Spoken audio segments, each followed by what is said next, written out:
very good morning, everybody, and welcome to HQ, to Twickenham for the RFU Schools Finals Day.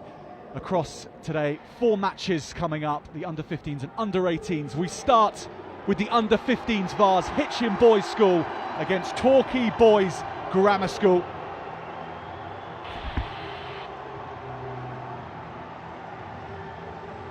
Two weeks ago, the thrills of semi-finals day meant that this day in the diary could be booked. And it's the early shift for both Hitchin Boys and Torquay Boys Grammar School. Now let's catch up on the team sheet selected for this showpiece match in both teams' seasons.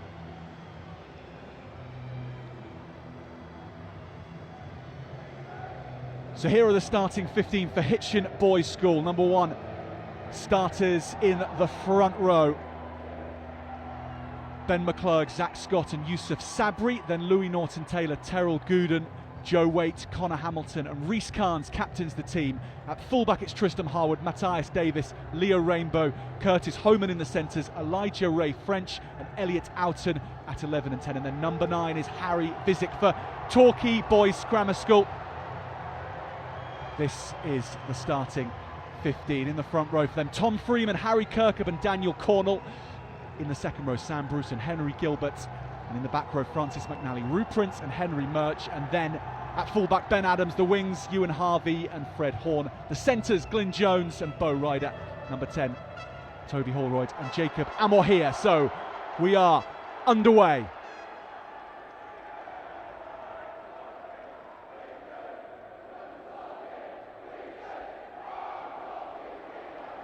So Torquay Boys having kicked off Hitchin with the first possession of the match, and it's a very good morning to my co-commentator today, Harlequins captain and England World Cup winner back in 2014, Rachel Burford. It's awesome to have you along for this first cup final. The action thick and fast right from the off.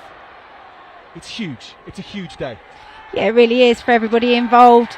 You know, both teams, you could see them in the tunnel, absolutely pumped for today, and you can see both teams have big intent about how they want to play here at Twickenham. What an occasion. Really looking forward to seeing how these two teams go against one another. Torquay Boys under pressure. Pressure they are used to, having come through their semi-final. They squeaked it, 12 points all they went through due to being the designated away team, even though the match was played down at Six Ways in Worcester. A degree of controversy perhaps in the way that was handled, but here they are in the final. And they're playing what's in front of them. Hitchin Boys is fullback Tristan Harwood there.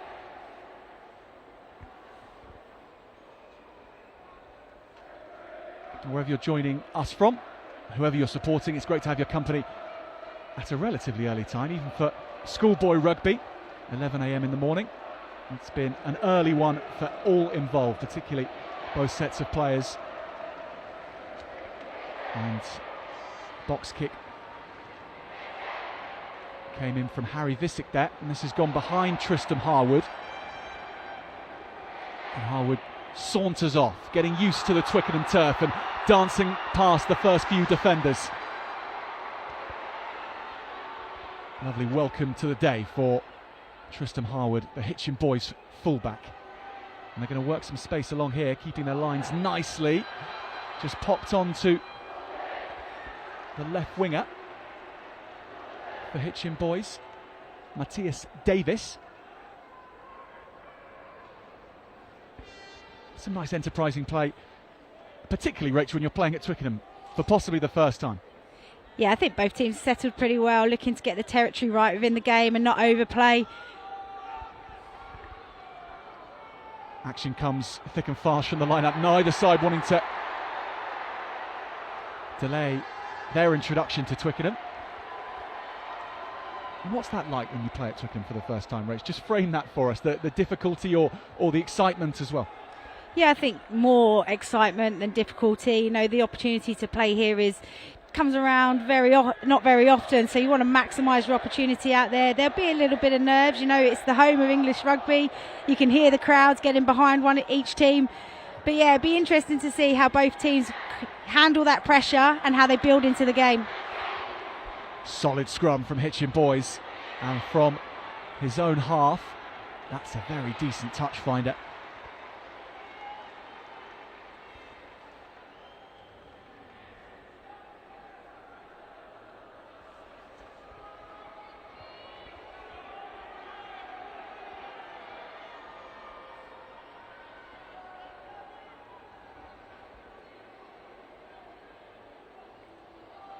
Off the top of the line out, nicely done, but the chasers from Hitchin boys are good, and the ball being played backwards. Hitchin boys sensing a chance to put real pressure on for the first time in this under-15 Vase final. This has come out nicely, opportunity. Harwood is racing up, he spins back inside the fullback, carrying hard. 6 away.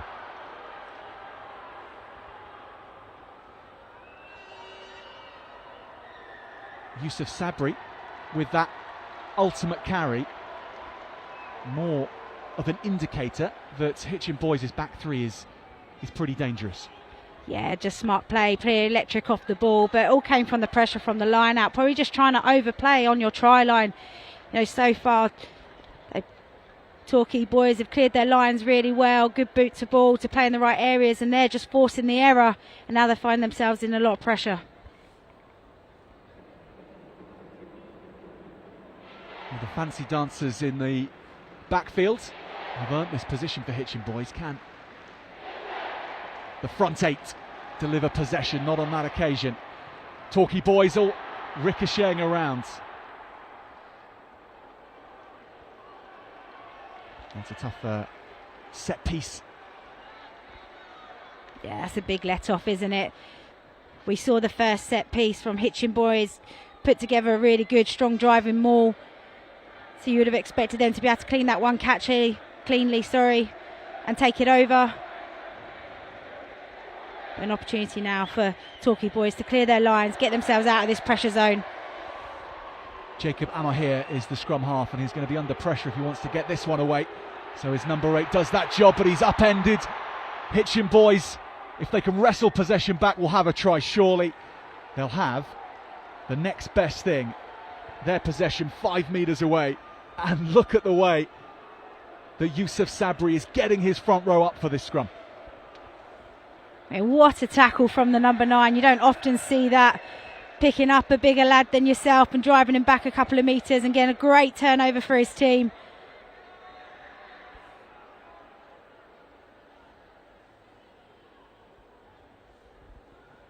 So Visick, having had a settled scrum earlier, but this time they're going slightly backwards. It bobbles around, then it goes to the floor. The pressure at the scrum, and then the chase from the back line by Torquay boys just earned that mistake from Hitchin. Yeah, it was a good set piece from Torquay boys. Managed to put Hitchin under pressure at the back of the scrum, so makes it really difficult for Visick to get the ball out cleanly. It is greasy out there as well. At the moment, both teams trying to apply the pressure, but Torquay definitely winning in those points at the moment. So many critical turnovers in this area. Now Torquay boys get a steady ship, and pulling it off the back is their number 8, Henry Murch. Amahir. And Torquay, having had the long journey up from Devon in order to get here, and they're looking to play from inside their own 22. And Hitchin boys licking their lips in defence. Lining Torquay up well. So it is the exit route sought. This is Matthias Davis. Now the loose head prop, Ben McClurg.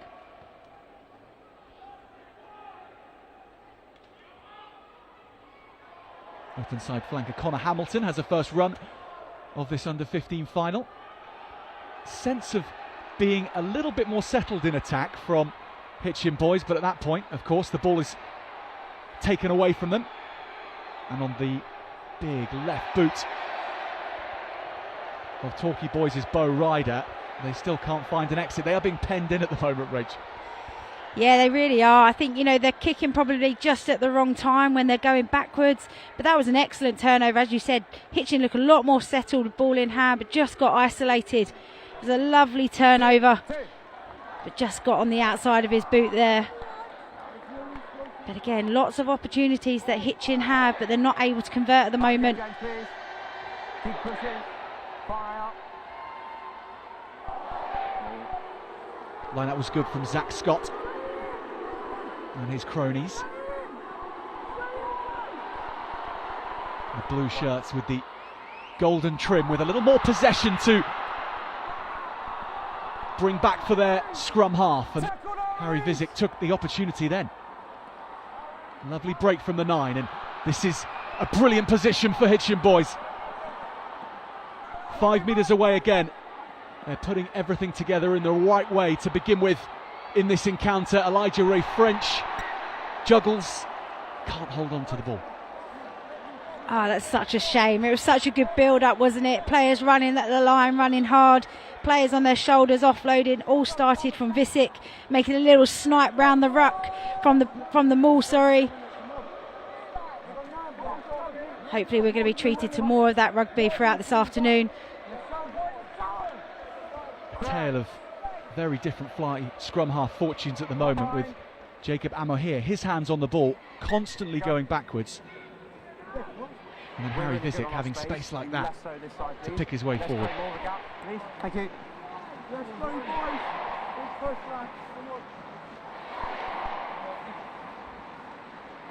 Crouch. Bind. Set. Stay nine. Much steadier scrum for Torquay boys.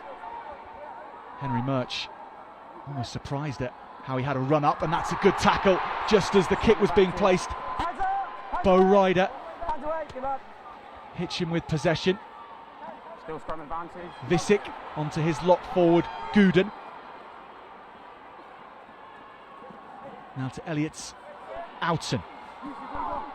At fly half, the Not on the ball. number 22 shirted player. Second Penalty in attempt. front of the posts. Visick is looking for the ball. He knows Number 3, second it's a attempt. try that Hitchin boys really are looking for after all this possession. Please. Point. Yeah, like any good 9, looking for opportunity to strike when anybody's not watching. But again, it's just that management from Torquay boys, trying to run the ball out, moving the ball 2 passes, which allows defence to come and put pressure on. They may be looking up and seeing that Hitchin have got 3 players in the backfield, thinking that there's no space on that first phase. But they've been camped down here for the last 10 minutes, not been able to get out of there. So I suspect in that huddle now, they're probably just having that conversation about, let's get out of this area of the pitch, let's play down that end, apply pressure onto Hitchin.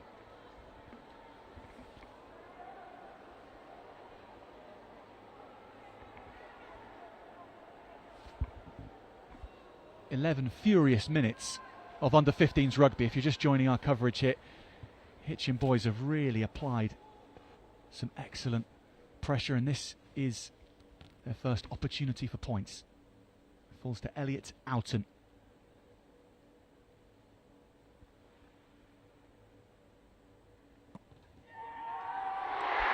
And the fly half makes good with his first kick from the tee. Elliot Outen gets Hitchin Boys School off to a 3-0 start against Torquay boys.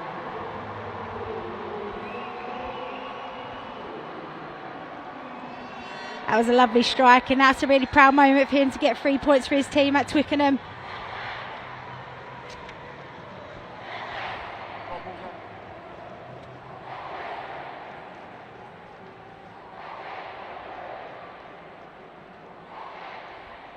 So whilst number 10, Toby Holroyd, is waiting for the ball. Okay. Timing. The crowd here at Twickenham, it's very good for the first game of the day. Under 15 Vars final. And it's got off to the better start for Hitchin boys. Clear release. Number 3 That was a again, good carry there by Rainbow. He's got his team out of a little bit of trouble from a juggle there.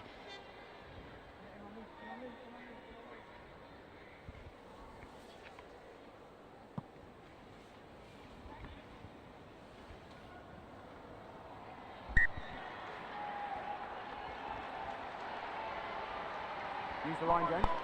Line's yours. On the line, please, Red.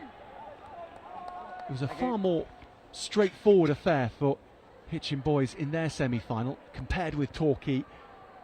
They beat Sandbach 26 points to 17. That booked their ticket here today. So Visick, lovely pass from the scrum half, well taken by Oughton. Curtis Howman is the inside centre for Hitchin boys, and it goes back to Oughton. Good support from the fly half. Nice set play, and Houghton now just ships it on, finding his hooker, Zach Scott, and the hands are good in the tight spaces from the Hitchin forwards. Visick. Again to this low slung but wiry hooker, Zach Scott. Very good pass, getting so much width when they choose to go wide, and now the marauders such as Joe Waits can have a go. Up to the 22, the counter is excellent from Torquay. And they're going to get a nice exit here. Really well worked by the pack, and Matthias Davis doesn't get the chance to have that one from the backfield. Good defence, Rach, from Torquay. Yeah, really good defence. I think Hitchin actually had a couple of opportunities if they moved the ball a little bit earlier, but really good patience from them. You know, they're going in for that second opportunity at the breakdown. They're noticing that Hitchin are going a little bit high and losing numbers to that breakdown, and that's where that counter-rucks come. That's twice now they've managed to turn the ball over, and that's a much better kick from Torquay to get themselves into Hitchin's second half, into their half, and apply some pressure and take an opportunity now. So 3 substitutes roll on for Hitchin boys. That's on your mark. And the first one to be thrown into the thick of the action at Twickenham. What a moment for him. George Turner. A replacement hooker. And he finds his line. Get back. Get back. And buries himself deep into the maul. And Visick, with a real calm air to him, the scrum half for Hitchin boys. Chase is excellent. Snaffle is good. Maybe possession back on Hitchin boys' side. And release! Okay, no advantage. First one. Knock on. That's superb work from Visick there. Great set piece again from Hitchin. We've talked about their maul being excellent so far. But he's got a lovely box kick on him, but he follows it up. He gets on his bike, he gets chasing, applies the pressure, forces the error, and he's got his team the ball back. 10. Just work really hard on that back foot line up time, okay? Rach, when we see 3 changes like that early in the first half, and we may well see them come back on as well. He needs to come off, so we need to stop. Obviously, that decision decided the night before. At 15 minutes, we're going to bring on these 3. This is the game plan. That seems to be the type of move that was made. Can't be based on what we've seen in the first period, unless there's something else that you think you've noticed across the opening exchanges. No, definitely not. I think, we just saw a replacement hooker come on so far. The lineouts have been really good, so I wouldn't thought it's down to what we've seen so far. It's probably part of their strategy that they want to come into this game, and I suspect that we'll see them coming on and off, just keeping people nice and fresh. Crouch. Fine. 50 metres in from the touchline. Set. Steady. Go steady. So 55 metres to play with if they go blind. There's also so much space. 55 on the open side. Still loads on the blind side, and Keep ourselves low, I please. think it's Jack Steady who is the blind side winger. Fresh to the action as well. Just close the gap, then. Crouch. And there's so much distance that Fine.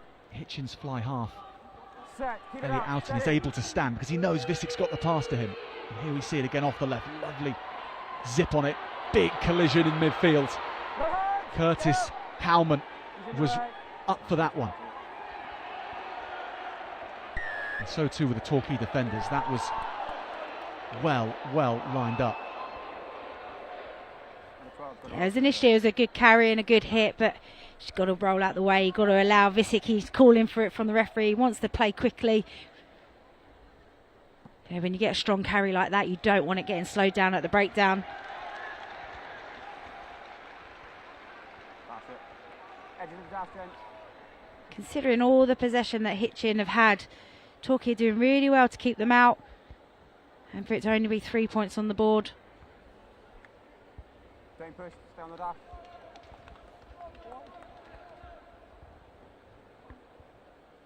Okay, close out, hooker, step across. Blue, close the gap, please. Yeah, the red and blue wall has not been breached. Taken, and it comes back on Hitchin's side. They somehow work it along to Howman again, who's asked to get through a lot of work in these opening exchanges. And here's Leo Rainbow.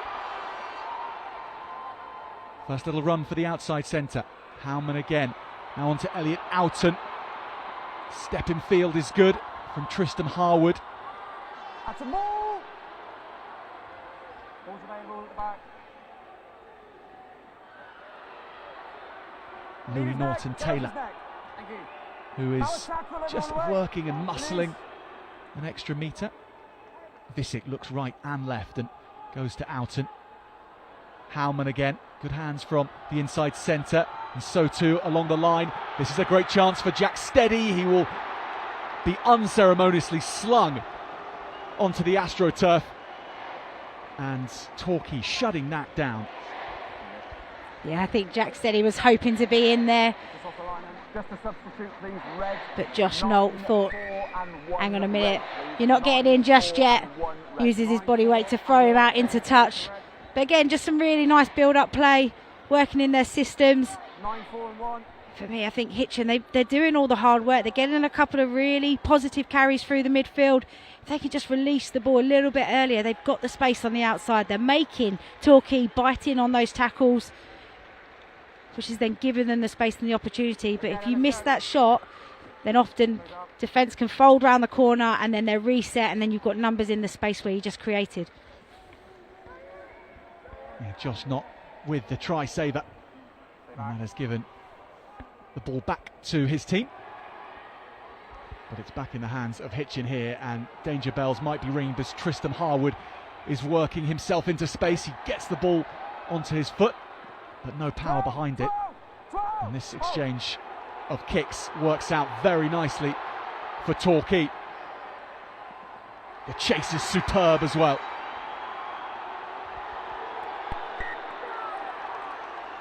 And then the muscle to follow up. That's an 60 metre game. Yeah, really good, considering there was a bit of a poor kick initially, straight down the 15's throat, giving him an opportunity to run back and have plenty of space to run into.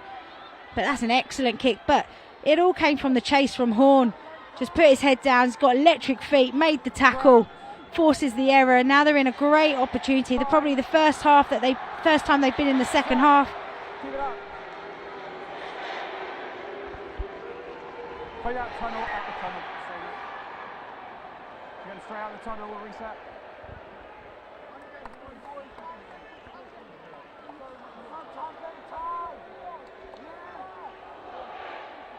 In defence, Henry Murch has had to do a lot of carrying from the base of a sometimes unsteady scrum. But here, there are more options. Still, maybe Murch is a good one. And the number 8 does pick and go.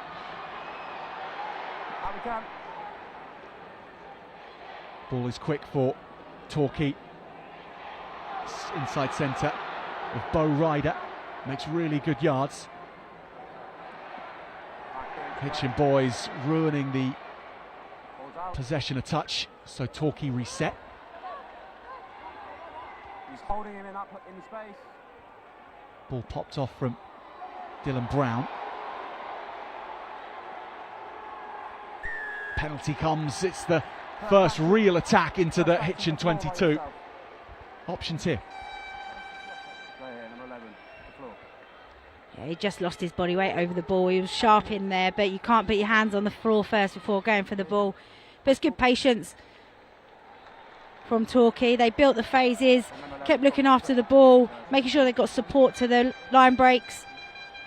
And now they get an opportunity to write a 3-point reply. You know, they've had one opportunity, one shot in this half, and hopefully we'll see them come away with points. It's Toby Holroyd who's lining up his first kick of this final.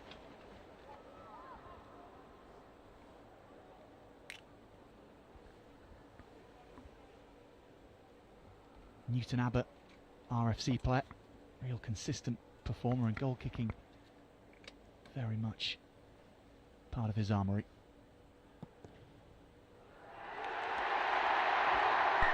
But just from a slightly angled position, Holroyd can't bring his team level. So 3-0 it stays to Hitchin boys. You can see the frustration on his face. He's probably hit those 100 times before. Maybe the little bit of the pressure of being at Twickenham, what it means. Just real unfortunate. Hopefully he'll get another shot soon.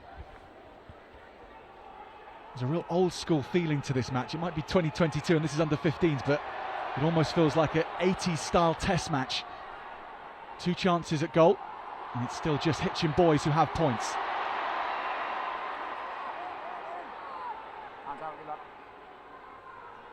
Dylan Brown is at scrum half now for Torquay.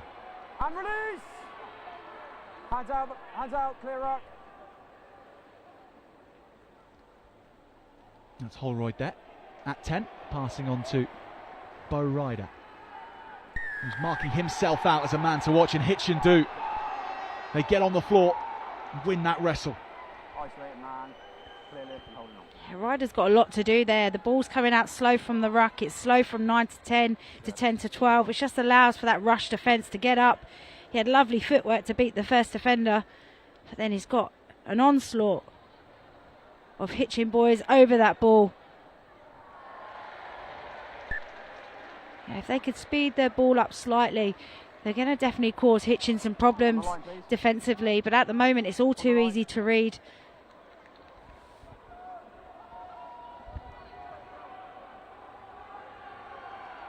So George Turner has a second line out to manage, and he does that well. On to Rhys Carnes, his captain. And the maul set up on Hitchin, Torquay's 22. Visick, Oughton.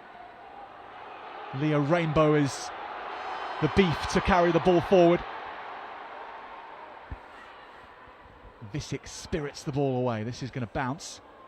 Well taken indeed by Jack Steady, although there was an eagle-eyed referee, unfortunately, on the spot for Jack Steady. That was a tricky one. Yeah, hard to pick up those ones, especially when the floor is also greasy. But you can see what they're trying to do. They're trying to move the ball, trying to stress the defence of Torquay.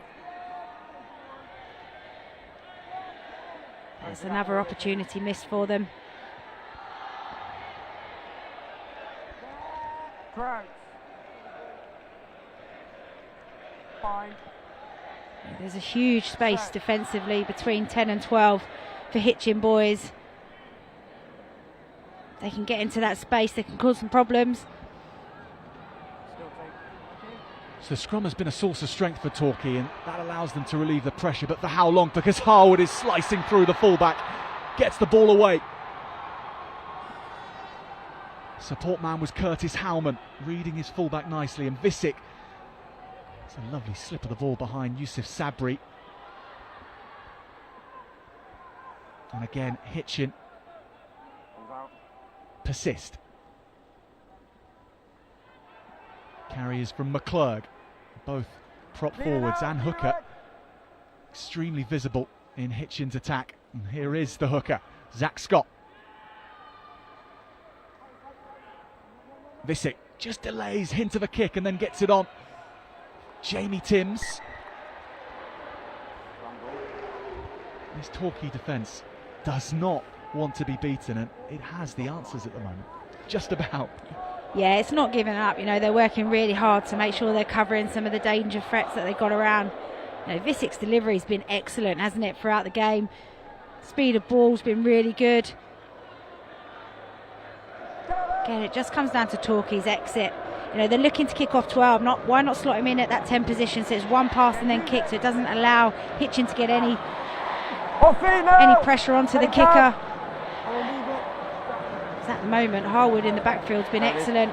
gathering everything and making really good ground when he has got the ball. This is lofted over. Ryder again. Scrambling hard was Glyn Jones. First man. Legal turnover, then Taken lost. back by Torquay. Dylan Brown.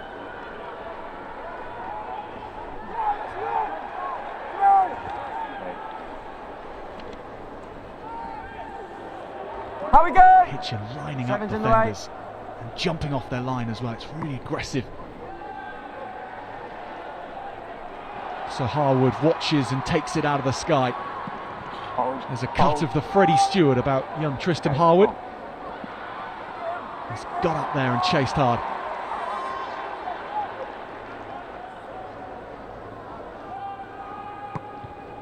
This is played into Jack Steady, who jinks inside and has space to go outside, but has to make do with an offload.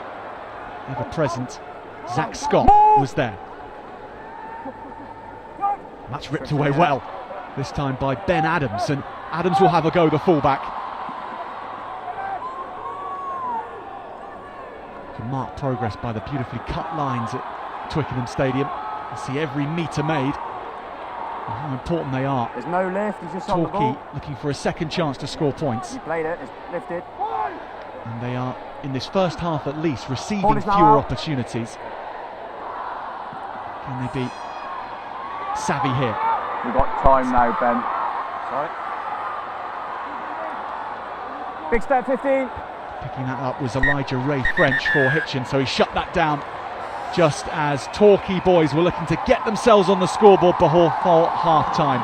They don't manage. It is as tight as can be at the half-time period. 3 points to 0 for Hitchin boys. And Rach, that first half has flown by.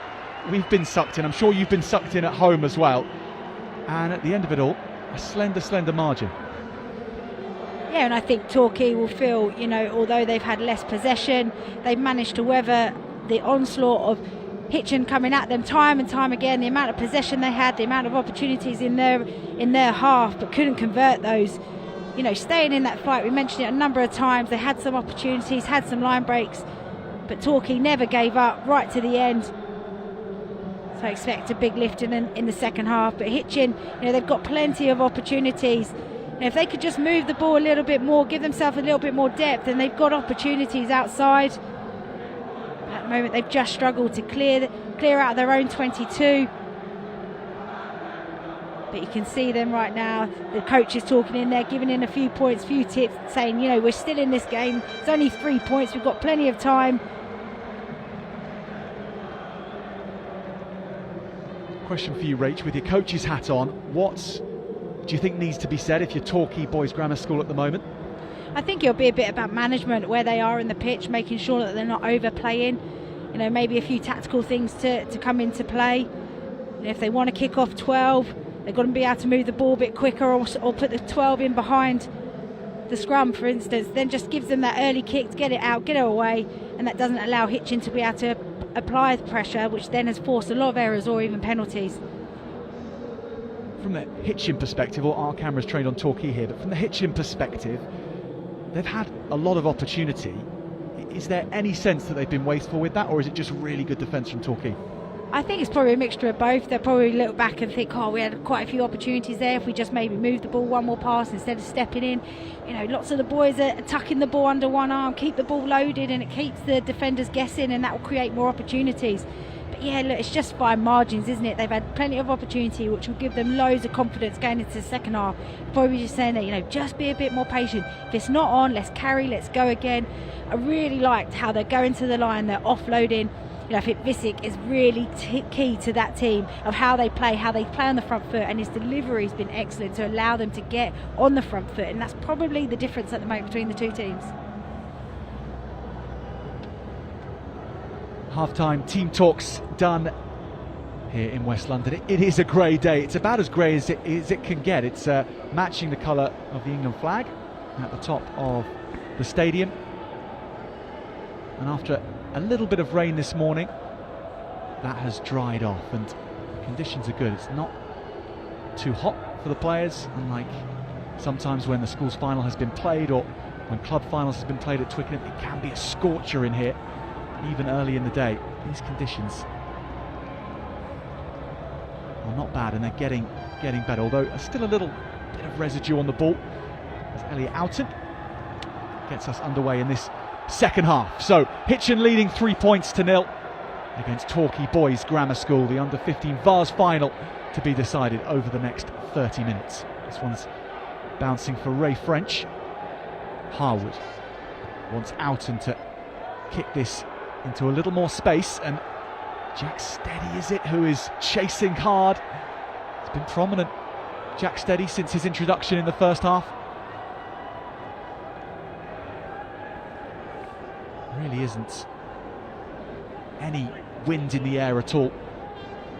Nothing to get behind for kickers, relieving pressure.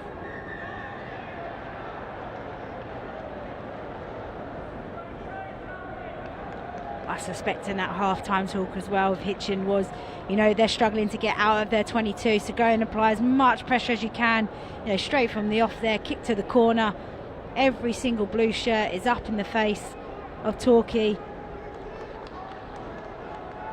And that's a brilliant start for them.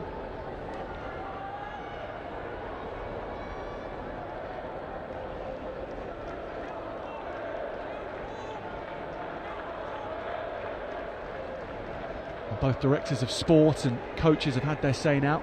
Chris Badjack on Hitchin Boys' side and Ben Passenger on Torquay's side.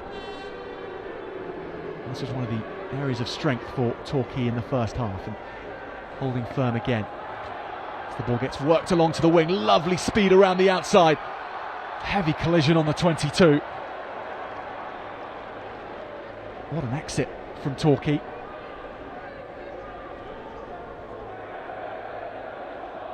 Mike Stone with that carry, the player in the number 18 shirt, and still Dylan Brown.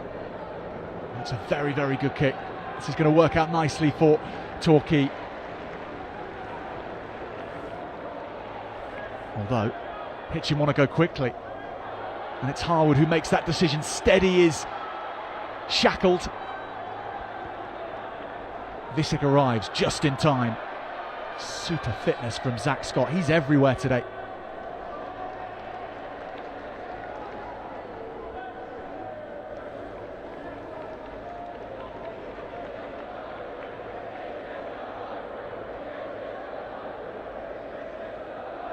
Got a first glimpse there of Fred Horn with the ball in hand.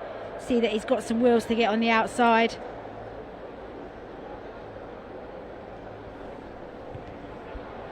This penalty from a misdemeanor of Henry Murch.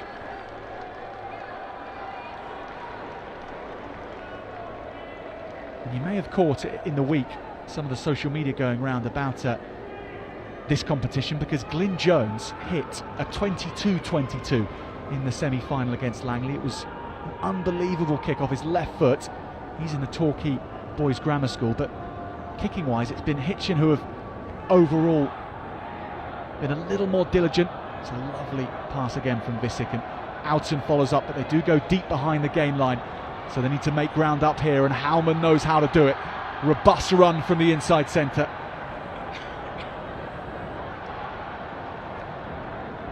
And Curtis Howman, Rach, he's got a powerful run on him. We've seen the length of his passing as well. It's not easy to be both those types of players at the same time. No, it's not, and it's also having the vision to be able to execute both of those, and we've seen him prove both of those throughout the game so far. That was a nice set piece, just moving the ball to the outside. They can see it Torquay getting quite tight off the set piece. They're 10, 12 and 13 are quite narrow, so they know that there's space out there. There's a lovely straighten up there by Harwood. Rhys Cairns took that line out for Hitchin. It's a penalty that'll come off the back of it.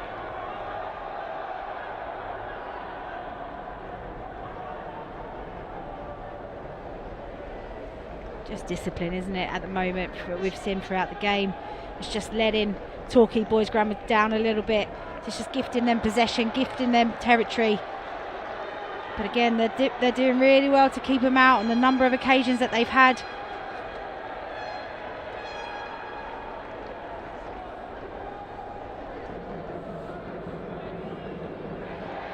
It's been a performance built on the strength of their defence so far for Torquay Boys Grammar School. They need to keep these levels up because Hitchin continue to crank their machine towards the Torquay line. And Visick it is who has his hands on the ball, the scrum half. He's just keeping tabs on it. Almost ripped away. Counter ruck was good, but penalty again. He's racking up now against Torquay. 18 clap.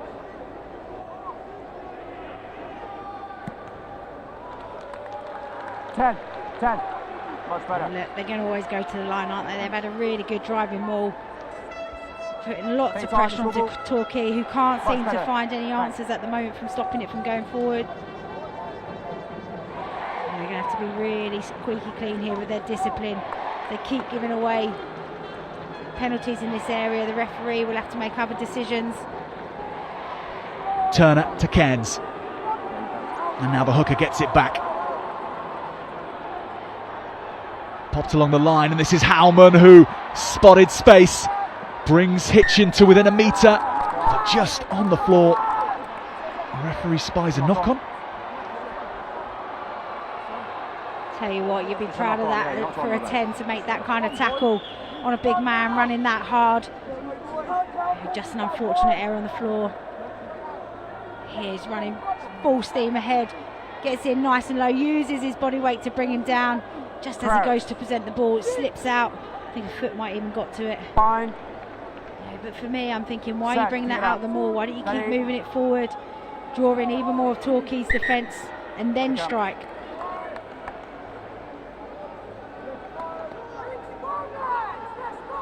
Both of us still seem to be going up. We're not going to get anywhere.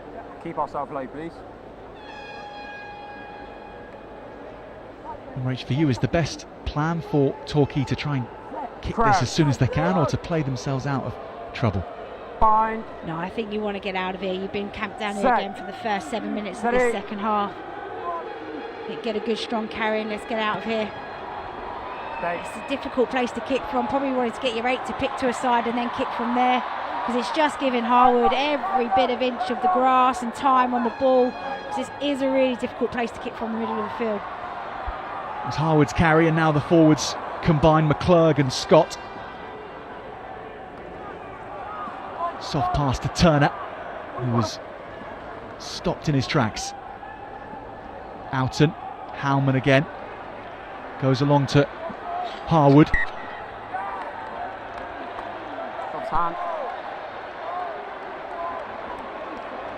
A few wires crossed there in the back line for Hitchin. Yeah, it's just fine margin, isn't it? Just maybe a lack of communication, or players just being a little bit too wide from the player. Yeah, they can afford to tighten things up a little bit, preserve a little bit of space on the outside that you can accelerate into, or you can move the ball quickly into. Again, you've got to credit Torquay. You know, they're relentless at the moment in their defence. They're not giving Visick an easy time at the back of the ruck. They're challenging everything. Set. You know, and their rushed ears making these errors happen. Same again. Just gone round, hasn't gone anywhere at the same ball. No, reset. Just gone round on the mark.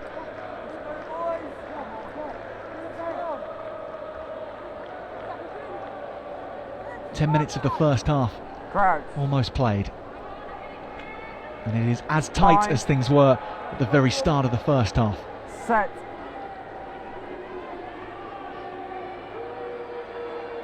Torquay Boys Grammar. Oh, fair. This one bounces, space found, and Fred Horn was herring up after the ball. Brilliant hit from the left wing. That's a brilliant tackle. Applies all the pressure, allows his team to get nice and set, and then now we've got a challenge on the box kick. Really smart. He saw he had to fill the space again, and Horn does just that. Legal turnover again. Back to Torquay Boys. They come right through the middle of the ruck. Hitchin, when they do have to defend, they are defending well. Yeah, often they've got 2 or 3 players around one ball carrier, trying to make sure that there's nowhere through. or around them. Make sure we come out the 5. Interesting just seeing them get together there. We're just saying, all right, let's settle. Red step, please. Got to look after the ball a little bit better. We've been gifting it back.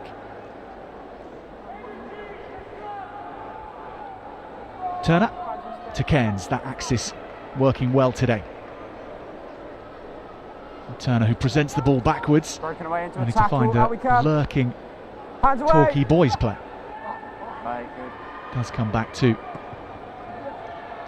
Visick, and this one will go downfield from Oughton, and Horn now has real speed and sets off on his bike laterally to begin with. Now he can straighten and power, and that is a super tackle from Jack Steady.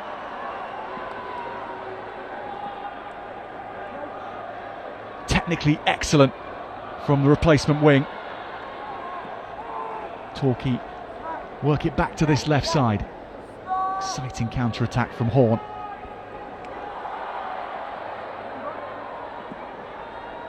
Bo Ryder, he's caught now. Oh, it was such a shame that it didn't go to hand, because all the damage had been done. They managed to get a bit of an overlap on the right-hand side. But, you know, just that lack of accuracy with the passing and catching set them back 10 metres, and Hitchin are now all organised and ready in their defensive lines. Nothing that Holroyd and Bo Ryder could conjure there. Hitchin so well set in defence.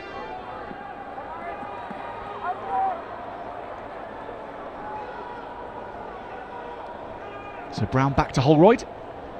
And a lot of space found here, and that's an intelligent kick from the fly half, really is. Horn is racing up, he might collect it here. Fred Horn taken but stays on his feet. Now this is a race for the ball. 3 in the game for Hitchin. Just the red shirt of Horn for Torquay. Come red, please. Oh, that was excellent work from Horn. Yet again, we're seeing him, you know, come up with really good plays. I think he was unfortunate there not to get the turnover.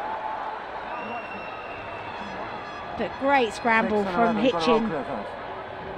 You know, his intelligent kick, could see the space over in the right-hand corner, can't get the ball there with the pass, puts boot to ball, great pressure on the charge down, just gets a slight knock. I think if he would kept it, be able to keep his balance running full tilt, we might have seen him get on the end of that. We're just seeing a bit more intent and a bit more lift from Torquay at the moment. For a left winger to be having the impact on a game that he's having at the moment says a lot about his work rate as well as his ability. Yeah, it does. You know, with feet like that and speed like that, I want to see him come off his wing a bit more, go and be an extra pair of hands, be an extra body. They now know that he is a threat with the ball in hand. Ben Adams collects for Torquay boys, passed on by Holroyd but then to the floor, and Ryder had 3 or 4 blue shirts in his eye line. I'm not sure he was expecting that ball. He was probably trying to have a little look up to find some space and realise that there was 0. Again, it's just the errors creeping in, and it's really hard to settle into the game.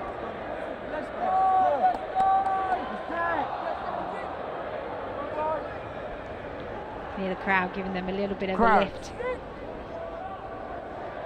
It's great to see so many people here supporting. Set. First of 4 games today, and the under-15 cup final coming up next. But there is so much time to go in this Vase final. It's so close. Let's go. 3 clear stages and a gap between all 3 clear stages. The only statistic it's not close in is territory and possession. But the one that matters, it's just a 3 points advantage for Hitchin Boys School. And the scrum is shunted backwards. Hitchin will come away with it. They stayed so deep. Leo Rainbow carried that forward well. Hands up, work. Visick Again, perfectly into the hands of his fly half Outen, who puts this on a sixpence, and it's going to work out for Howman. But how did that not stay in the breadbasket? Okay, thank you. Yeah, he's a bit frustrated there. Giving the old flag a bit of a whack. Wasn't his fault. Lovely little play, wasn't it? From the set piece it all came from. Just I love how organised Hitchin are. Straight off them from the scrum. He should have just straight in his hands. Probably thinking, I'm in for one defender to beat. Ever right hook. If he doesn't make it in rugby, boxing could be a next sport for him. You've got to vent your frustration somewhere. A soft, fluffy Sorry, let's start that again. flag. I think that's a good way of doing it. He was just moving it for the Torquay hooker. You could say that. That's a very way of post-rationalising that one. Anyway, He's through the middle and backward. he has given Torquay the ball back. And now they choose to run it and just get around Howman this time, who came out of the line. Ben Adams cuts upfield, the fullback. Horn is lurking. It goes to the left wing. Cover is good. Elijah Ray French watched his man closely, Okay, Ben, I'd like and to he do a put the substitute, shoulder in please. on Fred Horn, which you have to do, because when this man gets going, 21 he can cut you apart. 23, please. 20, 21 and 23 changes. That was a lovely break from Glenn Jones up through the middle. He had a lot of work to do. He had about 3 or 4 different defenders around him. Manages to line break through. Okay. Really excited to see Fred Horn get the ball in his hand, but the pass just checked him, so it meant it to slow down, which allowed for Hitchin to get across and make the cover tackle. But we're seeing glimpses now of what Torquay can do with ball in hand. They could build a couple of phases. They are going to be in a great opportunity to really punish Hitchin. Bind. Set. Yes, please, 9. Outen. Look at this width which Hitchin are trying to play with great ambition. Harwood goes himself. And that is left wing lurking. It was Matthias Davis, but Harwood went himself. 5. Yeah, I talked earlier about keeping the ball loaded in 2 hands. That's what Harwood does. Gives the little show and go, which challenges and questions the defender, which then gives him half the break to get through. And then all of a sudden, Torquay is scrambling back. They're desperate in the breakdown area, and they give away a penalty yet again. Thanks. That last attack from Torquay, Rachel, a real sign that if you get it wrong, they can hurt you. And Hitchin, for how many times in this match, I don't know, but going for a line out in their opponent's 22 to try and make it count. Yeah, they've had plenty of opportunity, but Torquay's been really relentless.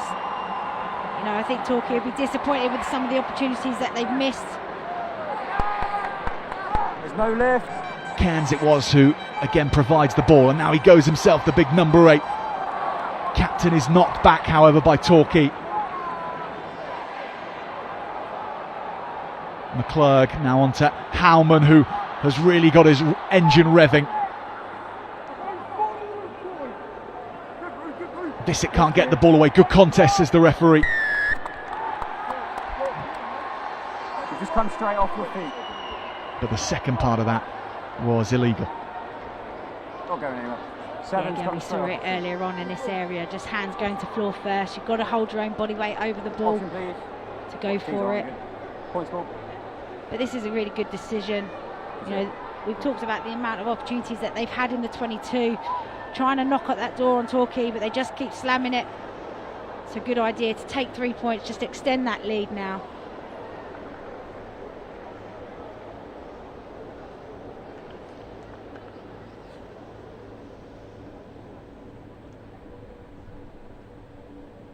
Elliot Outen with the chance to double Hitchin's tally.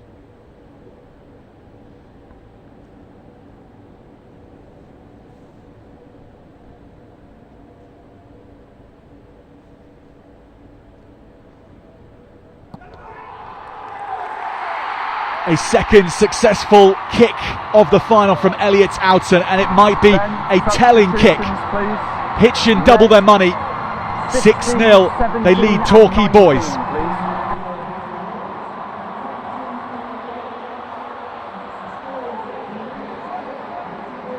Cheers, buddy, that's good. Elliot Oughton, all the points coming from his right boots for his school. And there are 10 minutes to play at Twickenham.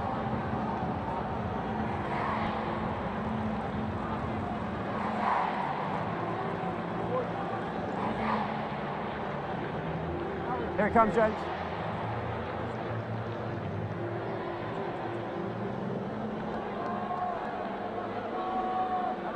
Yeah, when you're ready.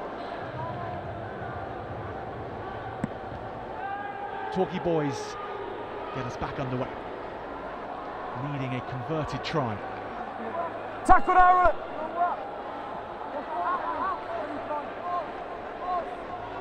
Thanks, Ryan. Yeah, let's go. Visick with the box kick. Horn can't take it. That's a brilliant box from Harry Visick. He's not just passed well today, he's kicked extremely accurately. Yeah, it's a really clever kick. That's nice. You know, just forcing the play down there. They know that when they apply pressure onto Torquay, there's potential of errors to come to turn the ball back over. They know what the clock's saying. They know they've got 8 minutes to try and kill this game out. So play in their half, play sensible. But he has been excellent all day, not just in attack, but I think defensively he's been a 9 that's really putting his body on the line. Ruining the line out goes Connor Hamilton. Not on the ball at all. Torquay lose 10 metres, so Jacob Amohia has to get rid, but only so far as Tristan Harwood, who beats the first, as he has done on many of occasions in this final. With a good run from the fullback. Oughton. Step in field from Howman.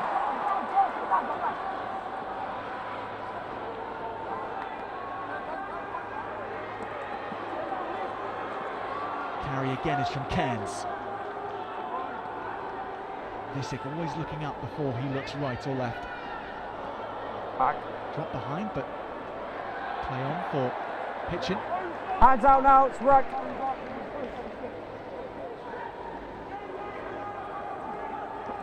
Leo Rainbow. Real physical offering for both Hitchin centres. They've made hay today. Along the line to Davis, Matthias Davis.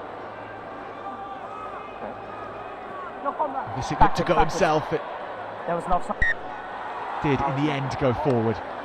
More excellent defence from Torquay Rach. Yeah, again, just, you know, building the phases, Hitchin there, just moving the ball from edge to edge, getting some really good strong carries. But Torquay just not phased about it at all, managing to keep their spacings and defensively be very good at the breakdown. We mentioned about them challenging that breakdown, probably recognising that Visick's a very good 9, very good distributor, so you've got to try and slow him down, got to try and disrupt him, and that time they managed to. Fine. Set. Steady. Defensive strength of Torquay boys in this game. It's not set square there. been most impressive, but Hitchin have still found a way to score points, if not tries. We've got to watch our balance, okay? Nothing's, the ball's not coming in until we keep our balance. Let's go. Just wait for me to start again. Crowd. So 6 minutes to play.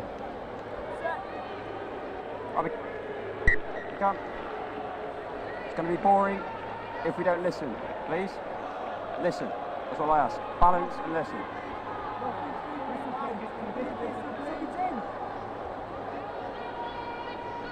Crouch. Bind. Set. Right. Tackle! It's going to come back for Hitchin and Cairns again.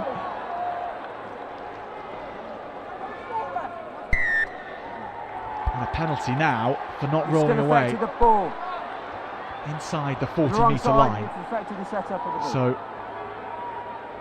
Elliot Line's Alton gone. has a decision to make. That's a big shame, right from the set piece on the scrum. Torquay managed to get the ball back, forced that error. We've got a missed kick here, which is not going to be what they wanted. Hold in front, all of us. Hold in front.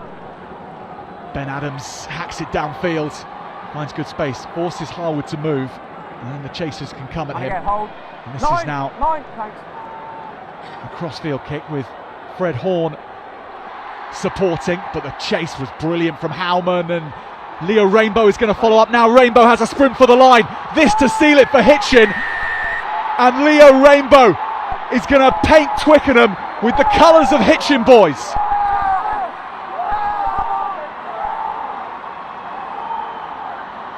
Look at the celebration on all the boys' face. Moments ago, you know, he was in frustration with an error that he made that could have got his team extended the lead. You know, we just talked about relentless defence and not giving up. Sees that the ball spilled out at the back and pounces at that opportunity. Such a clever kick from Harwood, knowing that the kick chase from Torquay, everyone's up in the field. So it makes the tackle. And there he is, pounces on the ball. Just slips out from the breakdown. That's an opportunity that is not going to go missing. And what a moment to score at Twickenham, to extend his lead for his team. What a proud moment for him, his family, and also the school. And that could just seal it for them.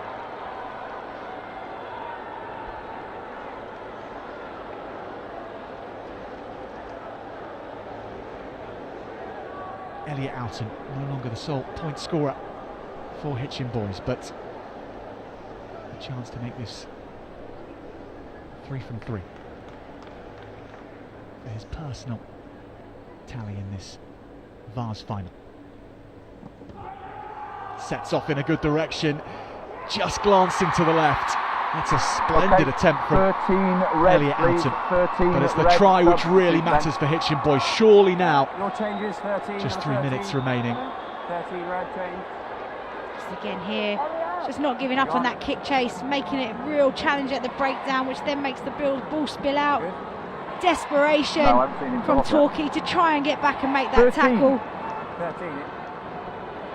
And Rach, for those people watching on from a Torquay perspective, they'll be saying, well, wasn't that a knock-on? And it certainly looked like that from our angle. We don't have a TMO There's a facility player over here for these finals, so of course Okay, we're good, we we're can't good. go back and He's have a off check it, okay. for the referee's sake, but it did all happen so quickly.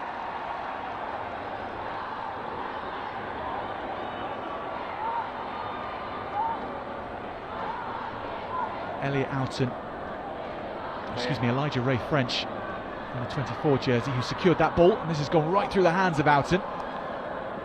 First time he's taken his eyes off the ball in the entire final. It's been brilliant, but Torquay surging onto it. Right, all through the Harry middle. Visick just gets squashed underneath big red-shirted bodies. So someone else will have to clear the lines from the box unless it comes back to Torquay, which it will. No, all good. And again, Rhys Cairns says, I'm going to take control. The captain Okay. wrestles it back, and Visick now has Feet next time, 9. got out of his very tight spot. They can move this, they've got space on the outside. Ben Adams tried to initially, and then he saw a step offered it to him. Cut back the fullback.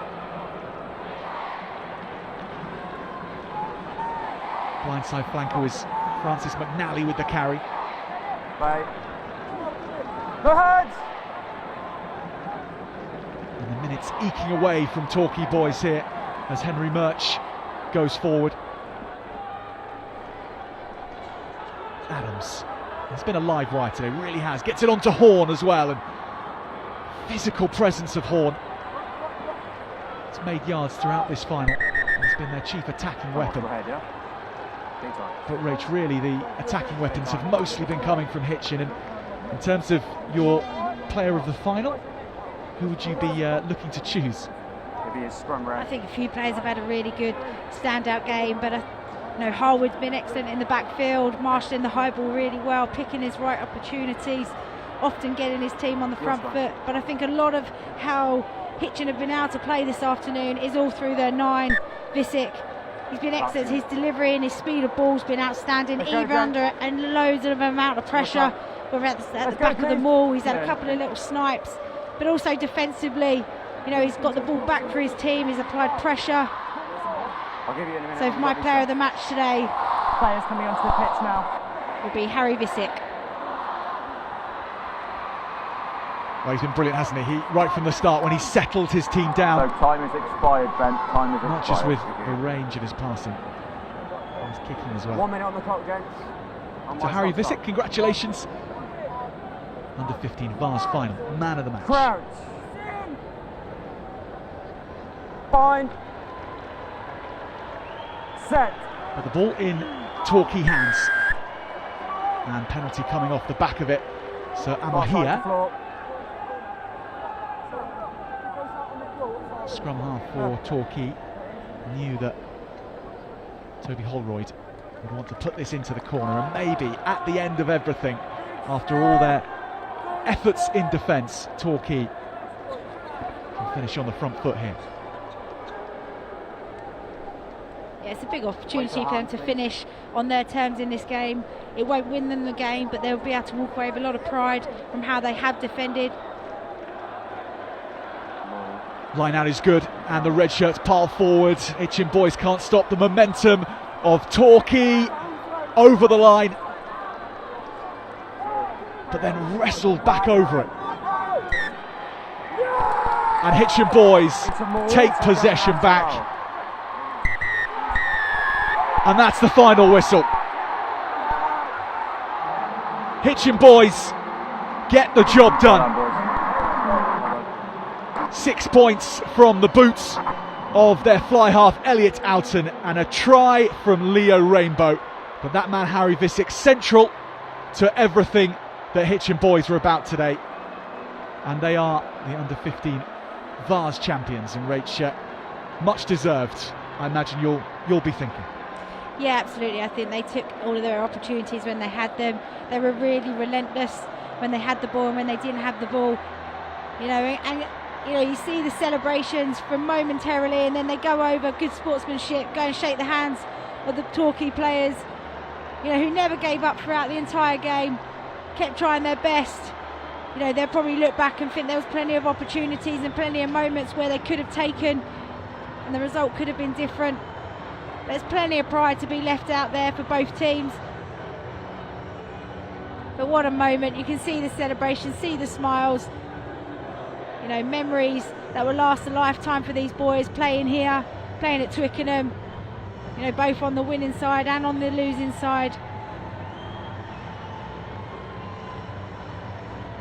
It's something we haven't perhaps made enough of today, but that day out at Twickenham to play here, to play on such a wide pitch as well, it's a different experience. Yeah, it's incredible. You know, often you grow up watching teams play on this pitch, or being in the stands watching the teams, you know, whether that's from the TV box or in the seats here. So to then know that you're going to be in the changing rooms, you get to run out, you get to hear the roar, you get to see on the big screens. You know, they're huge moments. Not many people get the opportunity to do it. It's wonderful to see.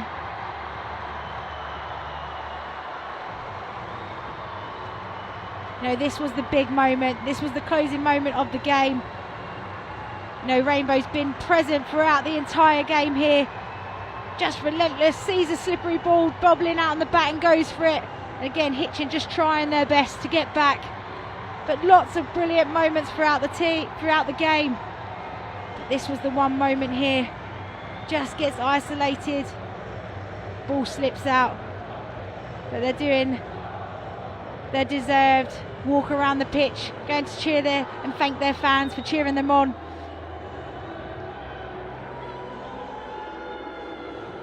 Well, getting to this final alone was the furthest the school had ever reached in the NatWest Schools Cup. But they have had recent national sporting success. Extremely good athletics school, Hitchin boys.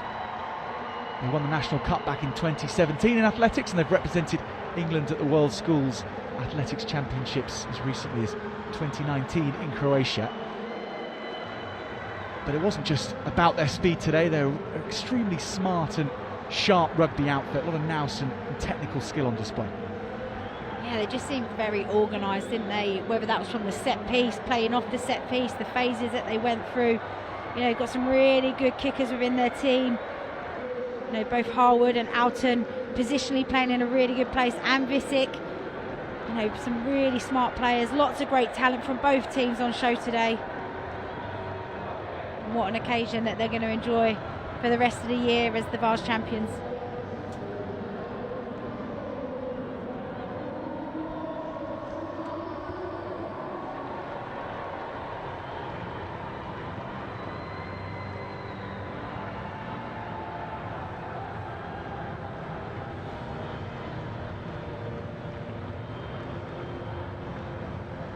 Well, Jeff Blackett, president of the Rugby Football Union, is there in the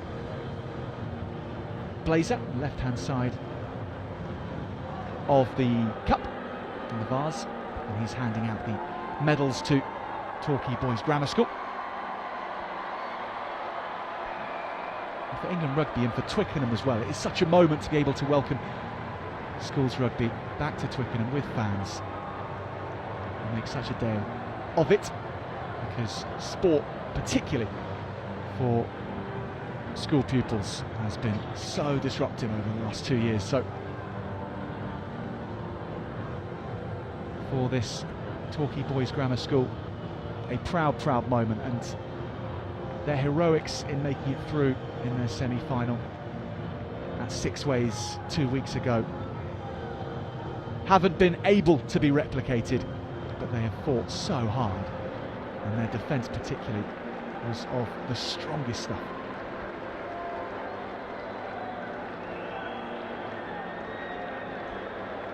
I mean, they've got disappointed faces at the moment, as you would expect, but they will reflect back and they will think of, you know, the momentous day that they've had today playing at Twickenham.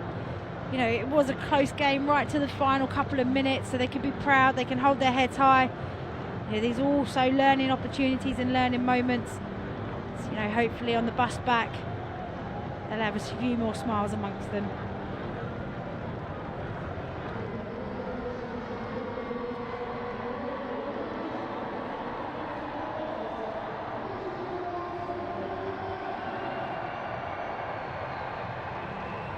Congratulations to the coaching staff as well, Torquay Boys Grammar School, Ben Passenger, Adam Lask and Gary Jones. But it is the turn now of Hitchin Boys School, the champions of the under-15 Vase, and two of their standout performers up first to collect their medals, the centre pairing of Curtis Howman and Leo Rainbow. But across the pack as well, there were some top performers, particularly in that front row, who were everywhere. Yeah, it was a full team effort. You know, a lot of the line breaks or the opportunities came from players carrying really hard into contact, looking after the ball. But yeah, what a day for them. I loved how all the support came all the way over to the stairs to give them high fives, to film them on TikTok and Snapchat and all that. You know, just what a brilliant occasion, and what a great moment for all of these boys involved. Their families may be here today or watching from home. Also the coaching staff, the effort that's put in. As you say, it's been such a disruptive time within schools.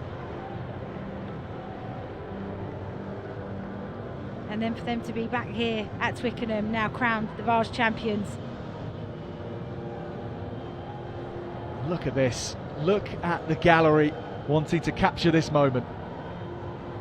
Rhys Cairns, the captain, is going to receive the trophy from Jeff Blackett. The under-15 Vase winners in 2022, Hitchin Boys School.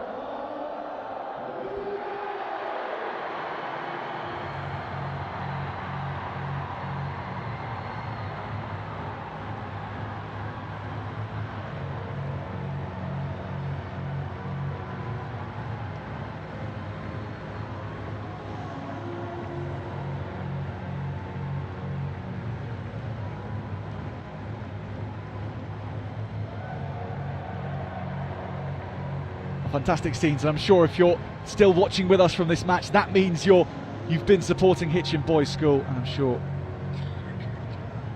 you extremely proud of this school's efforts, and maybe the individuals that you're connected to as well.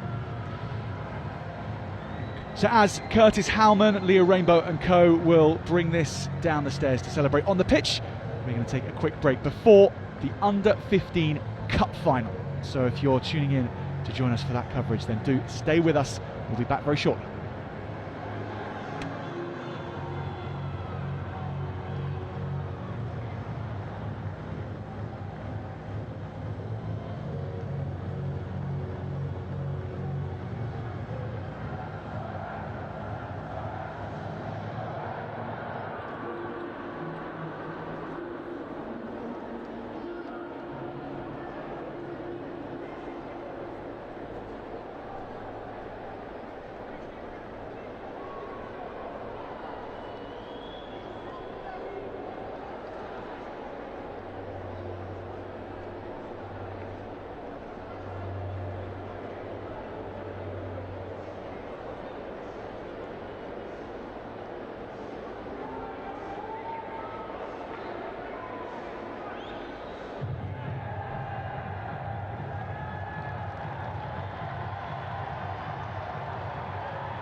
A very good day, everybody, and welcome to Twickenham and welcome to the Under-15 Cup Final.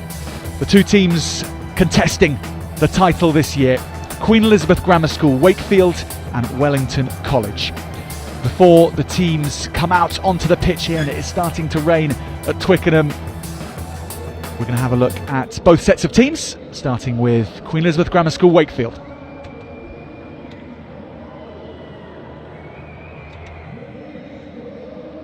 Well, both teams are short of inspirational leaders in their team. For Queen Elizabeth Grammar School, Wakefield, it's Lance Barker, the team captain. He was injured in the semi-final due to concussion, so in his place Will Hunter will be starting at fly half.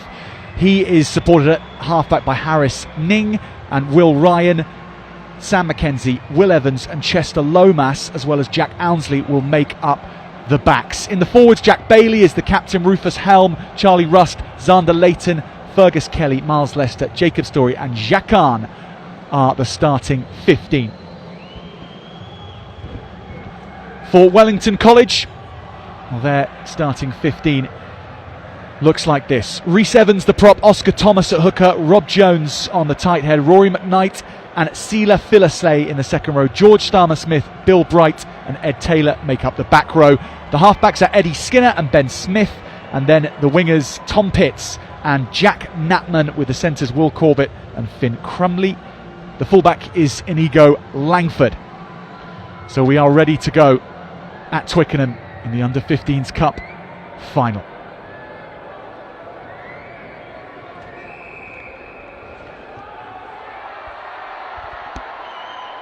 So Queen Elizabeth Grammar School up and running from kickoff. And Wellington in those amber shirts with the trim.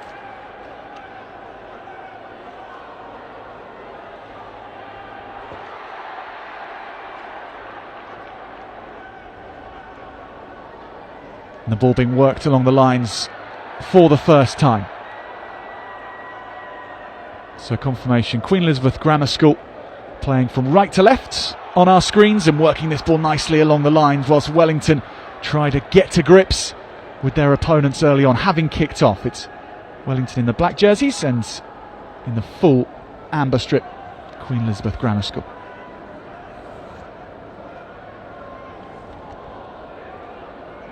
Getting a lot of attention early on is Will Hunter, and he's put pressure on, and Wellington have muscled the penalty.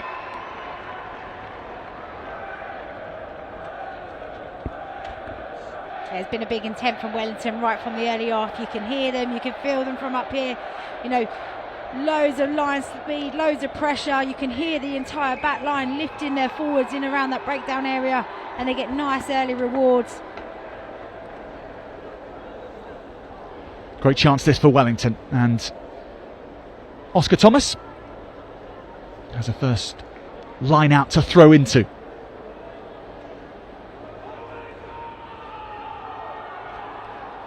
One of the real tough operators in this Wellington outfit is Thomas, and he gets the ball at the back of this maul, and just a couple of steps forward made towards QEGS Wakefield's line. Philisay, the prop forward, will now pick and go, and Philisay working his way ever so close. Eddie Skinner is the scrum half, and he'll let his forwards do the work, and what work they do from the off. It's a Wellington try to start this Under-15s Cup final, as clinical as it gets. They'll take so much confidence from that start. You know, applied the pressure nice and early, got possession back. Smart play to go to the corner for their driving maul. Here Philisay gets such a good ball carry, knows he's not going to make it. This is a big area here. You know, players often keep fighting a few more inches and then end up getting held up, but knows he's not going to make it, plants the ball back.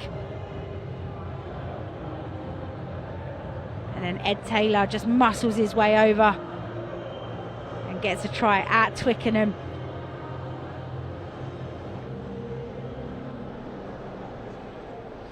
Wellington's fullback, Inigo Langford, to make this the full 7. Scored a try in every National Cup game so far.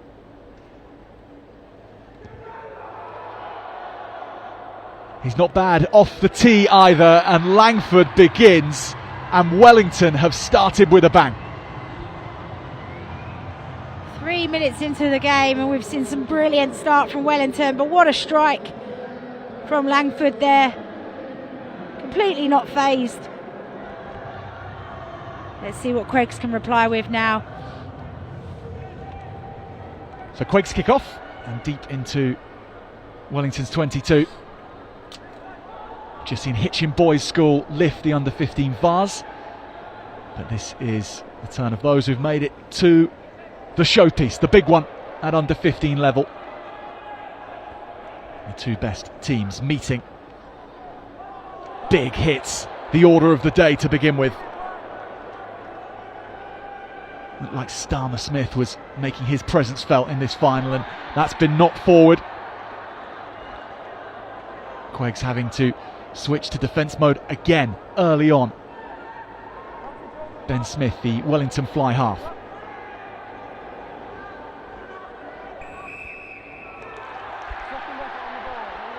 That's so unlucky, just gets himself isolated there. But what I loved about that was the quick turnover. Straight away, Wellington nominating who's going to get on the ball, getting ready to attack. Just a few players around him, not quick enough to get to that breakdown. Well, this isn't going to find touch. Taken by Tom Pitts and then shipped along to Langford.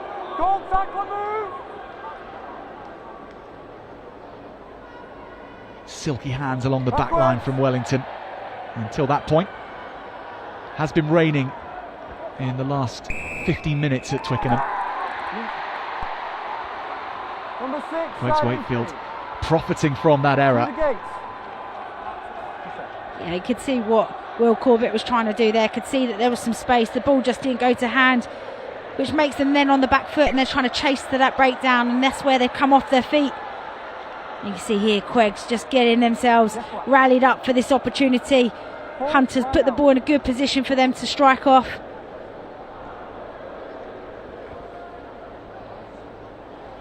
Yeah, Year 9 student Will Hunter.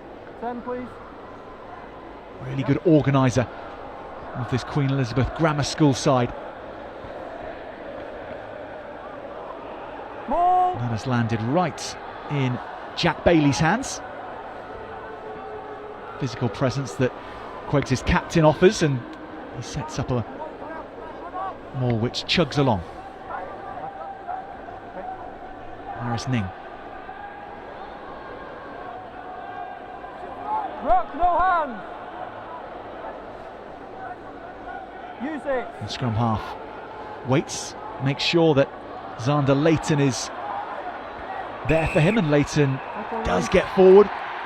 Isn't released in the tackle, and more ill discipline from Wellington. Yeah, just no clear release. Got to release the player before you can try and go for the ball. Just interesting off that maul. No Wellington players are on the floor. They're all on their feet. They want to go and apply as much pressure as they can on QEGS. And that's what's getting them numbers around that breakdown to try and pinch the ball. Unfortunate there to give away the penalty.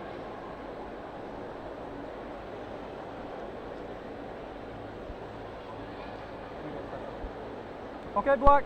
Go. It's a good day to you as well, Rachel Burfield. I forgot to introduce you at the start of this one. Apologies for that. Just going to be rolling in all day.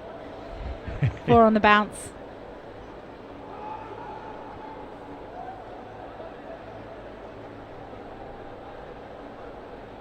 So Will Hunter looking to get QEGS on the board.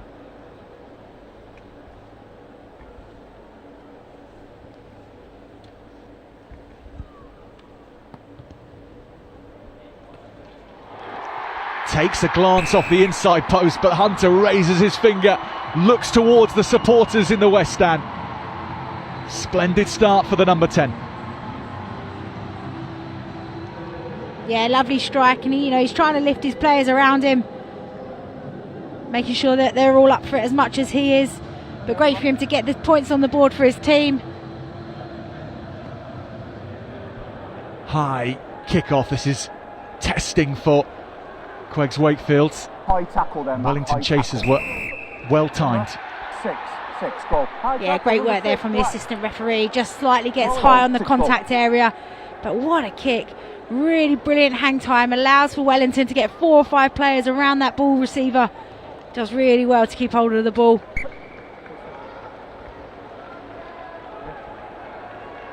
Both teams have had terrific seasons to date.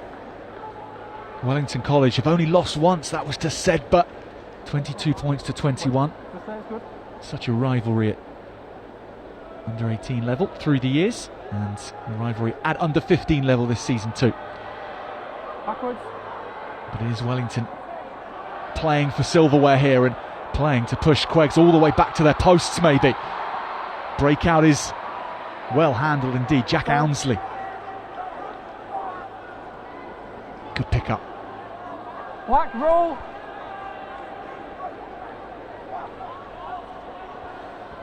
Space being put on the ball by Hunter, and Wellington being tested in defence for the first time. Shouldering was Tom Pitts, the left winger. Harris Ning. Just keeping the pace steady. QEGS, they're not rushed once they've broken the Wellington line. Reorganising nicely. Ball out the back was from Bailey. Black tackle, move! And now spread by Mackenzie.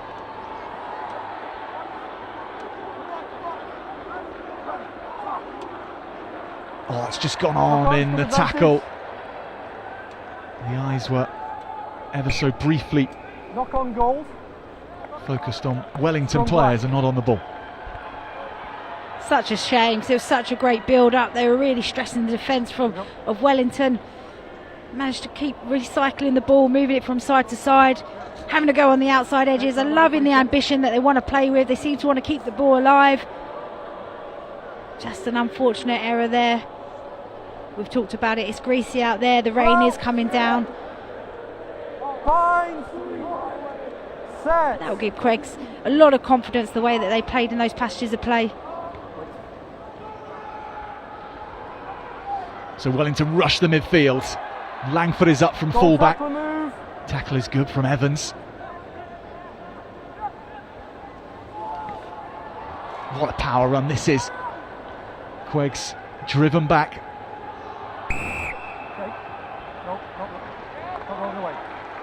7 goals. And that pressure, that surge rates just means that QEGS having to do things differently at the ruck and then getting it wrong. Yeah, she's got to get out of the way. You've got to allow the 9 to want to play, to move the ball. Just slightly sticks in there, which then forces the error from Wellington. But moments ago we saw what Wellington can do from this position. But that's a great touch finder there from Ben Smith. Puts his team in such a great position. Several hundred litres of water has fallen on the turf since that opening try for Wellington.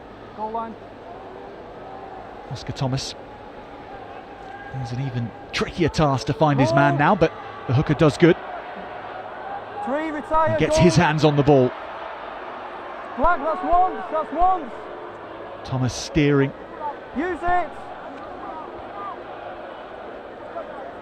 Eddie Skinner waiting. And it's going to be QEGS' ball. Yeah, I think that was Leighton that managed to get in and get the ball, get his hands onto the ball and then soak it up. Which means Oscar Thomas couldn't get the ball to the back and be able to get some momentum going. But yeah, it's a big let off.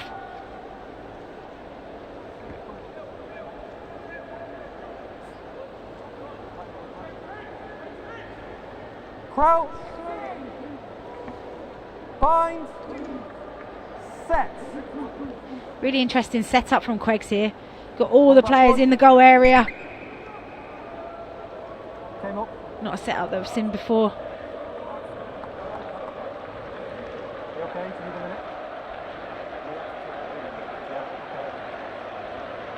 No pre-engage, no early push, please, lads.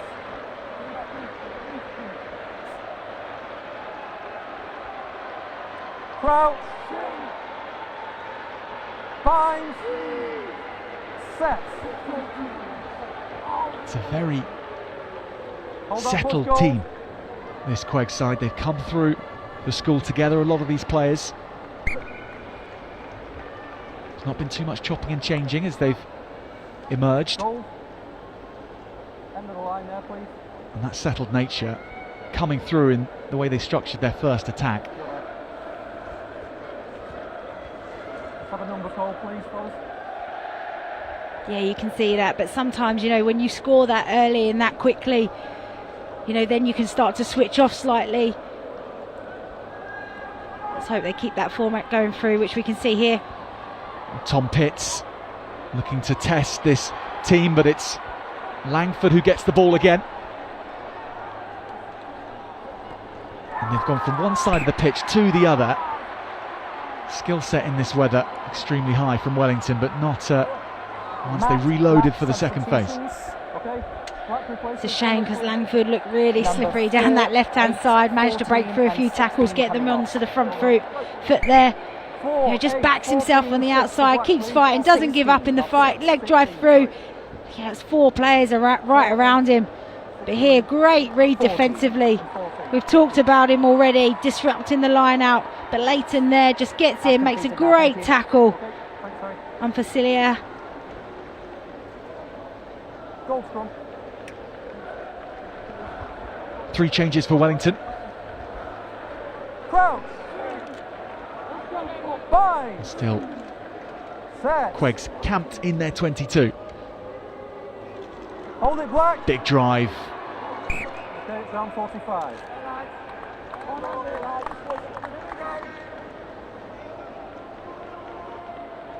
Hold that push, please, both teams. 15 minutes played in the first half. Half hour Crouch. per half, and under 15's level. Set. And wherever you're watching from, whoever you're watching for, and whoever you're supporting, Stay out of the tunnel. Do it again, please. we're delighted to have your company for our live stream here Hooker. Make the tunnel, on the please. Schools Cup Finals Day, and this is the first of the 2 Cup Finals. The under-18s Crouch. coming along a little bit later on. Bind. Set. But Wellington synonymous with lifting cups at Twickenham in any schoolboy competition over the years. And QEGS, one of the powerhouses of the North. Move out of the way, Black. Stay there. So far, it's been 2 teams expressing themselves early on, and QEGS looking to do that again from their 22. Big hit here coming in, the fly half, Ben Smith.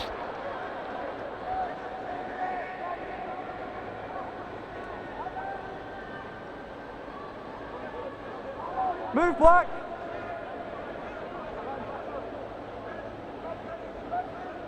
Side. So Harris Ning with the box kick, it's well read. And flipped along to Langford. Pitts here. Gold release.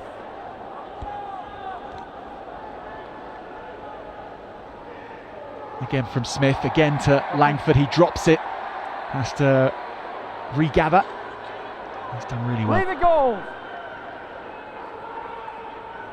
Wellington looking to raise the pace, but just running out of Advantage over goal. some of the precision we've seen so far.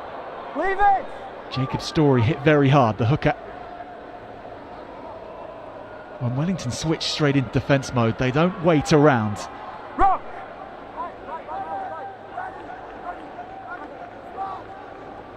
So QEGS having to pick their way forward and avoid It's over. the rush defence of the Berkshire School. Onside, Black.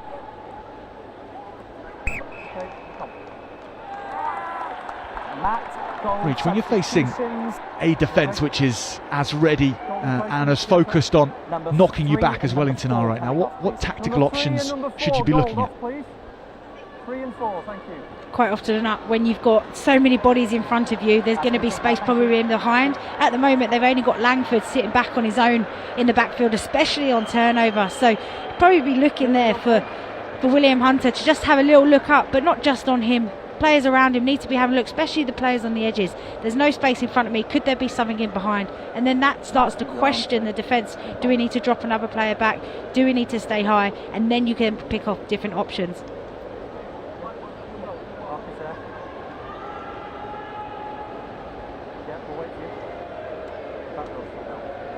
That half-back pairing making those decisions, Harris Ning and Will Hunter.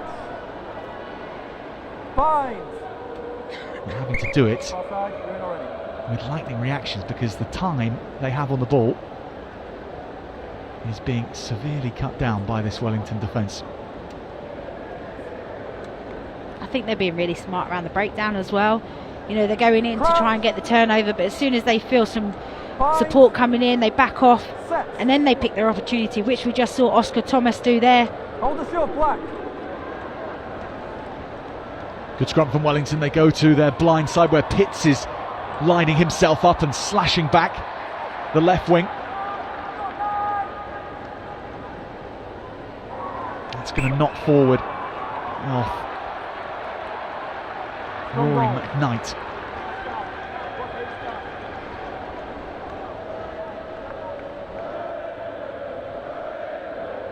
You know, sometimes in these kinds of conditions you want to play fast and you want to play flat, but sometimes just giving yourself a little bit more depth. He was right on the shoulder there of Ben Smith, which just, you know, puts more pressure on being able to move the ball very quickly and harder to take at the line. Set. Hold the shot, Black. More pressure put on the scrum and QEGS can't get any clean ball. Penalty goes the way of Wellington.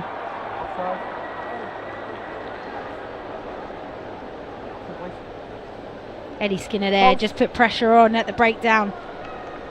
You know, Ning just taking too long on the ball to move it, inviting him in. We've spoken about how relentless they're being in defence, so you've got to expect the pressure to come from wherever.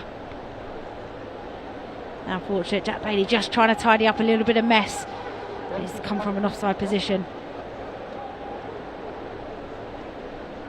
Just watching Wellington every time, you know, whether they've been under pressure and given away a big penalty or when they've gone for the posts, they're coming in as a group, they're regrouping, probably the captain having a few words to talk about what's the next job, what we've got the next focus on. They're really good to see the maturity of the young men. Inigo Langford lining up. His second kick at goal sets off well, but he doesn't find the target. 22. So the scores stay as they are, 7-3. 22, Langford having nailed a conversion from fairly wide outside with his first kick, unable to double up.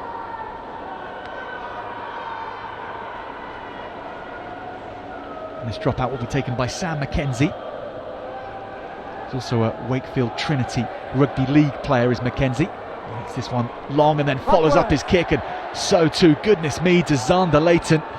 But Wellington with the ball in their hands. The hits that have been flying in from both teams in this cup final, extremely zeroed in, and technically strong goal. Very, very strong as well.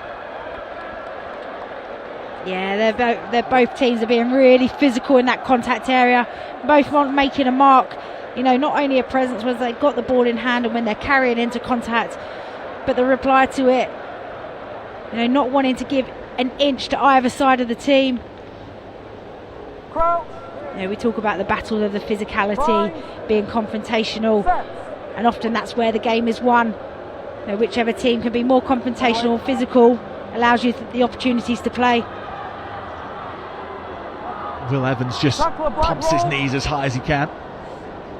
The outside centre really enjoys the physical side of rugby, does Will Evans, and we're seeing that already today. That red scrum hat, a beacon for his presence on the pitch, and there he goes to work in defence on Rory McKnight. Big pass from Smith to Langford, who has Pitts with him, and Langford bumps off one defender.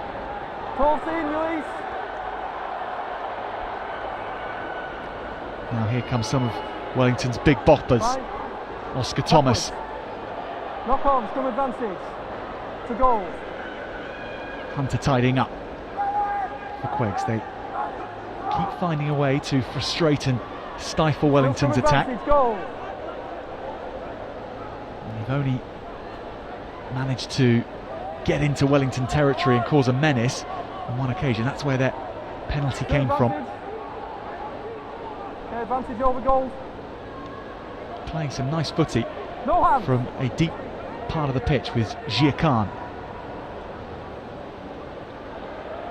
But the practical side of things comes into play, and a kick out from Mackenzie. Yeah, just probably both teams have struggled to keep hold of the ball for multiple phases. They start to really build towards something, and then they just get a little bit flat or turnover in the breakdown area. Yeah, but that's a good exit from them. Khan gets a really good carry. Two players hanging off him, not giving up the fight in the leg drive, which then is what gives Hunter the opportunity to kick.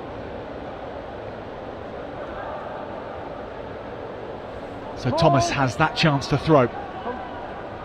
He's been really on the money with his line out throwing so far, and now he tucks it under that big arm of his and barrows his way forward. No hands, goal, leave it. Earning a penalty. It's a couple of times which QEGS have been pinged in the ruck for that type of misdemeanour. Yeah, they're just slightly coming off their feet. You know, they've got numbers there. You just need to be able to hold your body weight over that ball.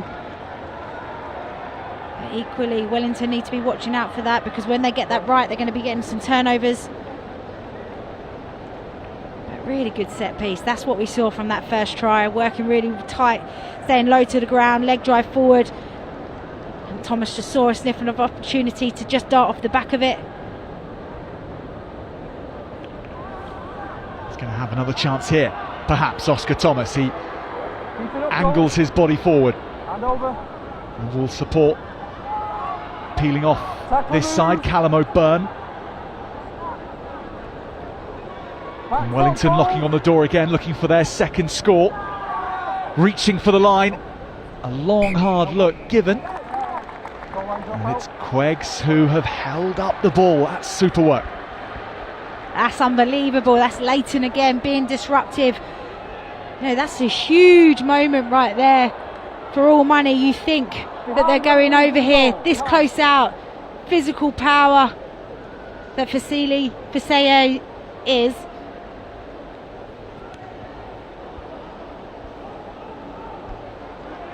Kick out has gone, and it's on to Pitts, and Pitts has played it into Langford, and Langford spins out of the first. Powerful carry despite his stature is Inigo Langford. Forwards reset. They've been spurned once, and Bill Bright in that blue scrum hat for Wellington carries it forward. Now with support from George Starmer Smith, and Wellington close to the line again. More heroics required from QEGS. Wakefield, and they can't stop the ball this time. It's Rory McKnight who towers over the top and fires over the line.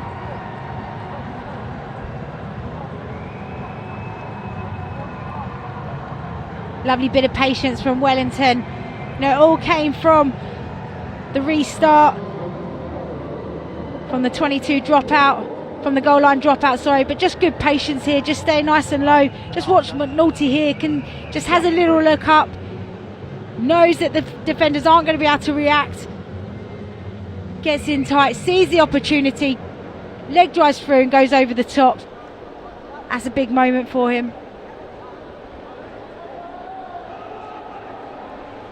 He runs the line out, does Rory McKnight. He's got the hands of a back, but that time showing all the credentials of a top-rate front five forward.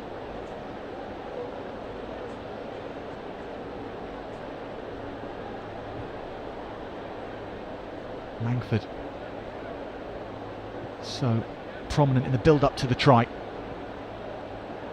looks to convert.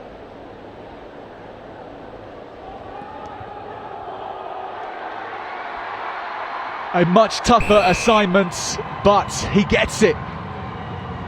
Second successful kick from the tee for Inigo Langford, and Wellington 14 points to 3 up against QEGS.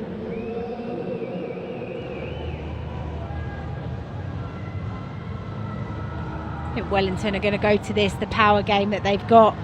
Got a number of players around that ball hungry to take it.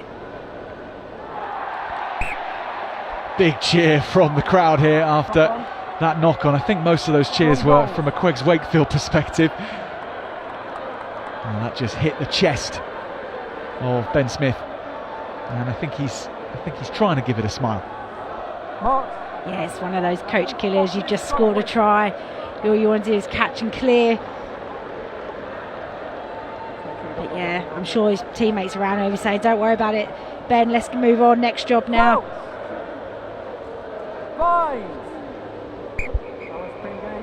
So a minute to go until half time here in this under-15 cup final. It's been a steady half of work from Wellington. They've got an 11-point gap. QEGS have only been in this position once before. The strike here, things will get very interesting. Jack Ownsley is making the extra man on the right-hand side, the fullback.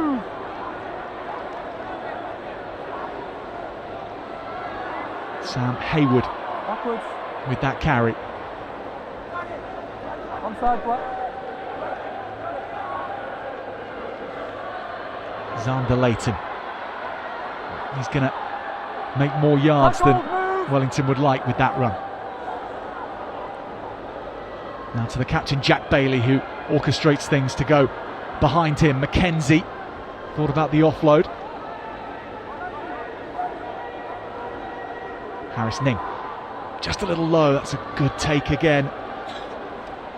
But a knock on afterwards. Bailey it was who, in contact, loses the ball, so half-time is called, and it's been Wellington's half. 14 points to 3 they lead, and despite the rain coming down, they've looked very precise with their skills. And QEGS have it all to do in the second half.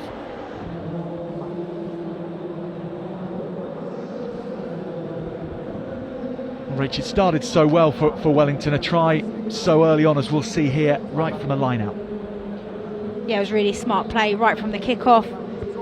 Got their kick chase right, really big hassle around the breakdown, earned themselves a penalty, kick to the corner, and the forwards went to work here. Philly Say picks the ball, leg drives through, knows that he's not going to get there. I think it's really important, places the ball back so he doesn't get held up, and then it's a turnover. And here Ed Taylor gets low underneath the tacklers. There's no stopping him from there. Big moment for them. So early on to score, gives them all the confidence. But this didn't worry QEGS. But here you see, we just saw moments ago, Philisse carrying so strong, and you'd think from this far out, the power that he's got, that he would be going in and under. But really impressive from Layton. Gets under the ball, strips him from it, and gets a great turnover. But then on the back of that kick from the drop line, goal out. Yeah, they just retain the ball really, really well. Keep good patience. Drive towards the line. Great ball presentation to get the ball back.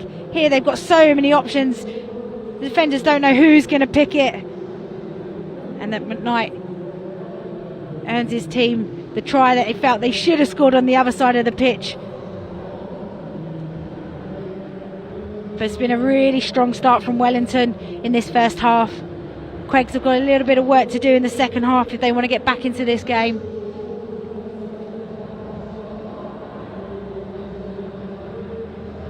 In the one flash of QEGS that we did see, Rach, their attack was pretty steady. How can they conjure more of those attacks? How do they essentially get more possession?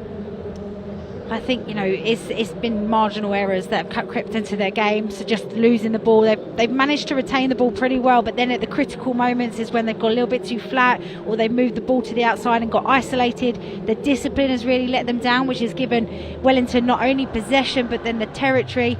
We've been watching how good their driving maul is, so you can't afford to give away penalties in this middle part of the pitch, because then that's going to give them the opportunity to strike on that.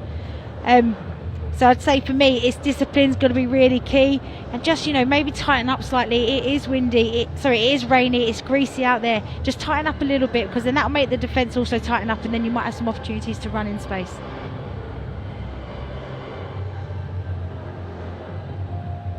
As a school, over the years, QEGS Wakefield in schoolboy competitions, the likes of the St Joseph's tournament in Ipswich, and these national cup competitions as well.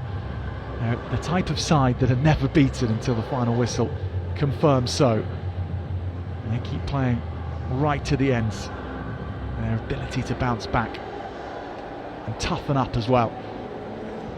It's right up there in schoolboy rugby. So second half about to begin.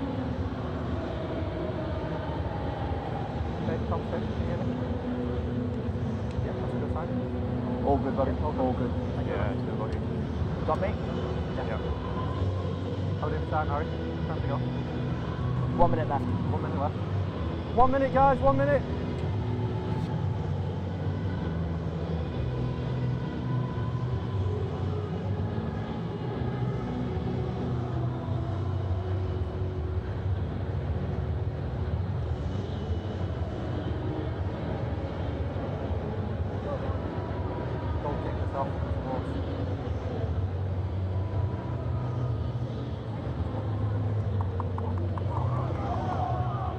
That's 30 seconds now, man.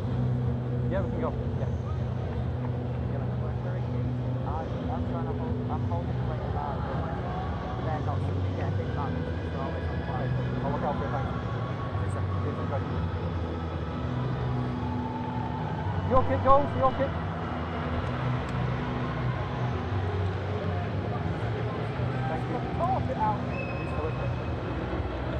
You've got to find a way to dry the ball any which way you can. Up the jumper, that's as old school as it gets. For all of 10 seconds until it hits the ground. I don't think these newer jerseys, they're not like the old cotton ones, don't they soak up the water quite as well? Anyway, perhaps some grip added as QEGS Wakefield begin the second half. Trailing 14 points to 3 against Wellington, but showing smatterings of what they're capable of. Sam McKenzie with kickoff. Finds his opposite man, Will Corbett. Ball! Lost forward by Black. Scrum goal. Well, Eddie Skinner for a second thought the ball was going to be whisked away. Great start for QEGS. Yeah, really good intent. You could see in the huddle half time, the coach, he's using his arms in a pushing motion. So obviously that's apply pressure, go and get in their faces, challenge the breakdown, and then they've got the rewards from that right from the off, which will give them confidence now. Really big opportunity here to strike from the scrum. Set. Early Black, early. Free kick. Harris Ning sends it straight back to McKenzie. But Will Hunter takes control, and they're going to go for the scrum again.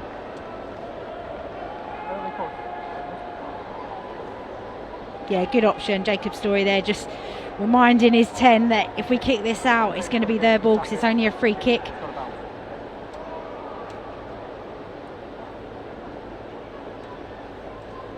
It may sound obvious, that one, but in the heat of the moments at Twickenham, you've got to have presence of mind, and Jacob Story to the fore there.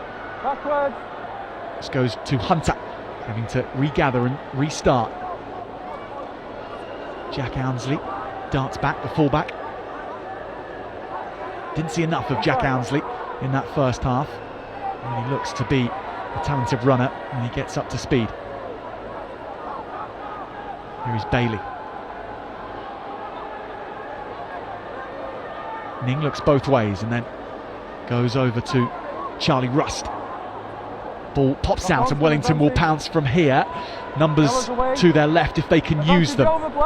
Into the hands now of their right winger, scorching into the 5-metre channel and then away.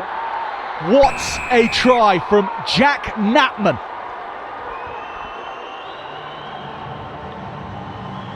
Well, that was really special. Came from the pressure in defence to turn the ball over at the breakdown. But brilliant finish there. But for me, it's all about Ryan Evans here. You know, all players, really smart decision there to get the ball in two hands. Misses two players, makes the ball beat the defender on the edge. But here, keeping the ball alive, pulls two of them in, manages to get the ball away. And what a great finish there. Look at the celebrations. The one thing players do like is when it does rain and get a bit greasy, we call it slidey weather. So it means you can slide in glory as you score at Twickenham. Oh, it doesn't get better than that. It really doesn't. Jack Knapman, he scored in the semi-final and he gets one in the final. Inigo Langford.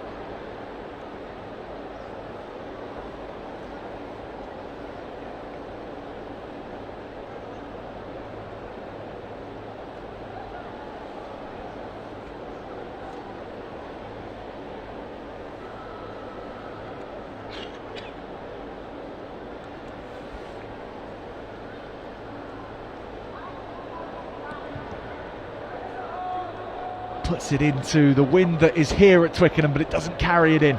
So Langford can't convert. That super try from Jack Knapman. 19 points to 3 though, as the second period begins. It's just the speed of thought as well. You know, all players being an option straight from that turnover who were just moments being defensive. But look at that, gets the ball back into two hands, manages to get it away whilst under huge amounts of pressure. And look at that, in and away, teases the last defender and manages to get on the outside and score. So this goes right down the throat of Jack Ownsley. Tackle release, Black. Leave it, Black.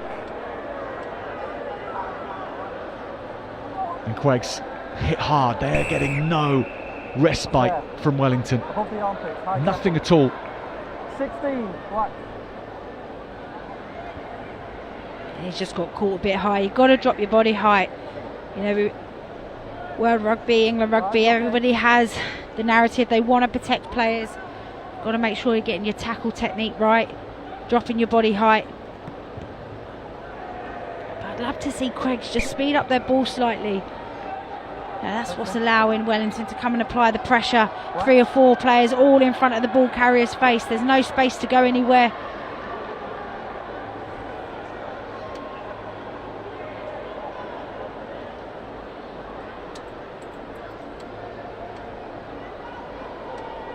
Keep the gap, please.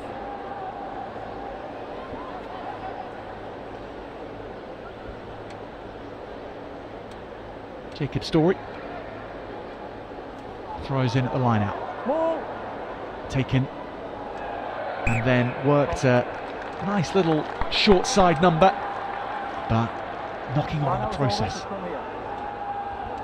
Yeah, such a shame. Looking to do a little front peel option there just to change the picture for Wellington and what they're seeing and what they might read. Again, just the error count. It's just creeping up for this QEGS team. It's just gifting back the possession to Wellington. What a position this is for Wellington. Archie Triplow gets the ball away. And the space here is there. Almost onto Knapman, the try scorer from Langford. So last scrum, Black sort of pushing up. So what we need to do is just keep them at angles straight. I probably thought he was going to go round again. You just moved the ball slightly earlier. You've done all the work to draw that last defender. Put the outside player into a little bit more space than what you've got. Puts more pressure onto QEGS defensively. But great scramble defence. Crouch. Binds. sets. Well, if it's the type of weather for try dives, Rach, it's the type of weather for last-ditch tackles as well, particularly on a surface such as this. But Wellington have turned that one back on their side. Splendid work from Triplo, one of the try scorers for Wellington, McKnight. Smith just feeds a fast-charging Rhys Evans. McKnight goes himself.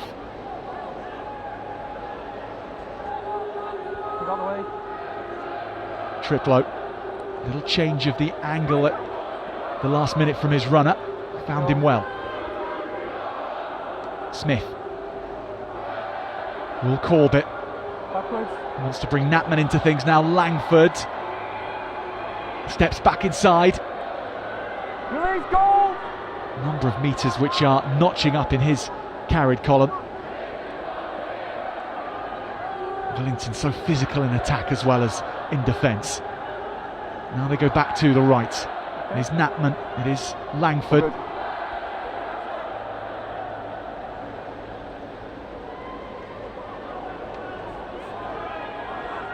Geordie Bland in the 19 jersey for Wellington gets a run, and QEGS do get their hands on the ball. They were patient. Yeah, I was loving the urgency that Wellington were playing with, moving the ball really quickly away from the breakdown, not giving QEGS the opportunity to reset their defensive line. But they had just got isolated. And I think it was Russ that was over the ball. Just here trying to play real quick, but just gets slightly isolated. Really good tackle. Dominant tackle, hits him back, which allows Russ to get in and over the ball. Just allows that tackle to happen and then pounces on the opportunity. That's a big turnover for his team. That initial tackle made by Jia Khan, a loose head.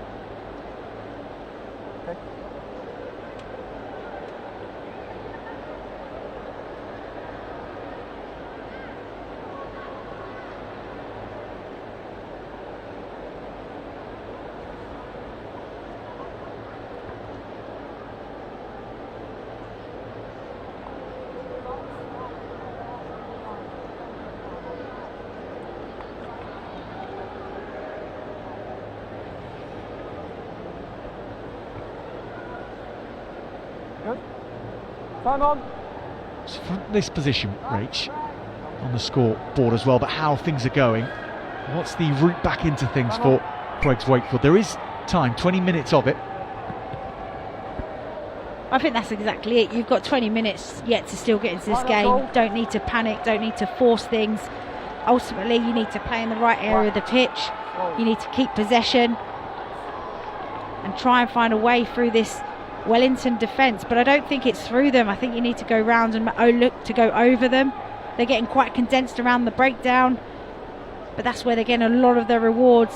But like I said, I would really love to see QEGS speed up the way that they're playing, which doesn't give Wellington the opportunity to reset or read what's being played. No black, no. Goal, that's one. They start by making a few inroads in the maul, and then look to go deep with this kick. This might work out nicely. The bounce not quite in the favour of QEGS. Will Evans tidied it up. You're on the floor, you're playing the ball. On the floor, playing the ball. 14 goals. That's a clever little kick, pushing the ball to the space. You know, really lovely touch on it. I would love to see the winger get underneath the ball to collect it, but then again, disciplines keeps creeping in. Need to tidy up around the breakdown area. They've got to secure their ball. Numbers to it. Good ball presentation.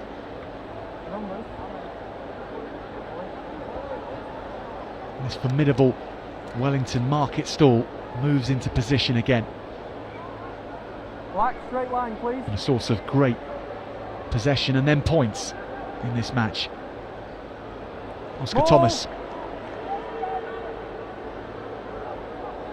Now the hooker goes round and then goes for a charge. Supported well. And release one. Freddie Ash is involved. Now Triplo, the scrum half, Your man, ball's available. gets it away. It's not quite where Smith would like it, but he has a go at the line, and QEGS are careful with where they place their hands on him. It goes back to the left. McKnight again breaks free. The lock forward all the way up to the line. Can McKnight roll onto the line? He can't quite. Goal line dropout. Yeah. Hang on.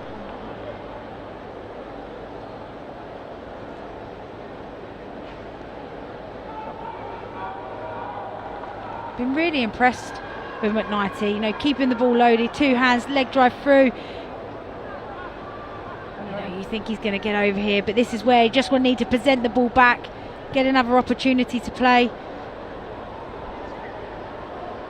And here is that opportunity, because not the longest goal line restart from QEGS, and Wellington gobble up the ball, Shoulders. get a penalty.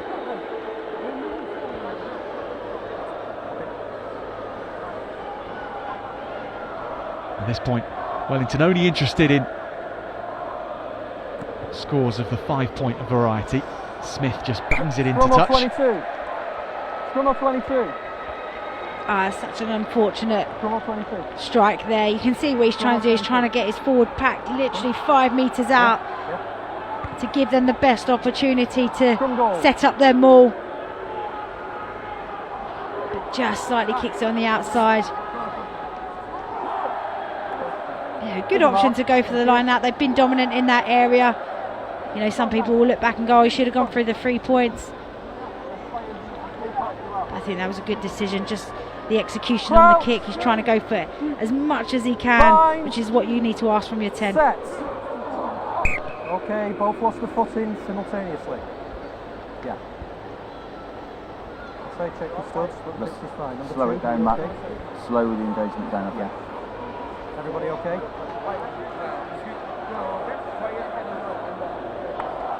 Just slow it down, make sure you're level. Crouch! Fine! Queen Elizabeth Grammar School needing Set. to start to plot a course Hold the shove goal! back to the point score that Wellington have, if they are to contend for this under-15 title. No black, leave it! Off your 15 feet! minutes to play at Twickenham. And still QEGS are hemmed into their Leave own it black! half. Just take them back in. Yep, take him back. This has come Backwards! long, but Knapman can't take it the first time. The right winger and try scorer supreme just minutes earlier gets the ball back into Langford's hands, and that's always spelling trouble for an opponent. Move gold! Triplo, he's run hard today. Rhys Evans in the 16 jersey, big carrier for Wellington. Smith, Geordie Bland it was who put his head down and made good work, and Knapman might have a chance here again. Jack Knapman, ball goes to floor. Knock on. Initial pass was fine. What a great read from Ben Smith there. You know, there's not much space down that short side, but manages to pick it off with pinpoint accuracy from his pass. Mark. Just so unfortunate, just trying to keep the ball alive. Pass slightly dives. Next forward, please. Nine, Wellington can't keep hold of it. Crouch! Binds! Set! Reach all these forays forward for Wellington, eating up the time available Hold for it, goal! QEGS to get back in it Stay in. and keeping them deep into their 22. Run out was from Will Hunter, and this is now in the hands of Will Evans, and Evans gets away from the first. Good speed from the outside centre. Langford tries to upend him. Leave it black!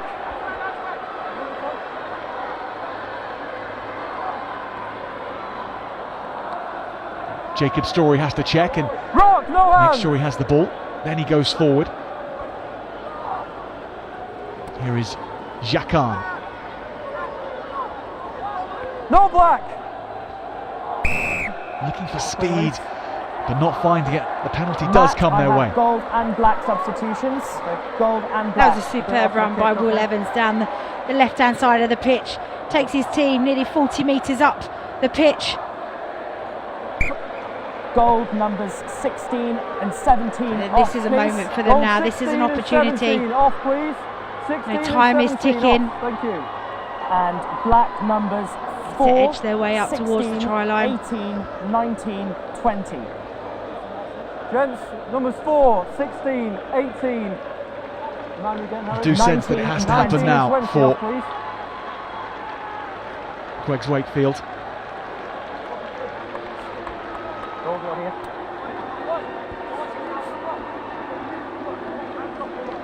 Complete now, thank you.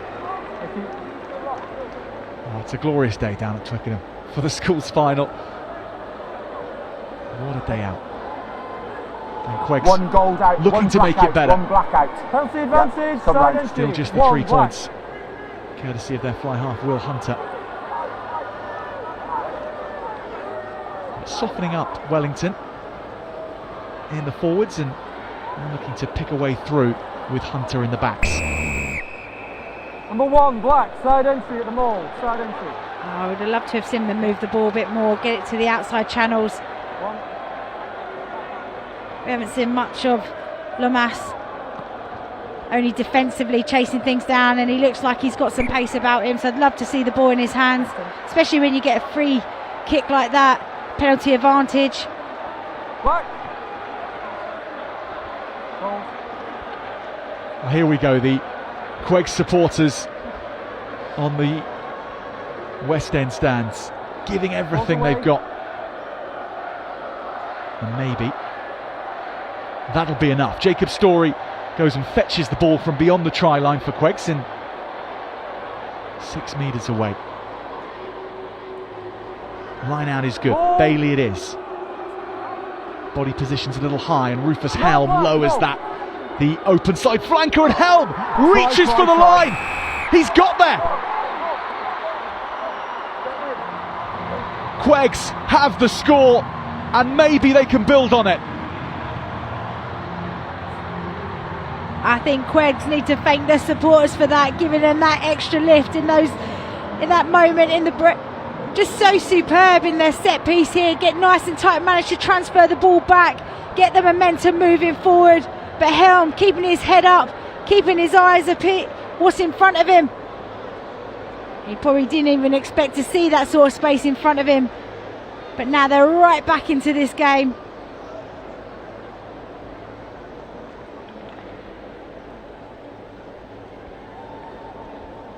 Hunter it is, looking to convert the score. To make it a 9-point ball game with 9.5 minutes to play.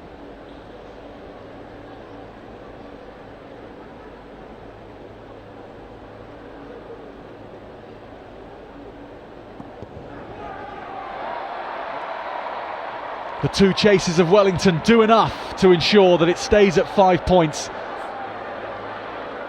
And the gap remains at 11 then. At this score. So good from Helm.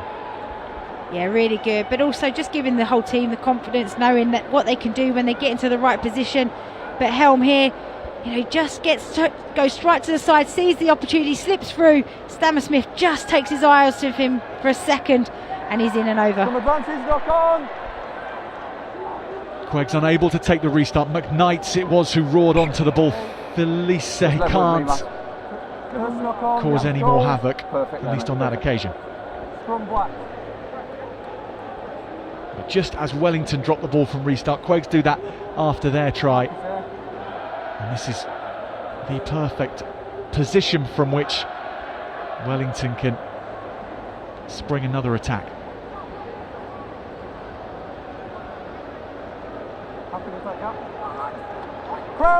Yeah, we've seen both teams do that. Have some really positive play, get points on the board, and then don't back it up with something positive. Yeah, that was a big let-off. There's not many minutes left on the clock now, so QEGS need to maximise any possession that they get. Crouch. Well, we're at the point in Twickenham where we're as close as you can almost be to the QEGS Wakefield support. So those voices echoing onto the field and into QEGS' performance. It's a juggle from Langford, brilliantly kept alive. It might work along the line for Natman. Backwards again. He plays it back into Smith.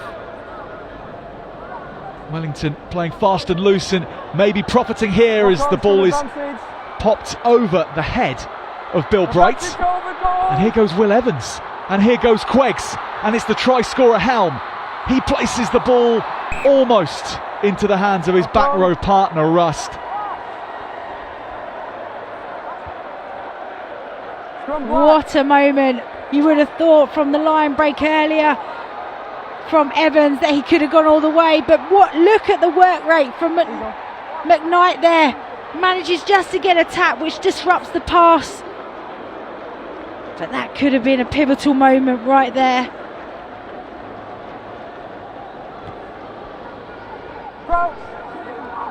QEGS aren't giving up at all. Set. Hold the push.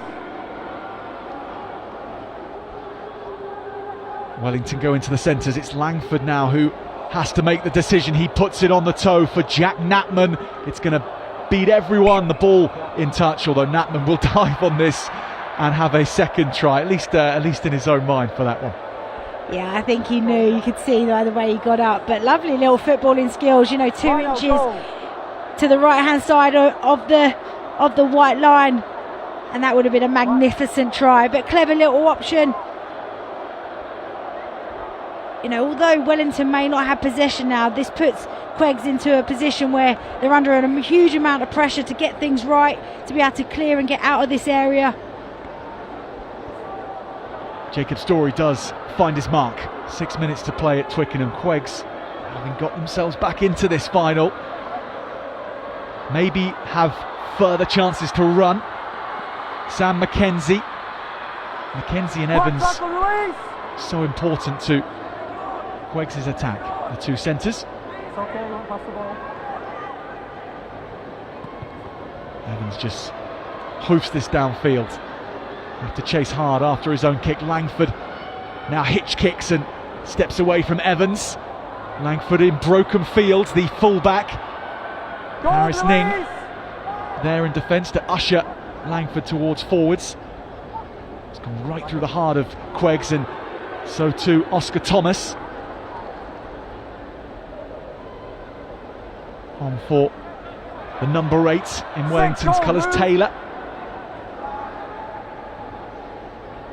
Now McKnight again, and that's a lovely line. Scorching through the middle goes Finn Crumley. A bump to get over, and Wellington have wrapped up this under-15 cup final without a doubt. Crumley, who gets the sealing score.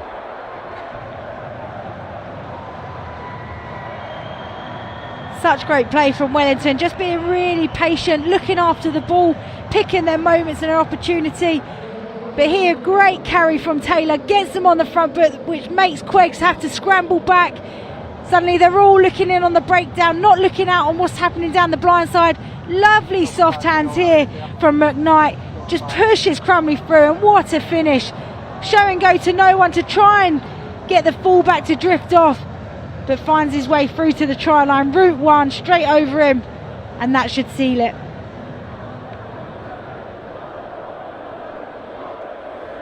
QEGS had to move quickly in order to reduce the deficit, and they did the first part of that with their try. They couldn't get out of their 22, and what a score that was from Wellington. And Langford eyeing up the posts again.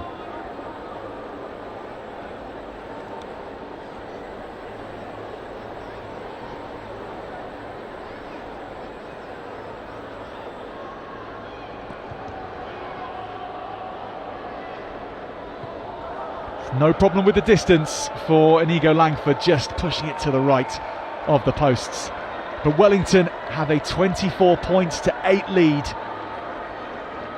thanks to Finn Crumley's score.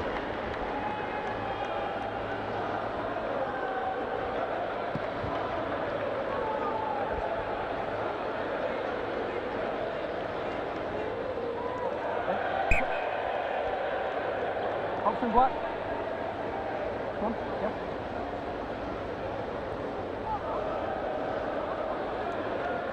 Well, QEGS having kicked off just moments ago, they kicked it dead actually. So Wellington coming back to halfway with possession, and these final 2.5 minutes, well, they're going to be a coronation. Yeah, often from restart, you're either going to have two options. You're going to go short and try and get the ball back, or you want to try and go as long as you can and pin them in there and try and make them force the error, or kick the ball out and then you can get possession back. Just slightly overcooked it. Crouch. Bind. Set. Ed Taylor gets it away to Langford. Wellington wanting more scores, and it's a lovely pop to Taylor again. Tom Pitts, it was the winger who kept the play alive. Rock, no hands. Taylor still wrestling, and now it's Bill Bright. Down the head.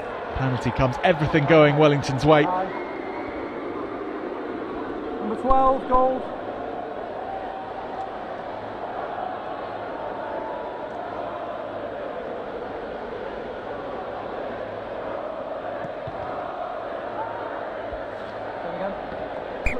Ben Smith's kick this time.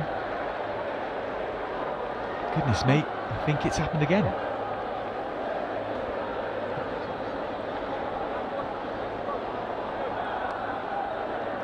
I've done one of them before, Ben. It's all right. It happens to us all.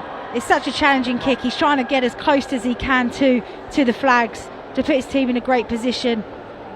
Yeah, we're talking about millimetres there.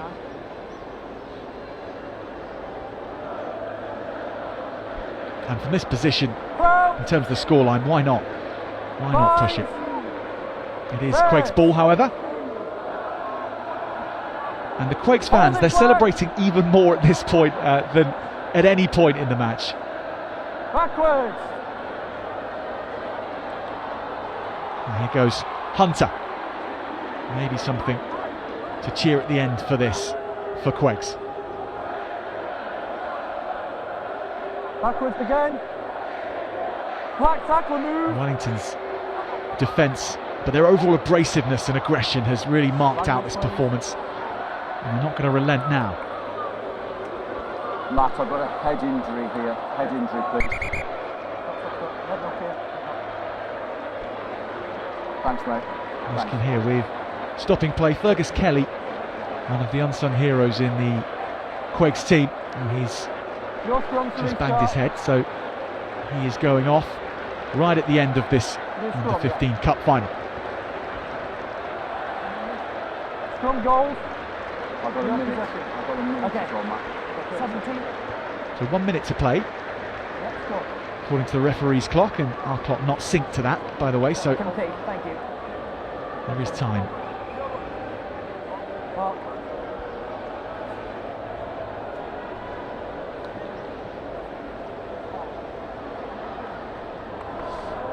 Rach, plenty of options across Wellington's team, certainly, but the player of this final, who would you award that one to? Yeah, I think there's been a couple of stand-up performances. I think Ben Smith's done really well on the 10 shirt, you know, really leading his team around the pitch. I think Oscar Thomas, the hook, has been excellent. What a bump from Will Evans. Then he goes again onto the loose head prop, taking on all comers. QEGS sparked again by their outside centre. That's ripped out of the tackle, hacked away. Evans can't take it this time, might fall for Wellington, will fall for Ownsley. Sorry to cut you off, Rach, with your player of the match summary. We will come back to that. That's absolutely fine. I think Will Evans has definitely put his hand up for a very worthy mention of how he's played. Forwards, advancing, forward pass. As if he was making the point to you. Maul! Despite this final Goal to having drag that had down, time Matt. elapsed, Goal both to teams drag. still wanting to play and finish Sorry, mate, can't see him. in style. Sucking them all, goal. Captain? Yeah, Goal Quig's there just 17. showing, you know, Goal all their 17. pride in what they want to do. They can hear their supporters, not giving up, not knowing that the time might be up, but not giving up that fight. And the same for Wellington. They're not finished, they want more. And now they get a final opportunity. And just as I was saying, I think Oscar Thomas, who's on your screen now, I think he's been excellent, the hooker. His carries, but first and foremost his set piece has been brilliant at the back of the maul. But my player of the match today is going to go to Rory McKnight. I think he's been excellent in the set piece, obviously scoring that try in the bottom left corner, his cover tackle, but also that pivotal moment where he gave those soft, subtle hands and the vision to the centre, Finn Cumley, to go through on the try. So that's my player of the match, Rory McKnight.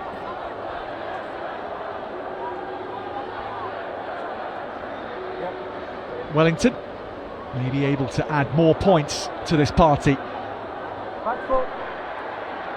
Going close is Thomas. Been busy throughout. Been very technically good too, the Wellington hooker. Here is Bright. And move, tackler. Yeah, ball's there for you. Ball is there. Wellington edging a few more chess pieces closer to the line. Starmer Smith is repelled. Big carry. Callum O'Byrne. Philisay looks for the line, and the big man gets it. That's the way to finish for Wellington College. Sila Philisay, whose big carry set up Wellington's first try of this final, does get over himself right at the end. Yeah, he's been pivotal in that pack for Wellington today, so deserves that try.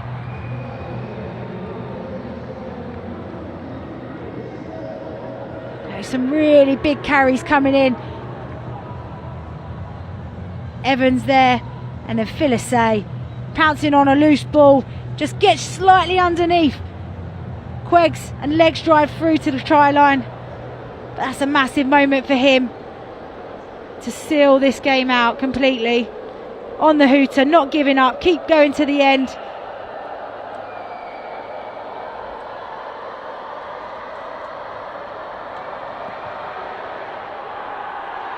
And Langford will end it with a successful conversion. 3 from 5 for the fullback. He was dancing around this Twickenham pitch for most of the 60 minutes. Wellington have the cup final sewn up in the under-15s category, and they have done it from gun to post in some style. How good are those scenes, just seeing them all celebrating. We've mentioned it in the first game, you know, these moments don't come around that often for these young men, but there's number 5, my player of the match. I think he's been outstanding. Those second rows don't always get the credit that they deserve, but he was outstanding throughout the entire game. As I mentioned, the soft hands and the ability to move the ball and the vision, but then also just, you know, his defensive effort to make that cover tackle, which could have been a massive pivotal moment to bring the scores closer together. The story of the match, here's how it started. It was that big carry from Philisay which got things going, but the first try from number 8 Ed Taylor. Yeah, early on just went to their power game. Philisay gets them on the front foot, and then all of a sudden QEGS are just too tight around the breakdown, too many players on the left hand side, and then the threat just comes from Taylor, and there's no stopping him.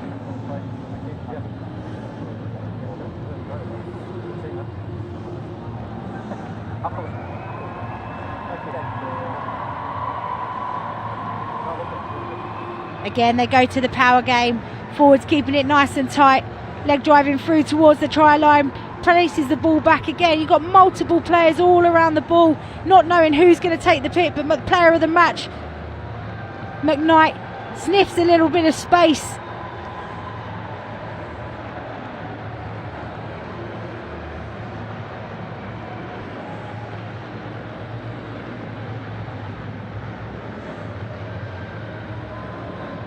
See Stammer Smith there, clever little line, just staying at the back of the ruck. Doesn't allow for the opposition to get through. But here was a magnificent try, turnover ball, moves the ball to the outside. Here, two defenders trying to tackle him, manages to get the ball away. Here, lovely step in, backs himself on the outside.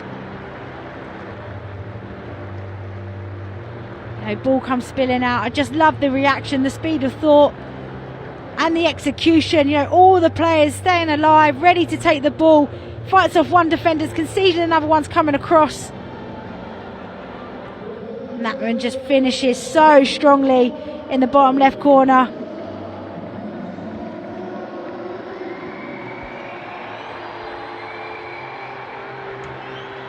The moment we saw QEGS really come alive. Helm at the back of this maul. Just head up, Rugby, sees that there's some space in front of him.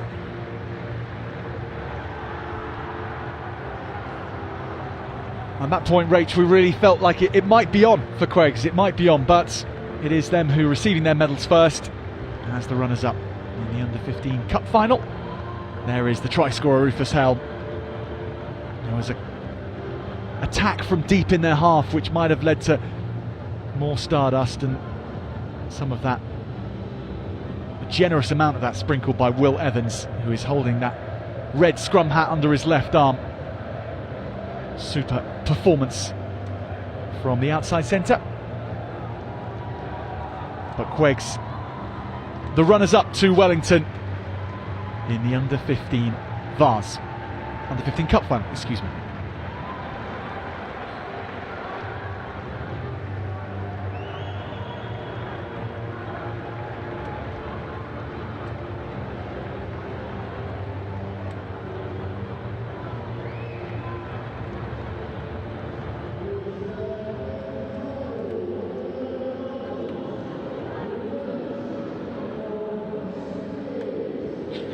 So now Wellington climb the stairs.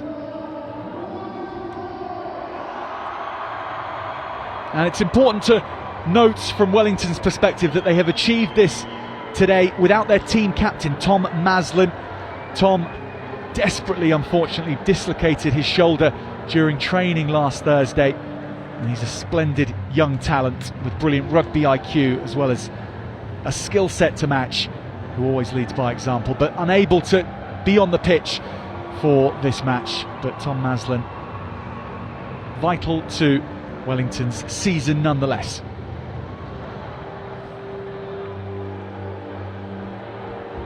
And now the players that have brought victory home, 31 points to 8 in the final, do get to put those winners' medals on, and it's Jeff Blackett, the president of the Rugby Football Union, behind them, who is handing it out,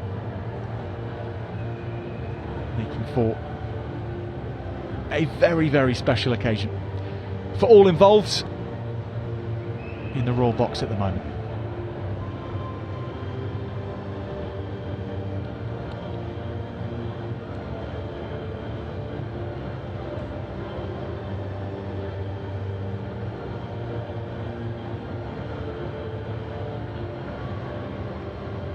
Relatively local to Twickenham, Wellington College in Berkshire. Managed to bring many, many people down. So have QEGS, though, having travelled much further. But we hear that Sila Philisay has brought the most of anyone from Wellington's perspective down for this match, and a try scorer in the final for him.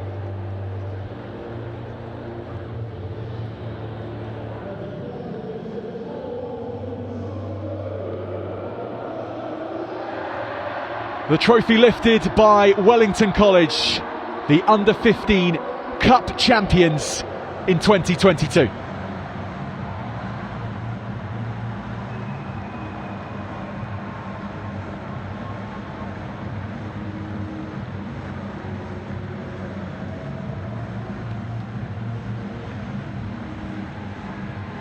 Congratulations to Wellington College, congratulations to Queen Elizabeth Grammar School, Wakefield, on making it to the final and putting everything on the line against this team, but just not quite enough against a brilliant Wellington College. They'll now continue these celebrations on the pitch, and do stay with us in our coverage if you want to stay to watch those and absorb all that enjoyment. We will now take a quick break ahead of the under-18s Vase final that is coming up very shortly. Kick off at 2 p.m. between Mount St Mary's College and Sutton Valence School. After that, it'll be Kirkham Grammar against Trinity School from Croydon in the under-18 Cup final. So our attention switches to the under-18s, and we hope to have your company for that as well.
A very good afternoon, everybody, and welcome to Twickenham, or welcome back to Twickenham if you followed our coverage of the Under-15s tournament earlier today. It is now the turn of the Under-18s to take to the Twickenham turf. And in the Vase final, it is Mount St Mary's College against Sutton Valence School.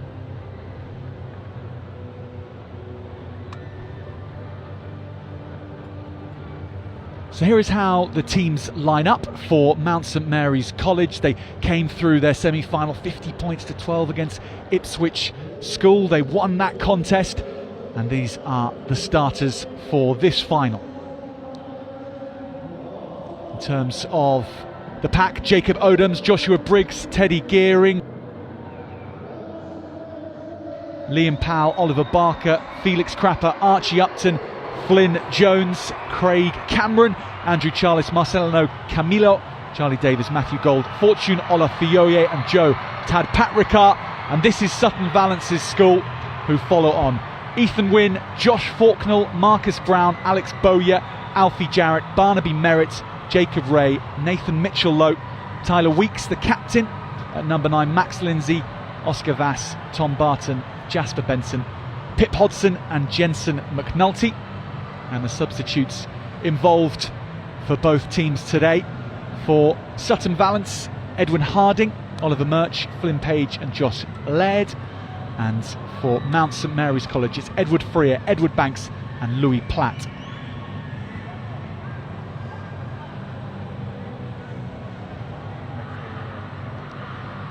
So the Under-18s Vase Cup final about to get underway.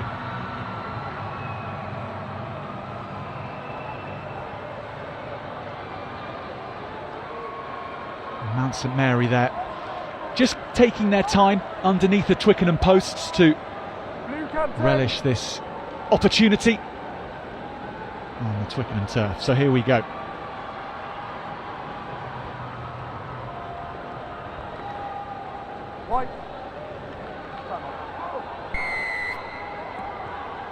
Kick-off at Twickenham, and it's still the rain teems down in southwest London. Mount St Mary's College playing left to right on our screens, and Sutton Valence playing right to left.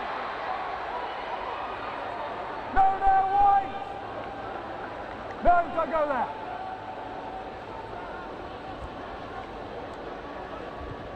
Charged down early on, pressure on the scrum half. Well, it's a good start from Sutton Valence after that kick-off, and it's a good start to this match, I hope, for you as well, Rachel Burford, alongside me, England's World Cup winner from 2014 and Harlequins captain.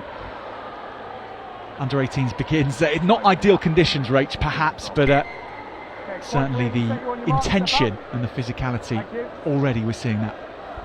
Yeah, you can see the intent there from Sutton Valence. You know, both disrupted both of those breakdowns, which doesn't then give the nine an easy way to be able to get a box kick away to clear their lines and take off some of that pressure. So initially really good pressure early on, which probably sets out the intent.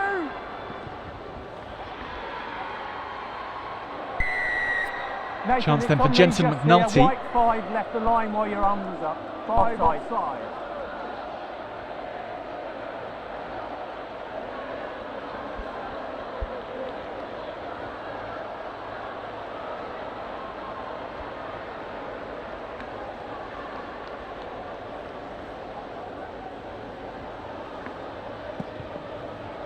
Just talked about Sutton Valence being very eager, that intent to be disruptive and get off the line.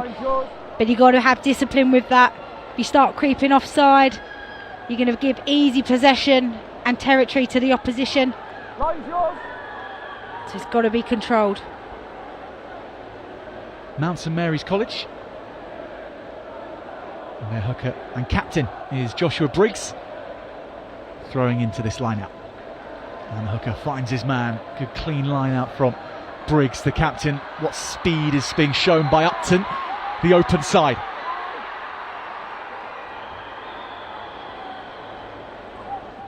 Craig Cameron is at scrum half for Mount St Mary. Sutton Valence giving no space. Tom Barton that was, with the driving tackle.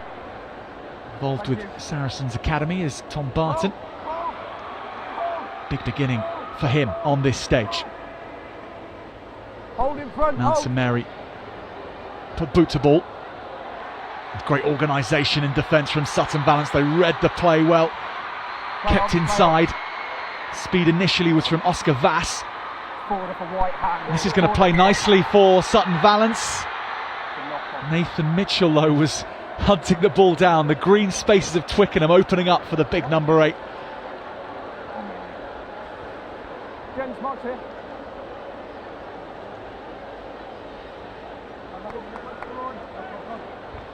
can see there's no space. She just puts boot to ball, try and turn the pressure down that side of the pitch. But really good at keeping the ball alive. But it's just the relentless Defence coming in, not giving an inch early on in this game.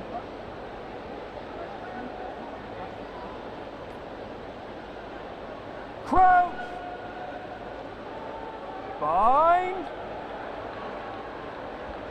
Set. Our referee today, by the way, Nathan Howarth, in the middle with Dave Philpott and Simon Priestley. A lot of endeavour being shown in these conditions, No. despite them by Mount St Mary. Ruck form. Fresh from a splendid semi-final a couple of weeks ago, down in Six Ways in Worcester.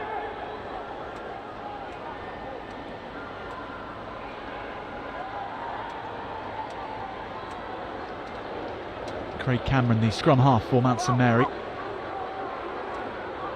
having a pretty good ride of things. Takes his time, goes to the captain, Joshua Briggs.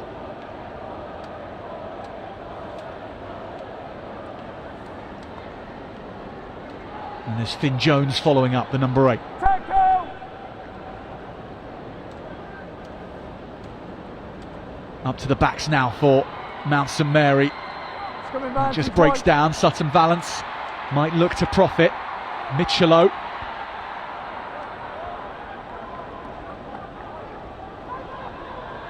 Tyler Weeks, he's captaining Sutton Valence from the scrum half slot. Good pace now being put on things by Sutton Valence. Michelo to the 4 again. This is the fly half Max Lindsay. Second row, Alex Bowyer is sent backwards.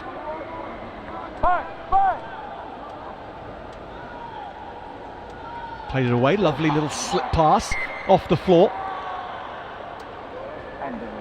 Jasper Benson from Sutton Valence, the outside centre, working some trickery there. Yeah, just unlucky. It was a nice passage of play, building some really quick phases. Just slightly moved the ball forward there, just got over eager. But most impressive from their defence. They're being really clever about when they're going into that breakdown. If the opportunity's not there, they're just keeping all players on their feet, spreading across the entire pitch, so that gives Mount St Mary's no options, forces them to play to the edge where it wasn't really on, and forced that error there, which is where they got their turnover. But we've seen a glimpse of what Sutton Valence can do with ball in hand. Craig Cameron is otherwise unavailable, so is number 8, Finn Jones. 9, you're off the feet first, on your hands. The penalty is against Tyler Weeks. Off feet, 9 white.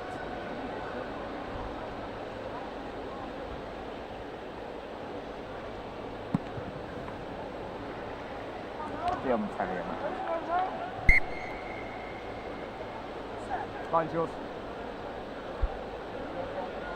The action almost exclusively taking place within 15 metres either side of the halfway line so far. Both teams getting to know each other up front first of all. Forwards dominating proceedings in this under-18 Vase to begin with. No, don't change your mind now, out. More Mount St Mary players arrive to steady this maul, and they march Sutton Valence backwards and gaining momentum. Go Mount St Mary. Tackle, no 8. Thank you. Cameron to fly half Charlish. Charlish cuts back, good break from the fly half, looks for support, none coming. Keep going.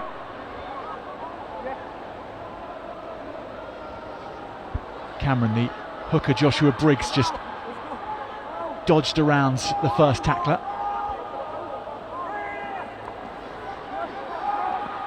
Sutton Valence pulling men over for the far side. They sense that Mount St Mary's backs are concocting something. Still with the forwards. And that's gone to the floor. Big, heavy hitting from Sutton Valence, and they get their desserts. Again, just good patience, isn't it? Keeping players on their feet, both sides of the breakdown, not switching off on the left-hand side. know, early on we've seen Mount St Mary's College coming back down that short side quite often, but numbers are up there, making sure that they were watching the ball. I think it was the big man Powell goes to do a show and go, but players watching where the ball is, makes a good read, makes a good tackle, and then forces the error. Bind. Set. Early. Tyler Weeks takes the ball quickly and pumps it downfield. Another one involved in the Saracens Academy from the Sutton and Valence ranks. Really good take from Marcelin Camilo.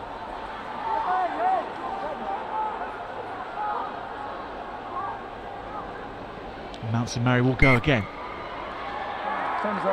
Seem to be a side quite happy in conditions that aren't necessarily for the widest of rugby. That forward pack licking their lips at times when they've been taking on Sutton Valence on the fringes. Yeah, I think both packs have got physical presence within them and they want to assert themselves very early doors.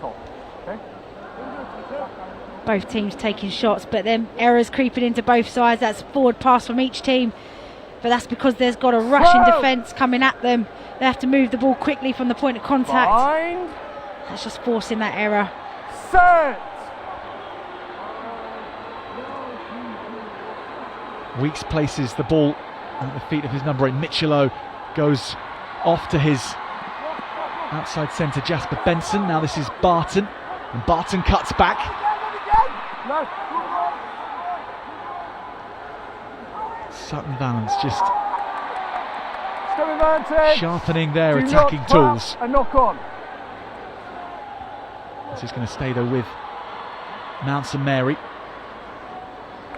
Advantage over. Olafioye with that early run on the right wing. Playing line. It is frenetic out there, Rach. Playing the line. Yeah, the start from both teams, you know, probably haven't been the settled way that they would like to get into this game. Both got errors creeping in, discipline as well. Thank you.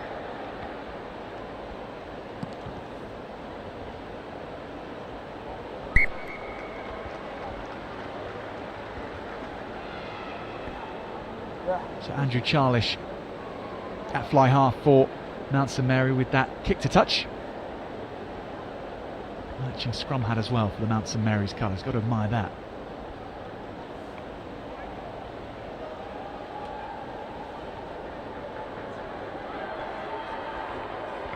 Mo! You're on the line of touch. Again, Mount St Mary tie up Sutton Valence forwards and splinter away, making good metres off the rolling maul, but Sutton Valence working the penalty on the floor. Weeks tempted to go quickly.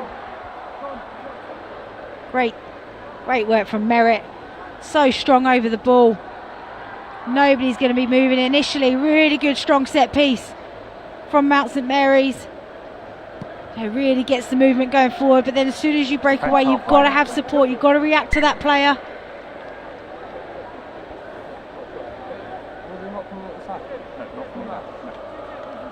There is the big frame of Tom Barton at inside centre.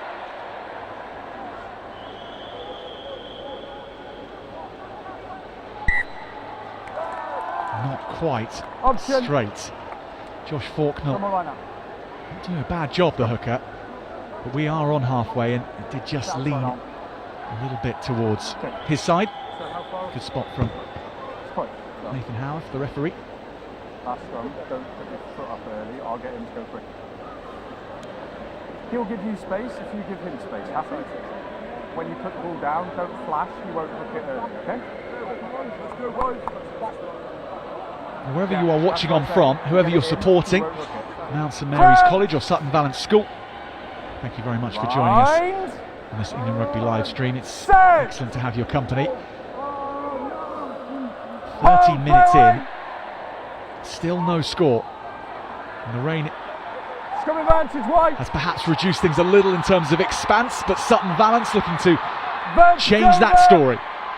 Becoming Oscar Vass again with a hint of what he's capable of, the left-sided winger, Ethan Wynne, the loose head with that last carry. Now to Max Lindsay, who goes cross field, climbing high, taking it out of the sky. Jensen McNulty. Sutton Valence executing a perfect crossfield kick. And now having to fight to keep the ball. Here goes Michelo. Back on Mount St Mary's College side. And super rugby from both teams.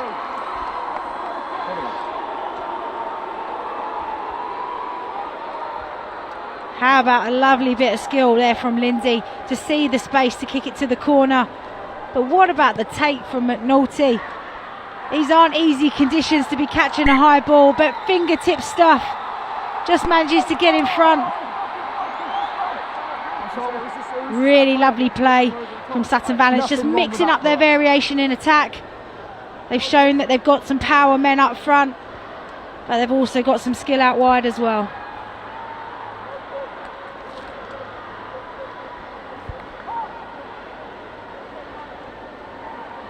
In from the captain Briggs.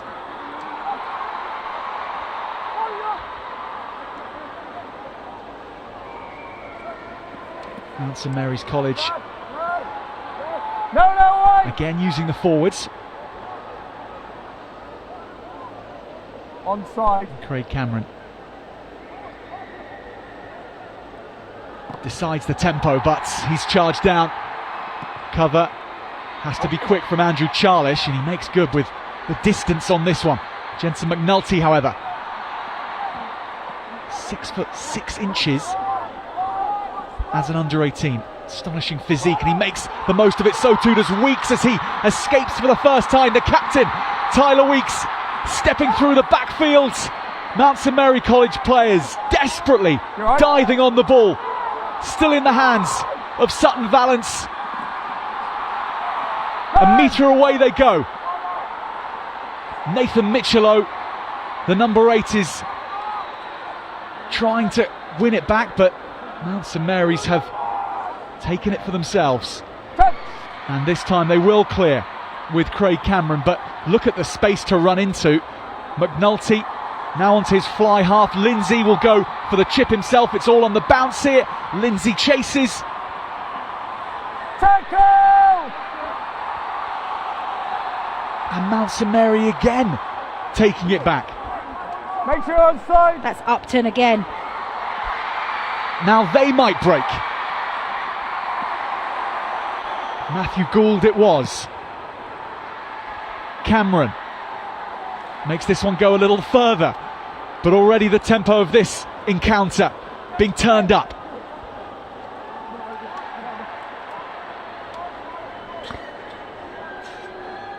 What a wonderful break that was for Tyler Weeks, the scrum half, through the middle. On the ball again with this kick over the top and not quite bouncing before the line. It's opening up, Reg, this one. Yeah, that was a bit of a breathless few phases there.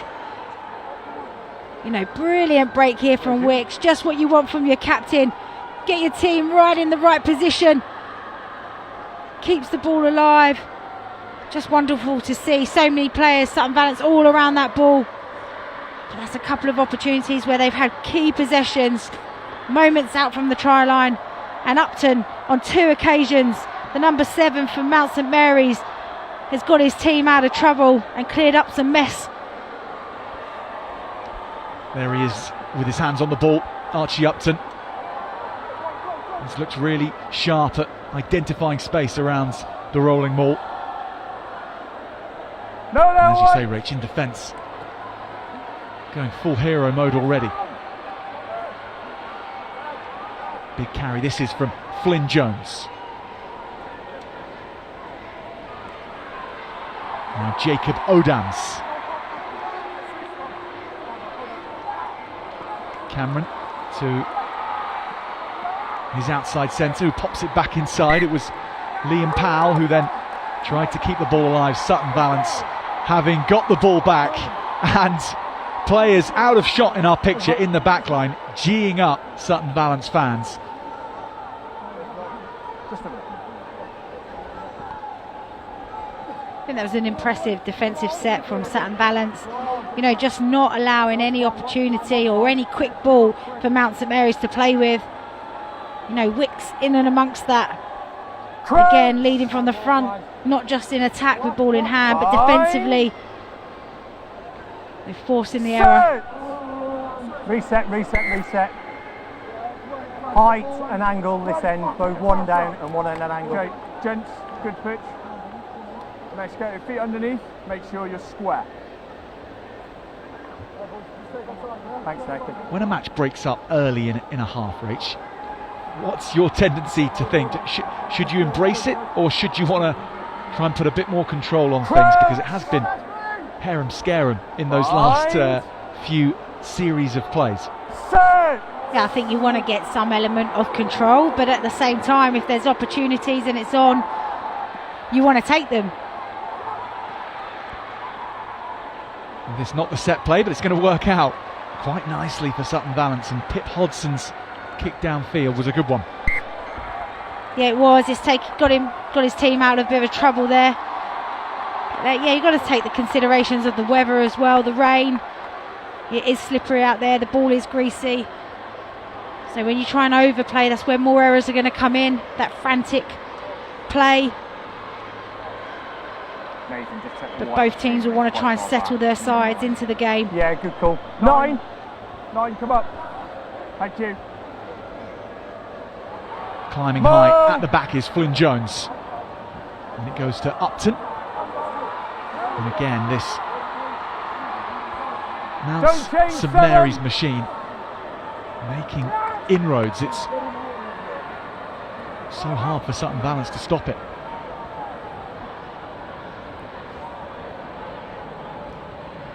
Charlish. This will bounce, picked up nicely. Jensen McNulty showing the full skill set. Jensen McNulty in the first 20 minutes of this contest.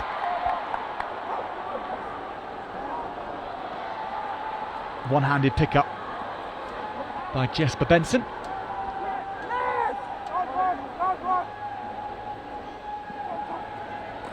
Jacob Ray.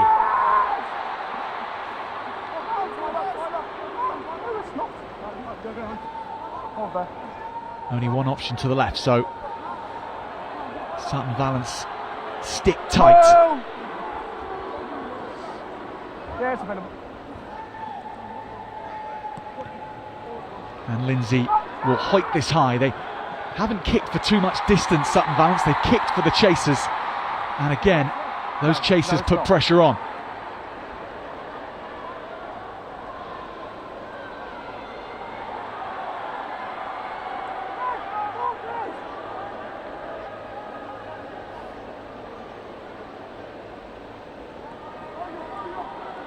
Jacob Odams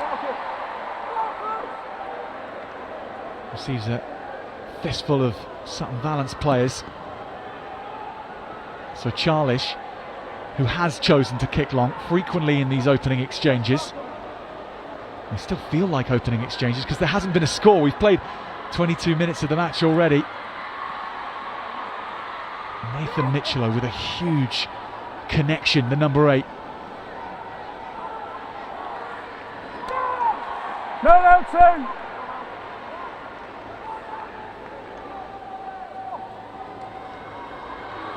Teddy Gearing.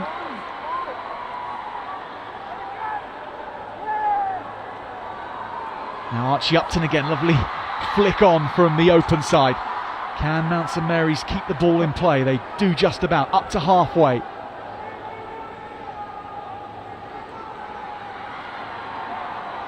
Jacob Odams.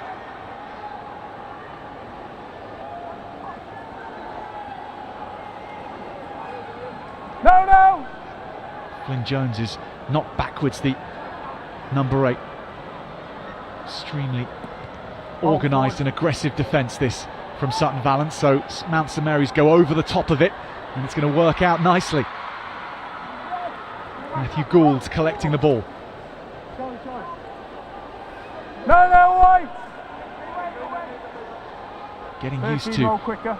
the ball in hands No, don't go in on the there. Twickenham pitch now. Mount St Mary, good period of possession this.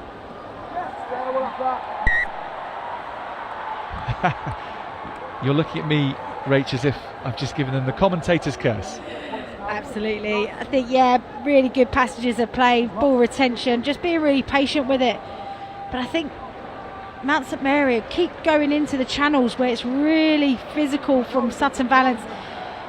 But I think Ray here heard me talking about Upton, his opposite number 7, and just thought, I'll let you know how physical I can be as well. You just got, yeah, I know, but you've got an active bleed, so it needs to be white. Yeah, but it'd be great to see Mount St Mary's just move the point of contact a little bit wider. They're going so tight to the breakdown, which is where Sutton Valence, you know, they've got all their players on their feet, pretty tight to that breakdown area, which it makes it all too easy to be able to read defensively.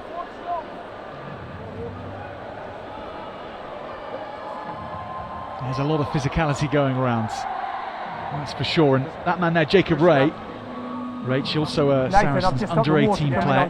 Everyone in the back row for Sutton Valence is involved in Saracens academy in some way, and number 8 Nathan Mitchellow even played international level last weekend for England under-18s against France in San Rafael.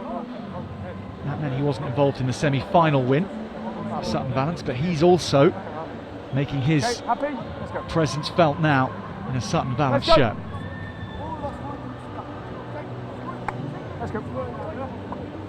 Yeah, I've been impressed with him early on. He's been a real nuisance around the breakdown. Defensively, he's been strong. He'll be bringing all of his experience from under-18s, England under-18s, into this game now. Crow!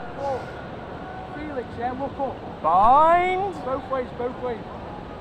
Set! Hold! Tyler Weeks has a scrum going backwards to have to pick the ball from. Max Lindsay's been caught behind the gain line, well behind, and Mount St Mary have worked an opportunity here by the forwards. 4 points.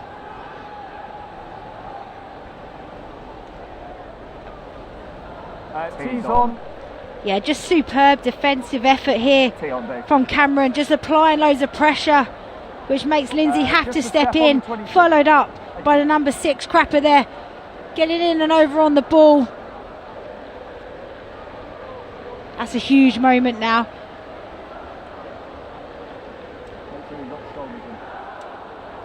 Nathan, the only observation from both of us is they're getting tired, they're starting to creep. Might just be able to get a chance now to see the rain coming down on screen.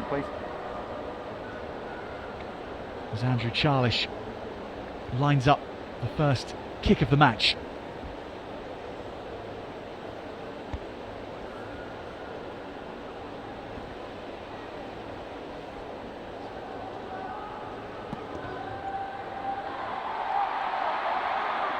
Charlish just puts it to the rights of the posts, so the scores stay all level.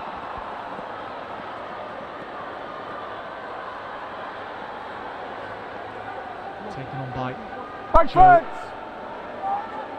Tad Patrick, the fullback for Mount St Mary. And into 3 defenders, there's only going to be 1 winner. You know, 2 players make the tackle and then Merritt's in over the top of the ball.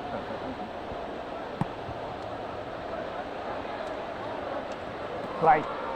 That hasn't found touch. Keep going, keep going. Charlish's kick taken by McNulty. Support from Marcus Brown. Good carry from the tight head. Keep going. Weeks. Tom Barton might get the ball away to Nathan Mitchellow. Mitchellow has to be taken low and he's hauled down. Ethan Wynn. Sutton Valence playing into the 22 for the first time. Mount St Mary though with the ball always seem to come up with it when they need it. First one is just to the right. where the Interchange guy then, with blue is 14, from. please. 14, Interchange, blue change, 14. please. Change.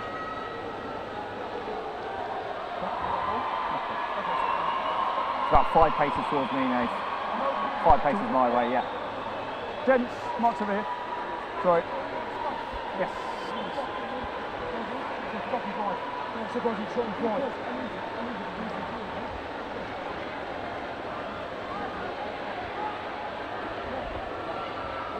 In this kind of weather, Rach, how many options do you have when you're looking to clear your lines? Is running it just a complete no? Or would you still have that as an option? Absolutely, you've got to have that as an option. You know, often when you're playing in conditions like this, the concentration levels go up, and actually you can still execute the skill very well. But it's that focus level. He's done really well there.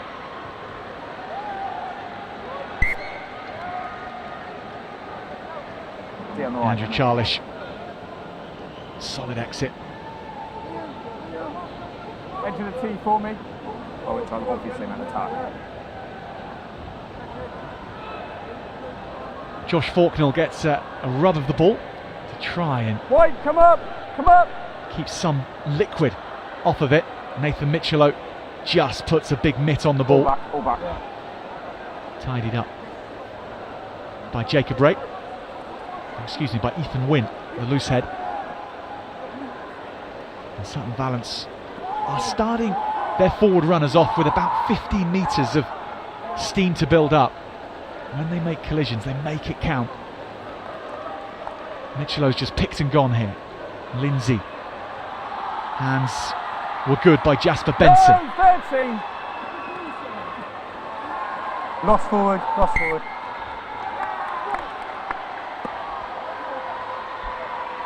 As this half edges towards its conclusion, Rach, so hard for either team to build any momentum here.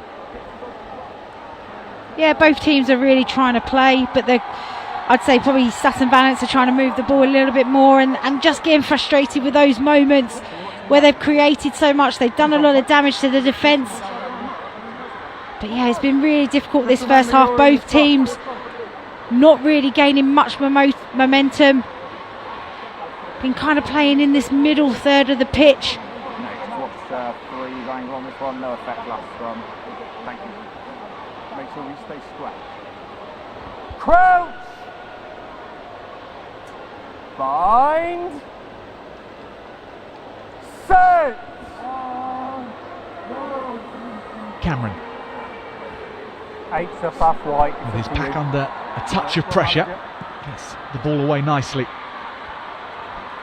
Huge kick coming in here, just about kept in. That saved the 50-22, except it hasn't. It went out. Touch judge's flag is raised. What a kick that was. 50-22. How about that from the set piece? Brilliant bit of skill to execute. Looks like they're going to play open, which pulls the winger up just slightly and then kicks it down that left hand side behind the scrum. Does so good to try and keep it in. Lost forward, lost forward. But that's a big moment just gone there to not secure the line out. So critical. They've worked so hard to get themselves back into that position.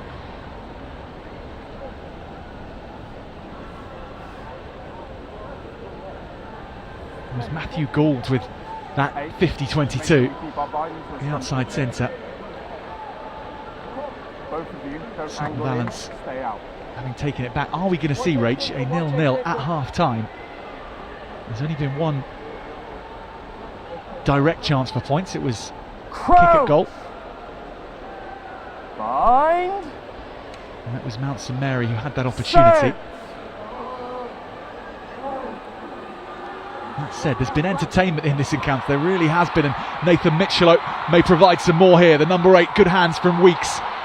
This is kicking downfield. Plenty of Mount St Mary players back for this. Just one in the hunt for Sutton Valence, but what a nuisance they make for themselves. That is incredible. Barnaby Merritt has hunted down 4 Mount St Mary's players and won the ball back for his team. Looks like your commentator's curses could happen again. Yeah, brilliant play. I just loved there how I think it was Hodgson managed to get the boot to ball instead of just taking the tackle, recycling it, thinks, wait a minute, we've just got a turnover, no one's going to be in the backfield, let's apply the pressure. Inside the last minute on the clock, Nathan, just so you're Barnaby aware, right? Merritt I agree. Yeah. doesn't give up the fight, chases all the way through, completely hounds the backfield who are trying to recover and get the ball, and manages to force an offload, and now we've got an excellent opportunity to finish the first half. Sutton Valence with this position, Weeks the scrum half and captain. It's the wide option, they go just around to Hodgson along the line, and Vass can't claim it. Mount St Mary get the ball off, and they'll get the scrum from here. After the scrum. You can see they're trying to get the ball to the outside. Very Lovely quickly. little ball there, but just watch how 10, 12, 13 and winger can all just slide off defensively.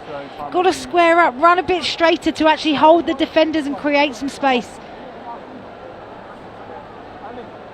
But Mount St Mary's will take huge amount of confidence from that. Gents, that's the mark, you're over it. Come up, point.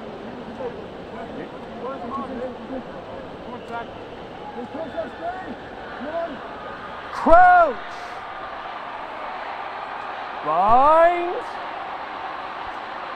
Set! One last dash of the half. How much dashing there'll be, we'll see. Mount St Mary's may just want to get this off and get to half time. They do. Half time at Twickenham in the under-18s bars, 0-0 between Mount St Mary College and Sutton Valence School, but we've not been short of action, we've just been short of points. Best chance of the half fell to the team in gold, blue and black, but from the tee Andrew Charlish wasn't able to nail the shot at goal, so that is as close as we came. Sutton Valence School having shown a real array of attacking instincts across the first half, but yet to cross the whitewash. So 0-0 at half time between Mount St Mary's and Sutton Valence. We'll take a break at half time, but second half will be coming up from Twickenham very shortly.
Yeah, I got it now. That's perfect. I got you. The half-time team talks conducted on the Yeah, pitch. Nathan, I can hear you. Perfect. And both teams turn around. Neither ahead, neither behind. 0-0 after the first 35 minutes of action.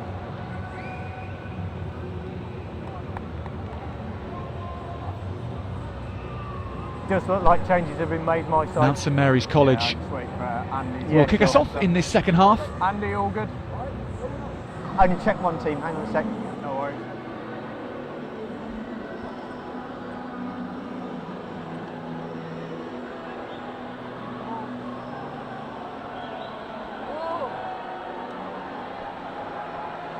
I think we're still waiting for a rugby Andy, ball. can we have a ball in the middle? Would you believe it? Well, please. Home of English No rugby, ball. and we are looking for Well, a rugby it's ball right. out on the pitch. Here is one.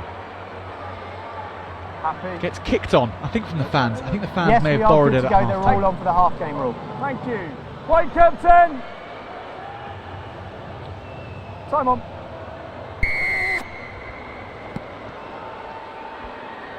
Mount St Mary's kick off the second half. Way now, blue! Sense really in reviewing that first 35 minutes that the better of the opportunities fell to Sutton Valence with attacking crossfield kick early on and various plays which might have ended up with points being scored. Nothing happened though, and Mount St Mary's stayed in the fight, even having that shot at goal to try and go ahead themselves. Rach Burford, welcome back for the second half, and a question for you. What's the temptation as a player in this type of conditions?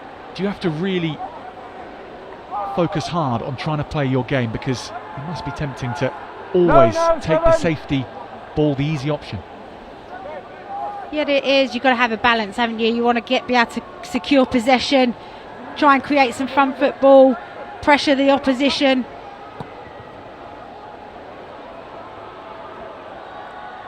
But at the same time, you don't want to miss opportunities because you are playing safe. So it's all about all players having their heads up, seeing what's in front of them, but then also having that focus there to be able to execute what you're seeing or what you may be hearing from those outside channels as well, because there are plenty of opportunities.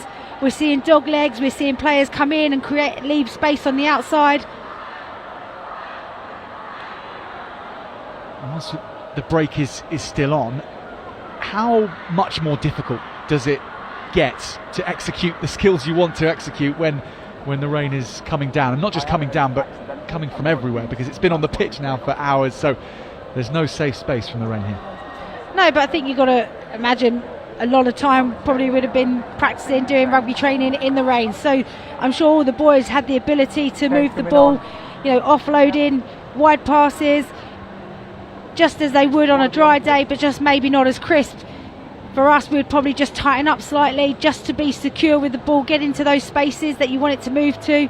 But it just takes another bit of level of focus, making sure the ball's in your hand before you take the eyes off it. 5 has gone on. Really 5 reaching has out, come on. not letting the ball kind of fumble onto your chest. It just Have we takes got some another moves little gone off, notch Andy? of Yeah, concentration and five, focus when you're playing in conditions like this. There's your mark.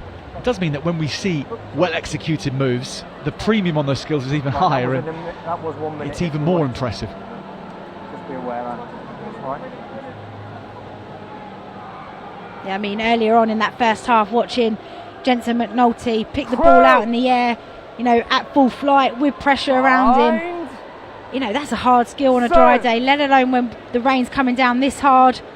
Pressure on at Twickenham as well. Mount St Mary's scrum does get the ball away. Lovely shape to the run Play on, play on. from Matthew Goulds, but the ball is kicked in behind. Have to be very careful here, as Sutton Valence will look to pounce. Michelot is involved. The big number 8 clatters into Mount St Mary. Full brains, 8! Use it! Numbers are there in the end. Craig Cameron has been completely unflustered by pretty much everything in this final, the number 9. And this one is hoiked high. Well claimed by Oliver Murch.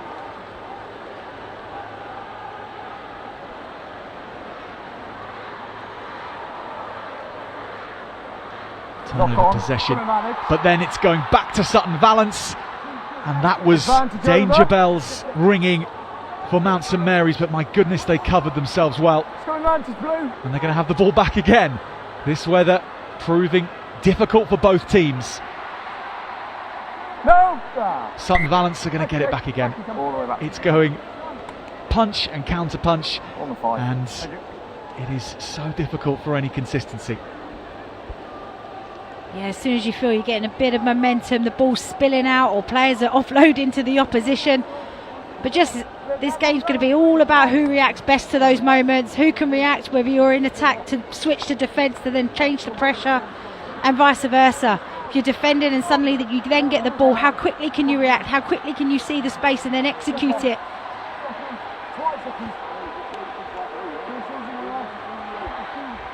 Crouch! Bind! Search!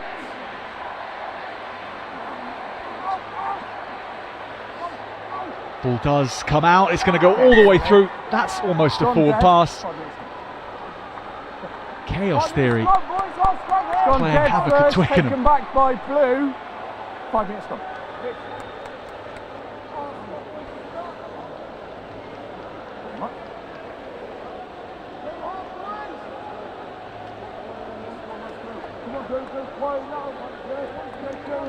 That's a big critical error there. You know, if you're feeling you're under pressure, especially at your set piece, just tighten up slightly. Make sure that the ball's going to get into the player's hands. We just talked about this a moment ago. Bind. Like to see Sutton Valence capitalise on this mistake and this error and convert this into something. Nathan Mitchello goes from the base. The number 8 goes close. Driving up. You've lifted it in the air. You've lifted it in the air. And they'll play quickly. Weeks wants to go. Lindsay passes it along. Benson will step himself, gets it on to McNulty, who can't put it down. I have it before the line. Do you have it after the line? I have it before the line as well. So knock on before the line, scrum 5 metres out. Right, boys. Agree this side as well, mate. How about this? We talked about the ambition to play even in these conditions, but lovely little backdoor offload.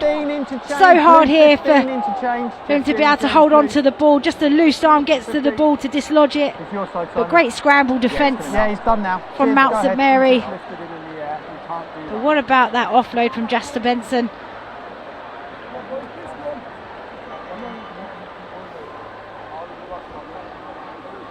Lovely line cut as well from the outside centre. And the trail run from McNulty, so nice. It was all building towards a try. Bind. Search. Mount St Mary survive again if they can get it off from here and get back to midfield. What a get out that will be. Good pressure from Sutton Valence in the scrum, but not enough. They have the ball back on their side. Use it. Craig Cameron goes for the box kick. It's one for his chasers to get after. Well taken in the air. Really brave from Oliver Murch. Give him space. Where you go? And he's down afterwards. It was a heavy collision with the ground for the replacement wing.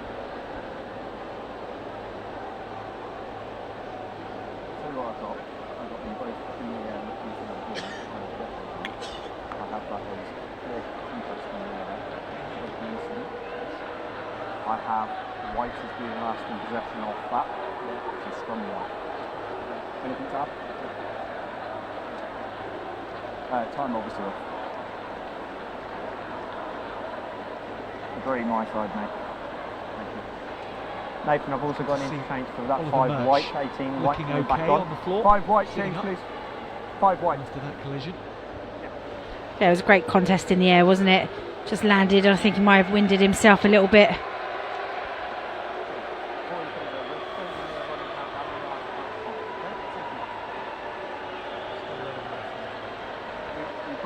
Both players competing for the ball, looking for the ball. It's a clear contest in the air. White will last in possession, it's going to be their scrum. Okay, that's from us. Yeah, fair decision by the referee. Feels that there was a fair contest in the air, but stopped the play just to make sure that Murch was okay. It'll be a scrum now to Sutton Valence. Okay,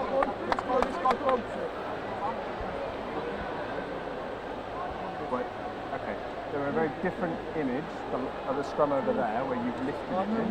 You need to stay down and square. That's all we're saying. Okay?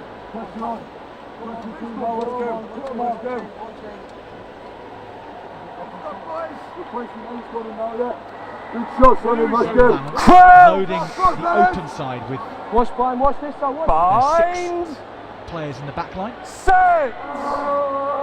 If the scrum is solid, maybe they can work something from here. A little juggle with it initially. Benson did take the ball.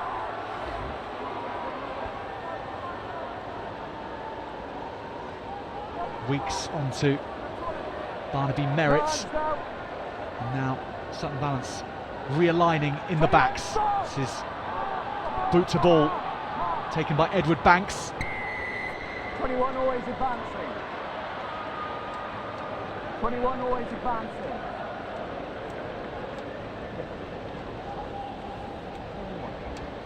That was a good read by Edward Banks there. Just notice that the 10 shapes to kick to the corner. So just starts to back off. Regathers really, really well. Yeah, sorry. That's right, just an observation there.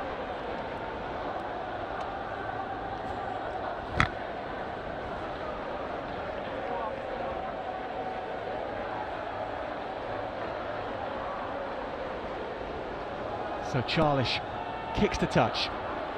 It's an excellent outcome for Mount St Mary's. Line's yours. They are hanging tough in this contest despite the pressure.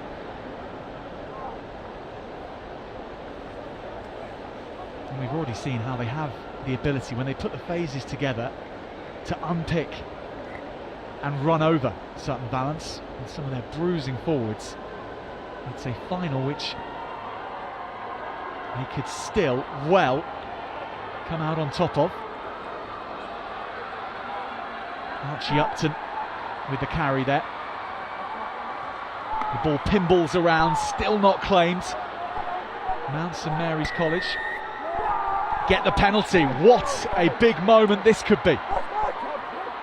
They have muscled their way forward, used the weather to their advantage, and they've got a penalty 25 metres from Sutton Valence's line. Yeah, no.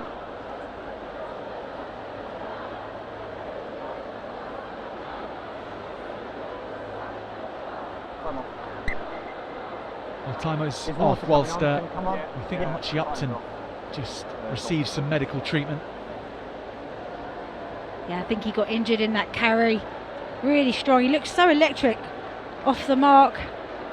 Just pulls in a load of defenders, which you'd think would create some space somewhere else. But Wicks was in there, managed to rip the ball from the 7. But then we talked moments ago about the team that reacts quickest to the turnovers, the transition of that.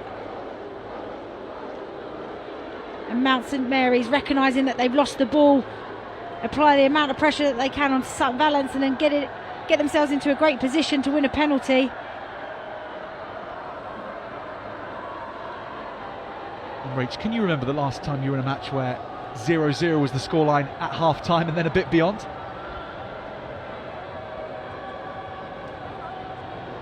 Thankfully not too often. Yeah, they are rare occurrences, these sorts of games. The weather hugely playing a part, but also this physical meeting head on between both these teams.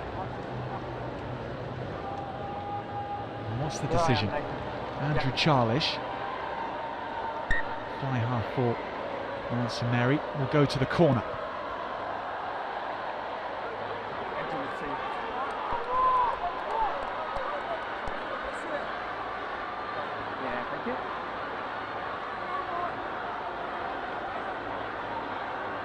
Important moments these, you sense, for Mount St Mary.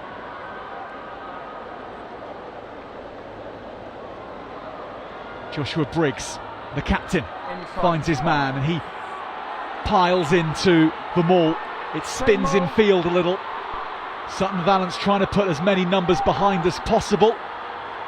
Ball's my side with 2, I can see it, it's on the floor now. Mount St Mary back on the 5 metre line. Penalty advantage, 9. With the advantage, It was white 9. Penalty advantage coming from Cameron. Charlish kicks for himself. It's fallen into Charlie Davis's hands.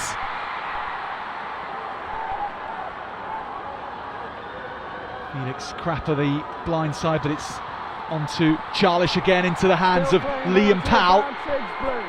Showed up early as a big carrier for Mount St Mary.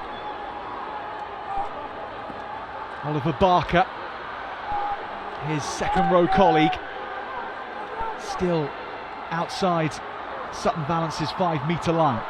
It's a very handy barrel forward from Flynn Jones.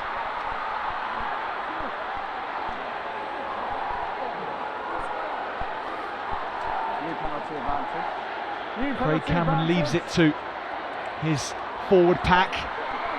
Weight being lent on.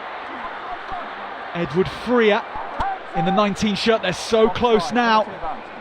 Can Mount St Mary cross the whitewash? Flynn Jones with that last carry. Joshua Briggs now edging ever closer. Sutton Valence turn. Try to turtle roll Mount St Mary. Penalty was coming throughout that attack. And Nathan Howarth, our referee. Penalty here, penalty over there, top ball, penalty. Got hands in the offside, and yeah, you can go over there. Take your pick.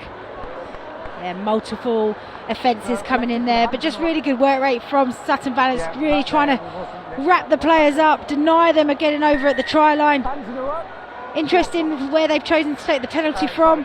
Maybe they'll be looking to go to the line out again. Looks like they are. But Sutton Valence, they probably had all 15 players within 10 metres of each other, so there must have been space somewhere else. Just want them to be brave and take the opportunities on the outside if they present themselves, especially when you've got penalty advantage. Why not take the chance? Why not take the opportunity?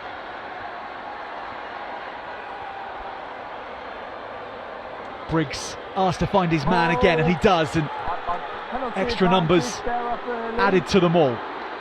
Edward Freer it was who came in to join. Another penalty coming. The pressure mounting on Sutton Valence. Still, they have the resistance.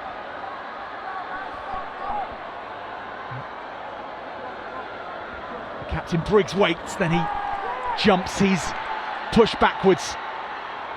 Super work from Jacob Ray. It's up to the backs, and Charlish gets it on. Gold tries to place the pass to Camillo. That stays in the hands of Mount St Mary. Now Charlie Davis. The screams from the West Stand letting Mount St Mary know how close they are. Here goes Freer. He's been prominent since coming on, Edward Freer.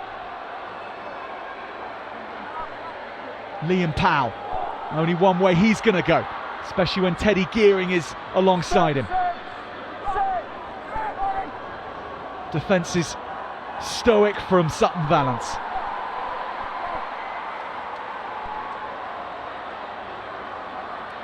How much longer can Joshua Briggs and his team keep knocking on the door? Touch of momentum is all they need. It will come all the way back again.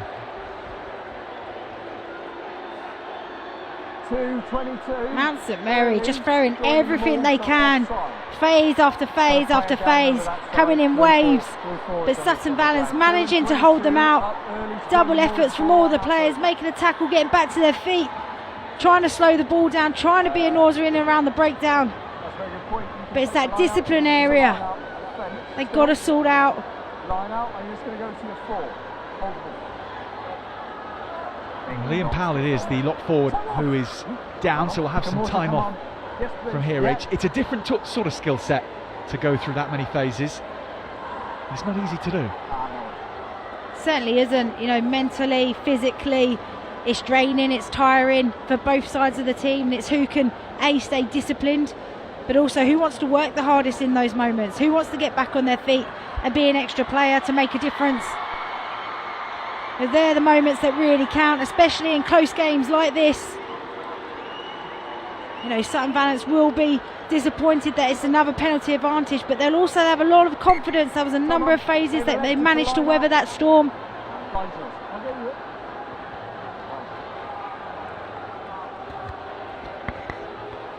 Take number 3.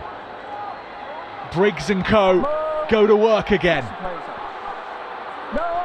Nathan Michelot comes up the side of the maul. Mount St Mary just a metre away. Another advantage and another surge for the line from Mount St Mary, looking to break the deadlock in the under-18 Vase. So close. It's back on Sutton Valence's side. Yeah, I think it's coming. Something's coming. Yeah, I feel that the referee needs to have a conversation. We've also got side entry by 8 and then a sack. Is that for you a final warning, Rach? Is that the sound of things? Well, he didn't say that, so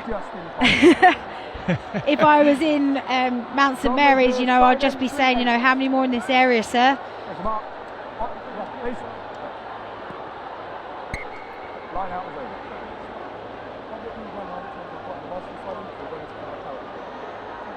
Yeah, but that one you definitely change. That one possibly against Nathan Michelot himself, but coming up on the outside, the number 8, the England under-18s man. Mount St Mary pile in again,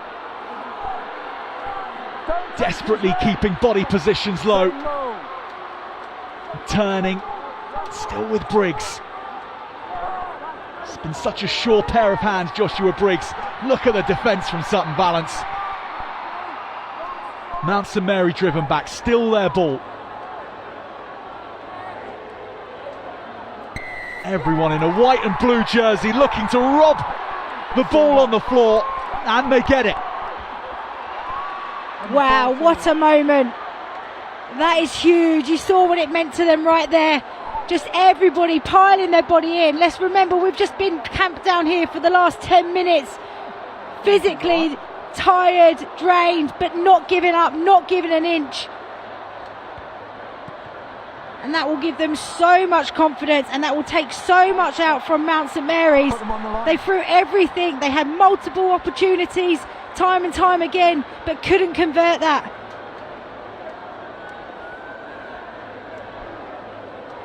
For most of the first half, it felt like Mount St Mary were trying to survive, to stay with Sutton Valence, but then it was all about Sutton Valence being on the ropes and somehow avoiding the sucker punch. Yeah, he's allowed to do his laces. Let's go.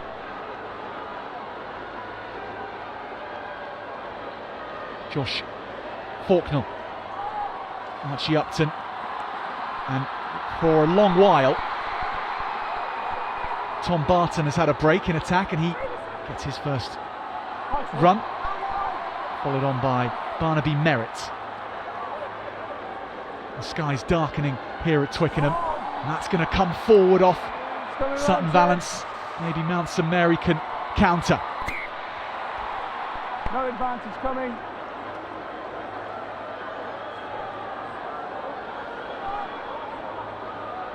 And we are approaching an hour's play at Twickenham, and still nothing to pick between these two teams.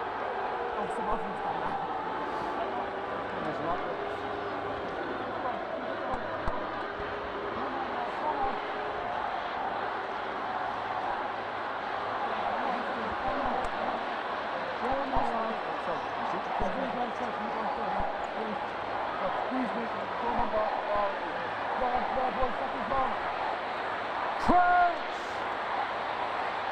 Bind. Set. So Craig Cameron and company. 50 metres away rather than 5 now.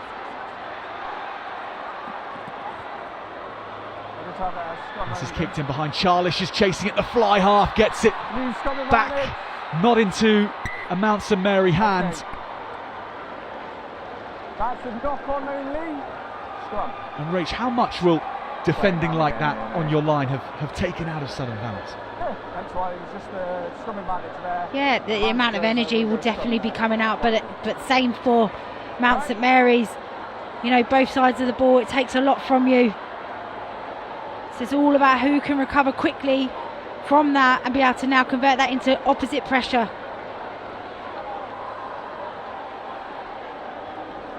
It's taken nothing out of the fans in the stadium. The energy still brewing in the stands.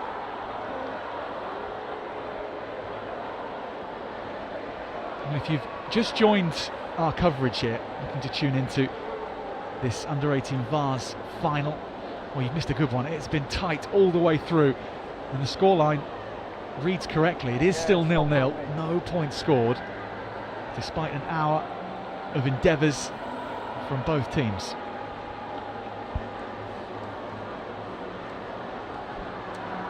And we're just running our eyes across the maths around this match as well, and if it is to remain a 0-0 at final whistle, well, the trophy is shared.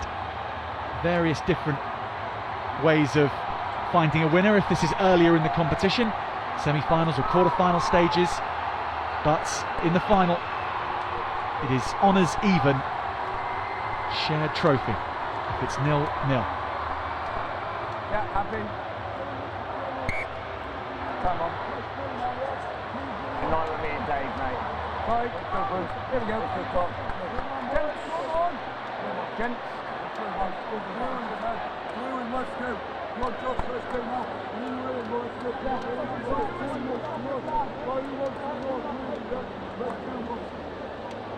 The thrills and spills we've seen, Rach, though, it doesn't feel like it's going to end 0-0. I hope not. I hope not. And I think for both teams, they definitely don't want to be sharing a trophy. So hopefully in the last 8 minutes, we'll see some magic from one of them.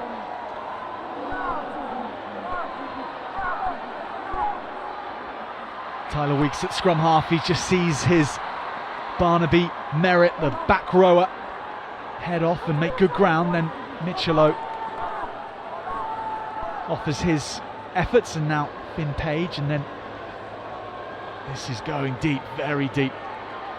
Taken well by Louis Platt, and Platt now goes off on a scurry of his own. Platt puts it in behind, the chase is on. Herring after this is Matthew Gould for Mount St Mary. Ball stays in play, Weeks relieves the pressure, but for how long? Mount St Mary and Platt come again. Taken man and ball. Charlie Davis was lined up from way off. That was a lovely bit of skill from Weeks there. No left.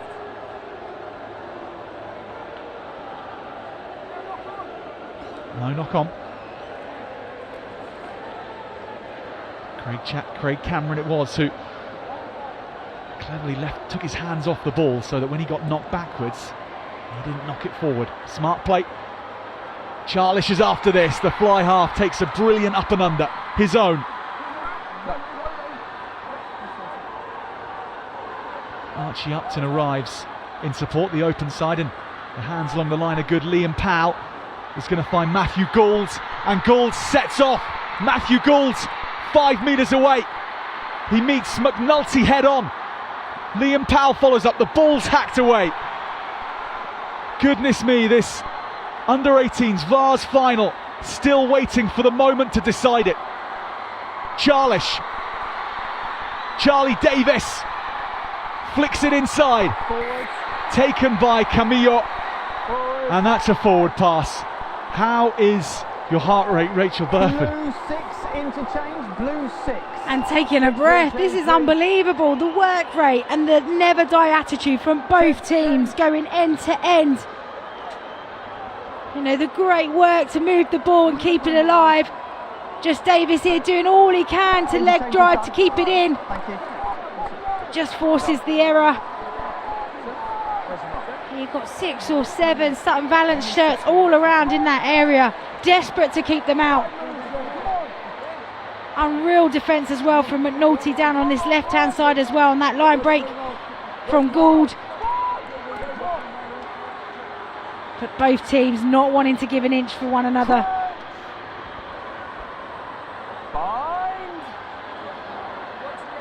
What a momentum shift from the first half, where Sutton Valence asked most of the questions. It is all Mount St Mary now.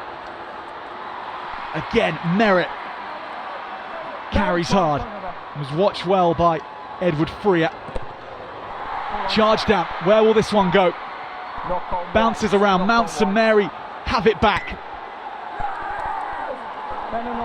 And they'll have the scrum from it too.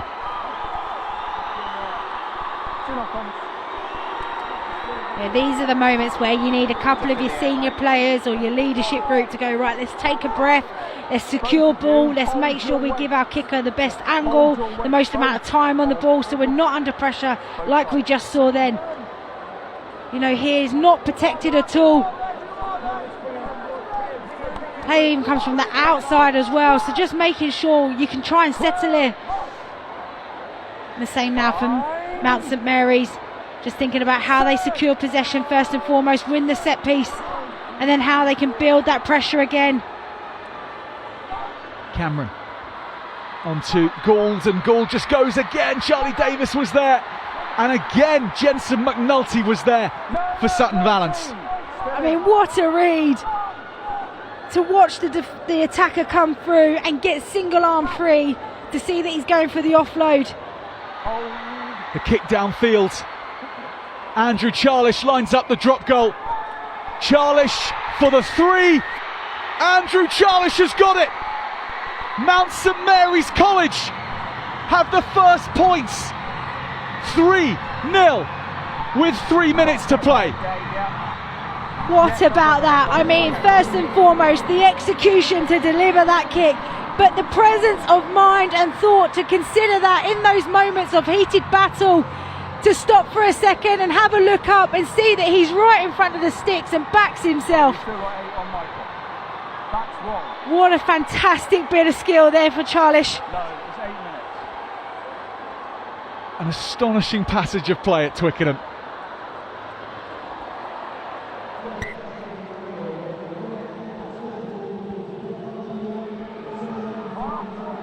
Mount St Mary's College with 3 minutes to see out, to lift the under-18s vase.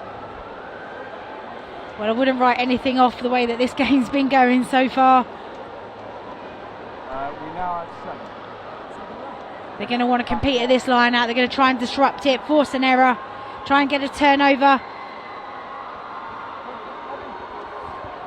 And what comes into play now is that a straight penalty goal wouldn't be good enough to take victory, despite it being a draw, because the first point of the final is the first count back option here. So Mount St Mary's would win if it's 3 points each. Sutton Valence need a try.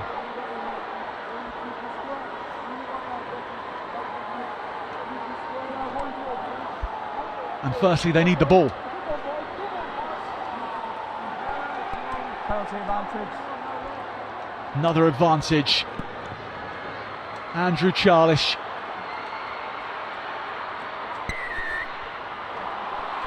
Penalty was coming, that's why they risked it with the crossfield kick.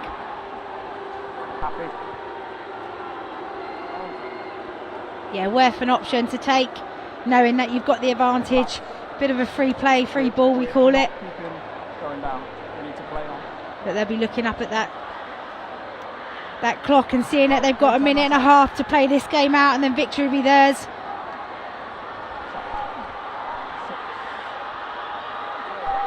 Just seeing Sutton Valence, they seem like they're going a little bit quiet.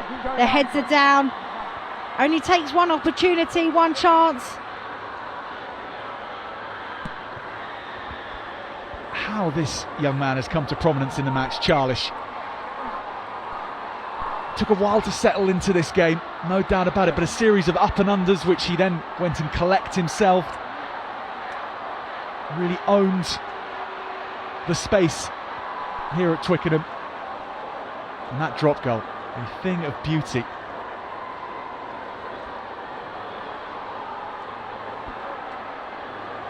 Line out claim by Flynn Jones. No, go back! Thank you. It's been such It's a fine pillar now. of strength, the rolling maul for Mount St Mary's College. And they go to it now, Yeah, I am. needing to see out 6, don't change. over 30 seconds of play. Don't put... The captain, Briggs, has the ball, he places it back. Back foot! Cameron waits for more forwards to come round. Little juggle for the number 8 Jones. And everyone is counting down the clock at Twickenham. The penalty goes Sutton Valence's way. And that's the mindset and the attitude you want. You know, less than 5 seconds on the clock and not giving up. Being really relentless in the breakdown and the tackle. Not giving them a moment to breathe. As soon as they saw somebody juggling with the ball, that was their chance to pounce. And now they've got themselves one more opportunity. One final chance. They're going to have to go for the try, as you say. Blinded by the light. Bloody hell, is that what it looks like? That's it. And if there wasn't enough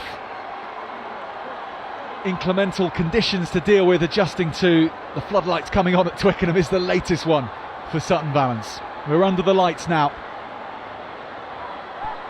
Sutton Valence's line out doesn't go to hand. Mount St Mary from here can take the day. Joshua Briggs. No, you've got 3 minutes. No. Well, let's get that message across clearly. Still 3 minutes to play.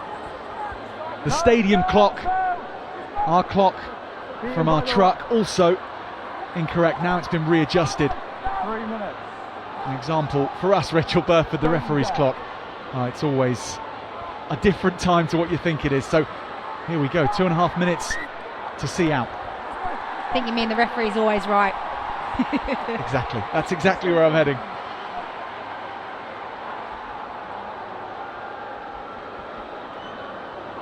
Do we need the medic now? A number of stoppages in this second half. The medic's coming on behind you. I mean, that's why we are still playing. Time off, yeah, time off. Just look at what's coming down It's 3 minutes. here in Okay. Twickenham now. Yeah, I know, but it's on me.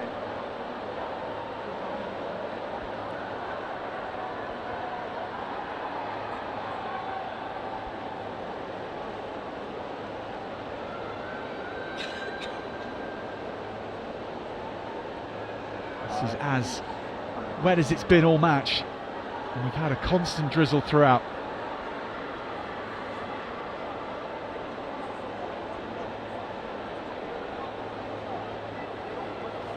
Seeing out a match, Rach, how hard is that to do? When potentially all you want to do is not play rugby because you've got the points you need. Yeah, it's a challenging one because sometimes when you stop trying to play, momentum swings. But at the same time, you want to make sure that you're running the clock down, you're doing sensible things, you don't need to force anything. Okay, stump. Yes, the But again, Sutton Valence with another opportunity. time on.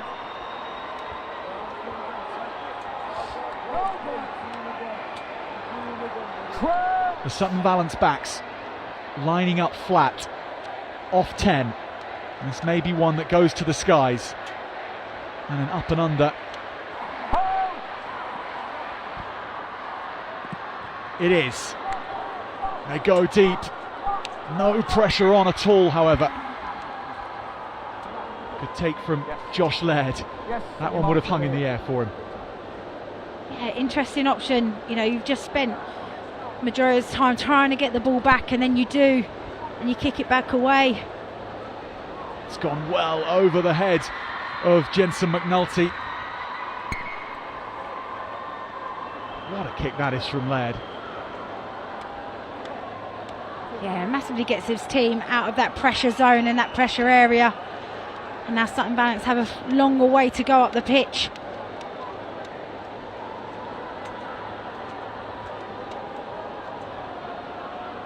Taken down from Michelot, who takes matters into his own hands, but from those hands the ball goes forward. He's hurt his knee. And Nathan Michelot has come down with what looks like need a medic, white medic quickly. Need a medic quickly. potentially serious injury, so time will be off here. Yeah, his knee's gone. 90 seconds. Yeah, sadly, just as on the breakthrough, he ran through the middle of the line out because there was nobody marking him. I think he's got his knee caught and twisted slightly, which I think is where and why the fumble came.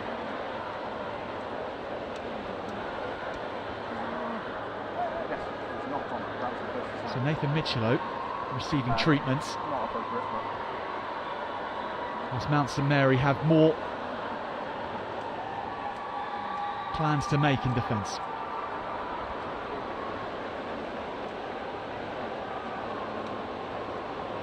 And all the fervour and the excitement when Mount St Mary's were attacking, Rach, it's just down to biting your nail stuff for the fans here.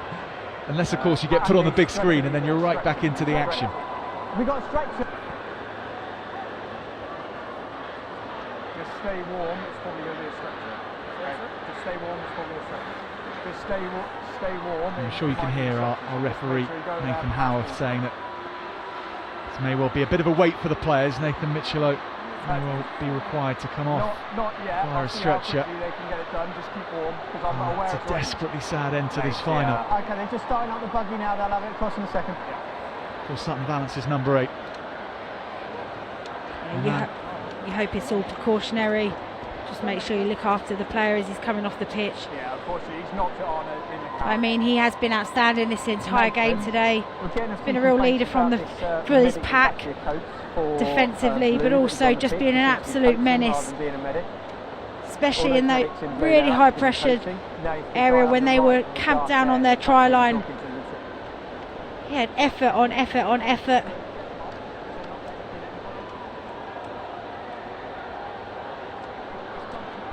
Well, Rach, during this break in play, I appreciate the match isn't yet decided, but player of the match time, who would you be choosing? Oh, it's quite challenging. I think both packs have been really, really exceptional. It's been one of those games with this kind of weather, you're going to expect a lot of carries from up the front. But I think Merritt's been excellent for Sutton Valence, ever present throughout the entire game. But you never know what can happen in this last 90 seconds, so I'm going to hold tight. Oh, okay. Okay. I can't argue with that, but certainly won't argue with picking up Barnaby Merritt in that back row for Sutton Valence. Has been brilliant, as Jacob Ray and Nathan Michelot as well, who very sadly is being prepared to go off via a stretcher. All our thoughts very much with him right now.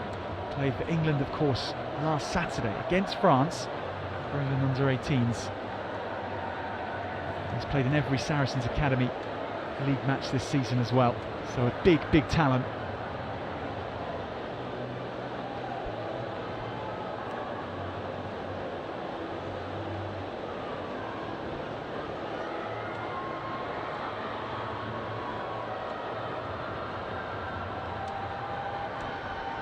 If you're tuning in because you're expecting the under-18 Cup final to be beginning soon, it will be. Kirkham Grammar against Trinity School Croydon is coming your way very shortly, but this splendid under-18 Vase final stretching on a little bit. Injuries have made this a second half a very long one, and one which Mount St Mary have turned around after the first half, although it was still 0-0. We've got to remember that. It just felt like the Sutton Valence team had the edge, and they see Nathan Michelot go off, and that's why they are applauding. Just the right hand side of our screen, he is taken off, running his hand through his head, and I'm sure desperately upset. I very much wish Nathan Michelot all the best. in his recovery. But there's minutes to see out here for his team, and there is still a Vase trophy on the line. Ball with Mount St Mary. Big break, 5 minutes at least to now have to see out these final minutes. Every play on this pitch has been tested by the conditions, and now tested by the duration of this game. Cold bodies out on the park, but a penalty coming in the scrum. Continue to drive, that's caused the knock-on. Should say that 90 seconds was said to be played since time was back on, so maybe a minute or so to go.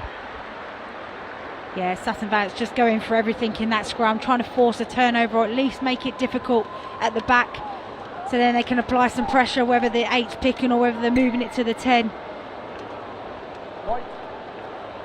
But not done legally, which just allows Mount St Mary's to kill some more time, march their way up the pitch a little bit more, make it a little bit harder for Sutton Valence to get back, to get an opportunity and to get possession.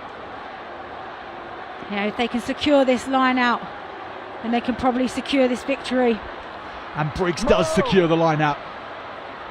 Mount St Mary's hooker has been so good when it's come to set pieces today. We are elapsed.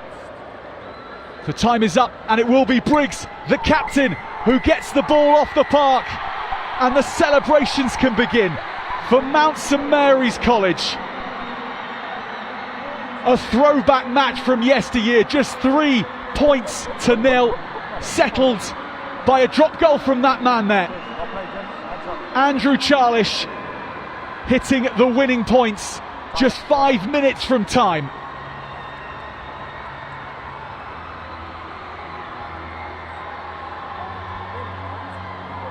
I mean, impressive scenes that we're seeing here.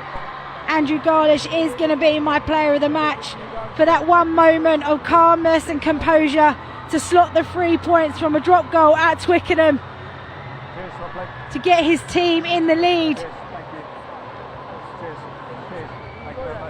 As we see here, there was lots of movement parts to this, lots of pressure from both teams.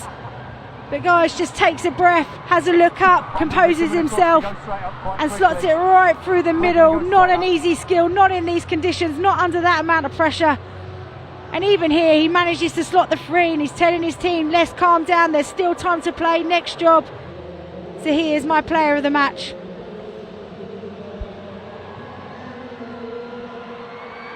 Andrew Charlish, the hero for the night for Mount St Mary's.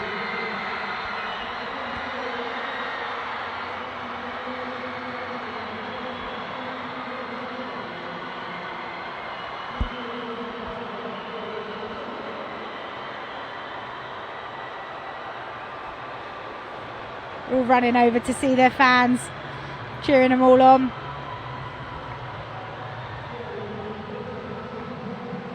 Now what a moment. Well, this is the rugby equivalent of Pat Cash climbing the boards at Wimbledon. They're going to go up into the stands. All 23 players involved. It was such a tight game, wasn't it, throughout? You know, you felt that Sutton Valence had all the momentum, they had more opportunities, more possession. And even those big moments where all that possession that Mount St Mary's had but couldn't convert it. You know, both teams just stuck at it, didn't give up, didn't give an inch. And there was a moment of an individual that managed to take the 3 points.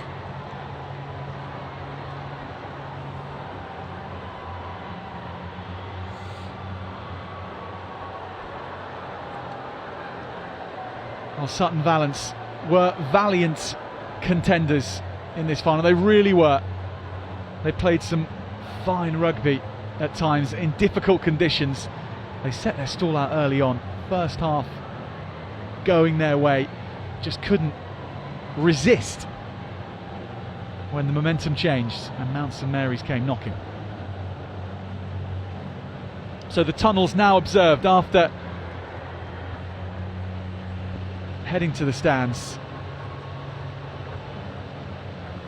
Respect from both sets of players, and they have contested something which is worth great respect. A fine under-18s Vase final.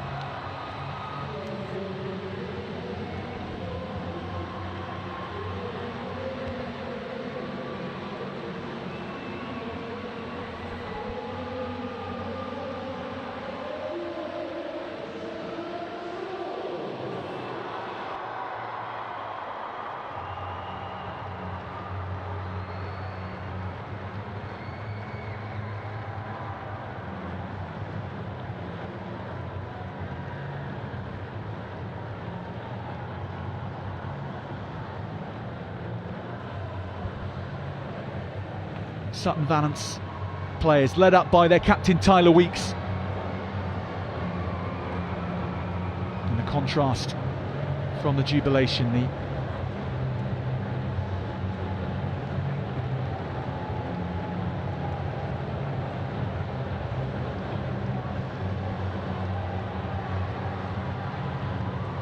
RFU President Jeff Blackett handing out the medals.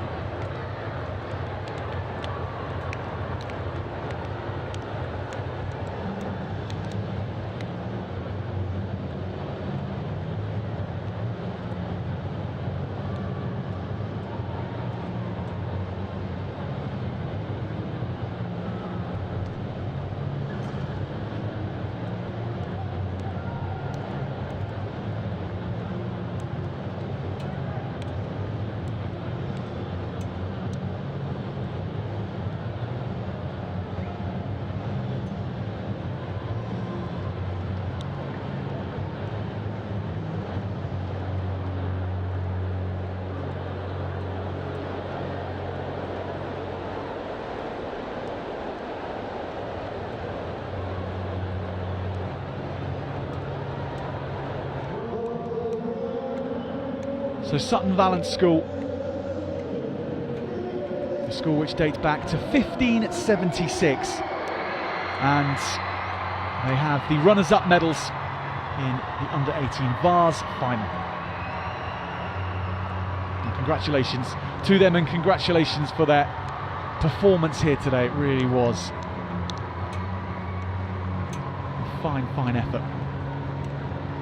And for a while it looked like it would be a winning effort, given the way they attacked, the problems they were causing Mount St Mary. But after half-time, it was the Derbyshire school which came out on top. Period of 15 minutes or so of pressure, relentlessly attacking the Sutton Valence line, ending with a glorious drop goal.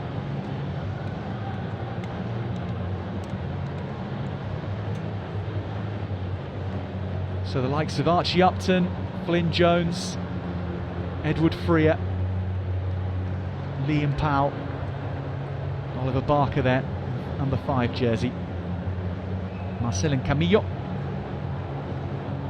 Big performance from Flynn Jones, wasn't it? The number 8.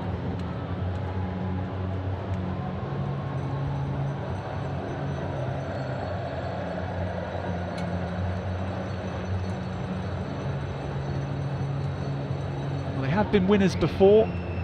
Back in 1994, Mount St Mary's College did win the national schoolboy title.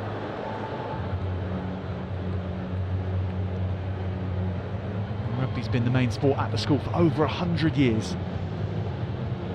We have a wonderful tradition, actually, before first team home matches, all the team run 100 yards down the school's long gallery. They kneel briefly before the shrine and then sprint out to meet the opposition. And in the final here at Twickenham, it may not have been the long gallery they managed to run through, but they've brought a similar level of tradition and pride to their performance. So Joshua Briggs, the captain, poses for the cameras before lifting the under-18 Vase. The winners, Mount St Mary's College.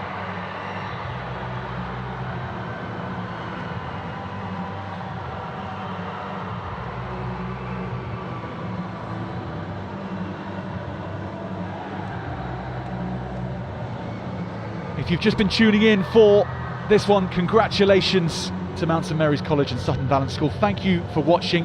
Our coverage will continue very shortly after a brief pause with the Under-18 Cup final, Kirkham Grammar School against Trinity School Croydon. That is next up.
glad the rain died down in between that last game and this one. A very good afternoon, everybody. Welcome to Twickenham Stadium for the Under-18s Cup Final. Kirkham Grammar School against Trinity School Croydon. Our coverage is coming to you a little bit later on. The weather having played havoc with not just the players on the pitch in the last match and the conditions out here for players now taking to the field, but also with all our equipment. So we apologise for the slightly delayed start to our broadcast, but 2014 Rugby World Cup winner Rachel Burford is alongside me. And Rach, how are you doing? Managing to stay dry? Yeah, just about. Very much looking forward to this one. The final game of the day.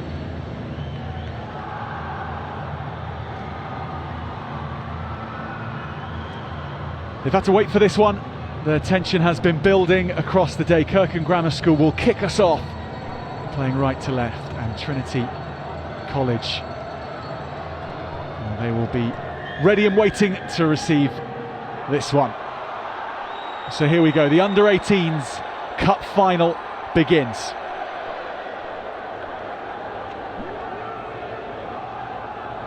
Taken back. Very solid kick in terms of distance, but out on the full. So great chance this for Kirkham in the early exchanges. He's just slightly overcooked it, hasn't he? Trying to get his team out of a dangerous position. This will be a good shot now for Kirkham to strike. Who's receiver? Who's nine? Nine, stay out. Kirkham's hooker, Reese Frey, finds his man, then burrows his head down. Try and glue the floor.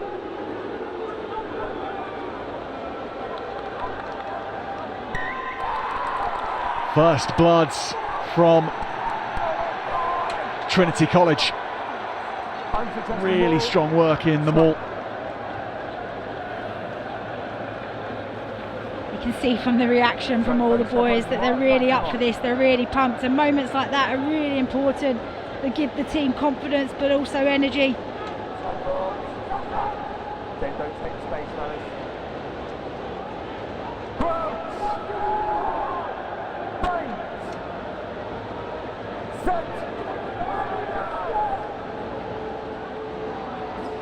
Finley Kennedy gets the ball away. This is hoof downfield, wonderful spiral kick off the left boot of Trinity's fly half Connor Byrne. Tom Hode, fullback for Kirkham. Now the fullback for Trinity College. One of the brightest sparks in schoolboy rugby, Josh Bellamy. First attack for him, he keeps the play alive. Popping it on to Oliver Bailey.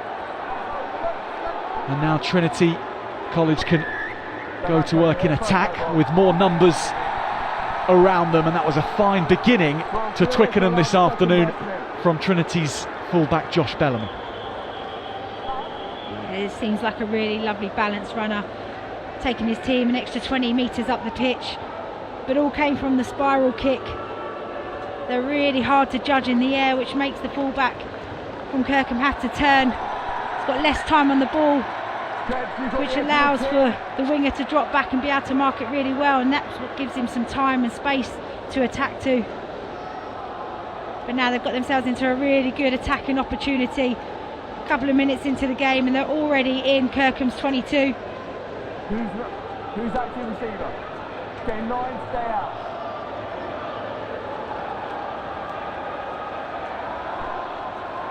Ross Sinclair, who's been part of the Scotland Exiles programme, throws into this line out for Trinity. Much shorter journey, locals almost, to Twickenham Stadium. Trinity College, Croydon, compared with their opponents today, Kirkham Grammar School, and the route to the line is getting ever shorter for Trinity College. They power forward, looking to place the ball, and they'll get the first score in the Under-18s Cup Final. Khalil Alain getting the back slaps and the high fives.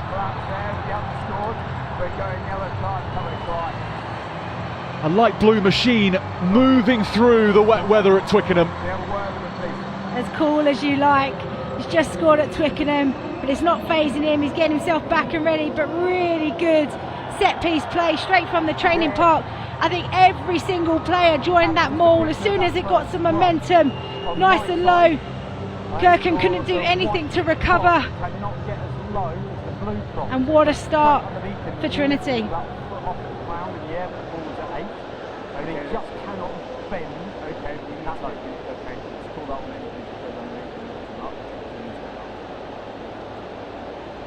Josh Bellamy lining up his first shot at goal.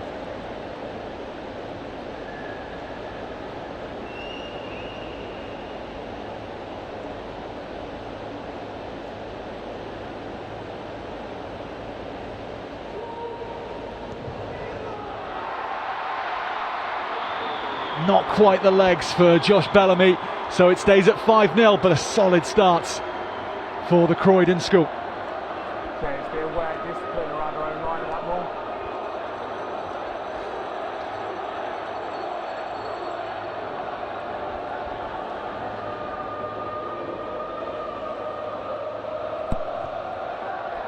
Kirkham get us back underway.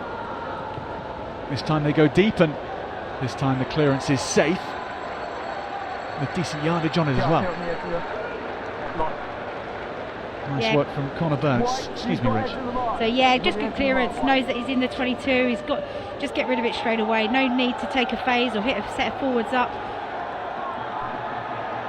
Just clears his line, relieves some pressure.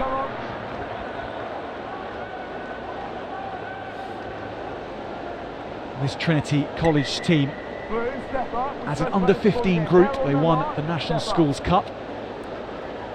Now looking to back that up at under-18 level. It has been building across the year groups, this Trinity College effort to reach Twickenham, as it has been for Kirkham. It's the better start for the light blue and whites. The dark blue and whites getting their engines purring.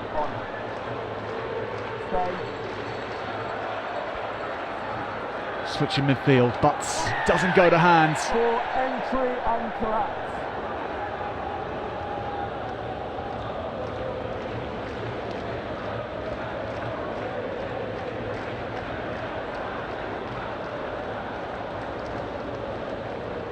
This is Aaron Pope, the captain of Kirkham Grammar School. Due to our rejigging of machinery pre-kickoff, we weren't able to bring you the team sheets for both sides, so we'll talk through starting players as we go a little bit more. Aaron Pope, though, Kirkham Grammar School's captain at number 10.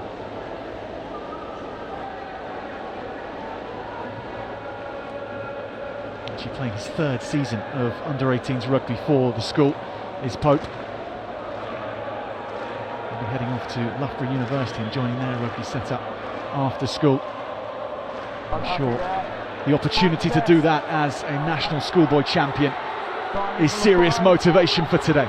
And spinning through and away from the first tackle was Reece Frey. Can Kirkham level up proceedings? They send the crash brigade in.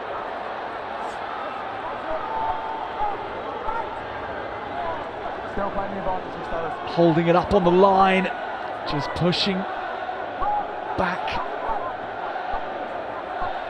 Now Kirkham go again, over the line.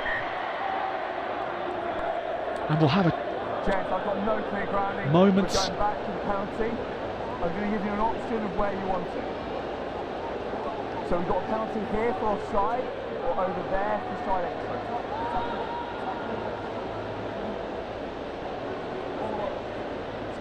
It's gone here. It's gone obviously taken for the offside penalty. Jay, decent play in this area is probably better. So Rach, Kirkham looking to use that physical ascendancy at the rolling maul in this scrum. Yeah, they want to set themselves up front nice and early, which they have done with their maul, but now calling for a scrum. Trinity School there did really well to keep them out. All types of desperation around on their try line.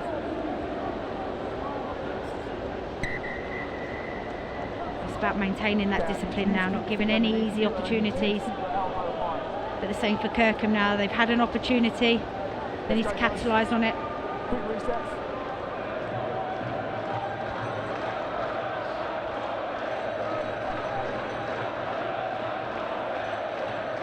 Ethan Crompton at scrum half waits the two packs to settle. And is Yande Nkonge at number 8. Will look to secure the ball for his number 9 and maybe go himself. He does tidy things up. Crompton lets his forwards have a go. Harry Thompson for Kirkham. Just popped off the floor. Trinity having to be so alert in defence, and they stop that. Nice move off the base of the ruck. Just good hands in tight spaces when water is all over the ball, but that doesn't stop Kirkham Grammar School from levelling up the contest from under the sticks. They barrel over.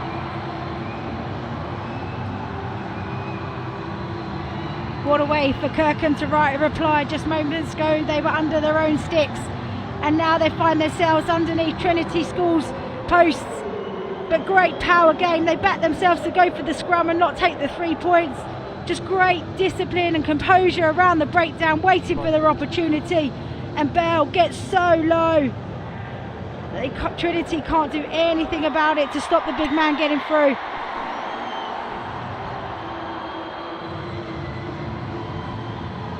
Successful conversion, so it's all 7 for Kirkham Grammar School, and they lead Trinity School 7 points to 5.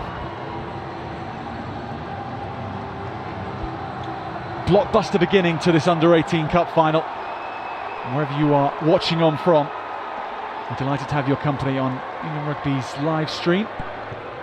Trinity School go from kick-off, and that's a devilishly difficult kick to have to handle. Yeah, smart little kick. Drives it low. I think that's what he meant to do, but it does make it challenging then to be able to pick up, especially when it's greasy. But an opportunity now for Trinity to write a reply.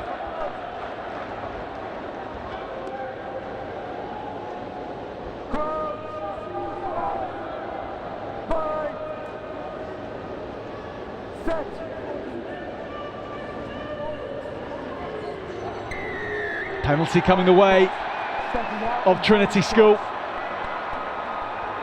Is this one in range? I think they'll be pointing to the corner, knowing what they did last time they were in this area.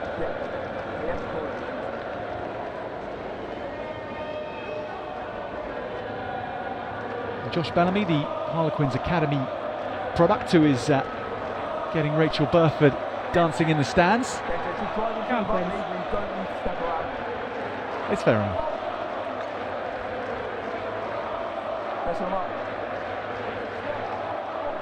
And a real live wire rugby player stood out, particularly in the semi-final at Six Ways as Trinity beat Sherborne.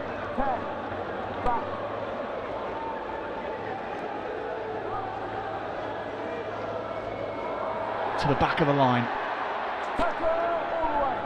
But Kirkham coming up with the ball.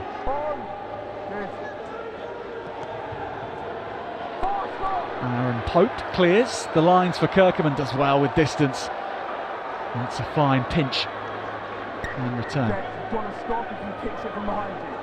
That's a really good clip, relieves some pressure for his team. Trinity will be disappointed with that. Just looks like they misread or communication on the line out, but they get an opportunity to make that right now.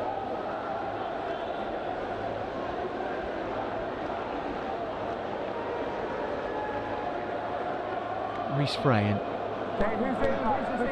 Ross Sinclair and George Papa just conferring.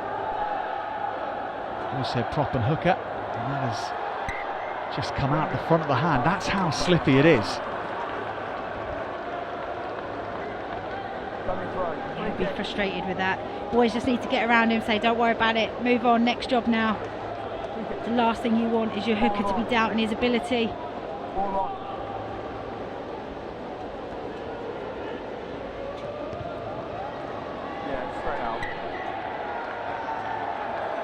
Kirkham have put this straight out on the full. I wonder if there's a bit of confusion there, thinking it was a penalty kick when in fact it's a free kick. So if you kick that straight out outside of your 22, then it's going to be gifted to the opposition. Well, Sinclair has a chance to go again, but it's knocked back by Kirkham hands. Diving on it was Crompton.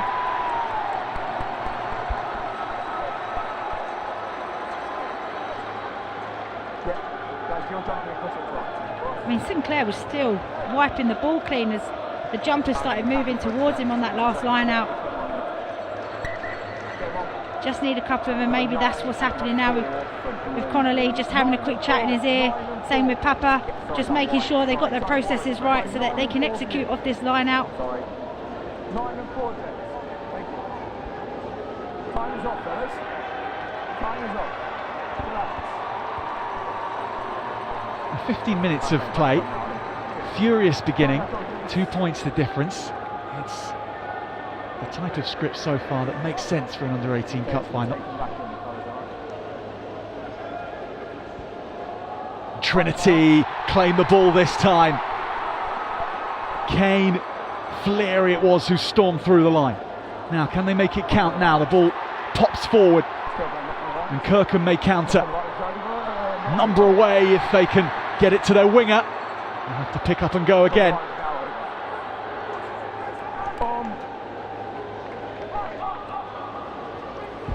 This is the Kirkham number 8, Nkongé.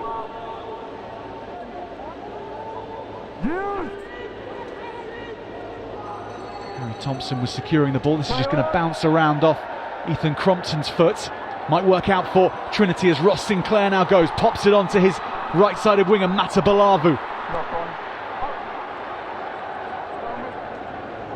Back in Kirkham hands again. Possession changing hands with regularity.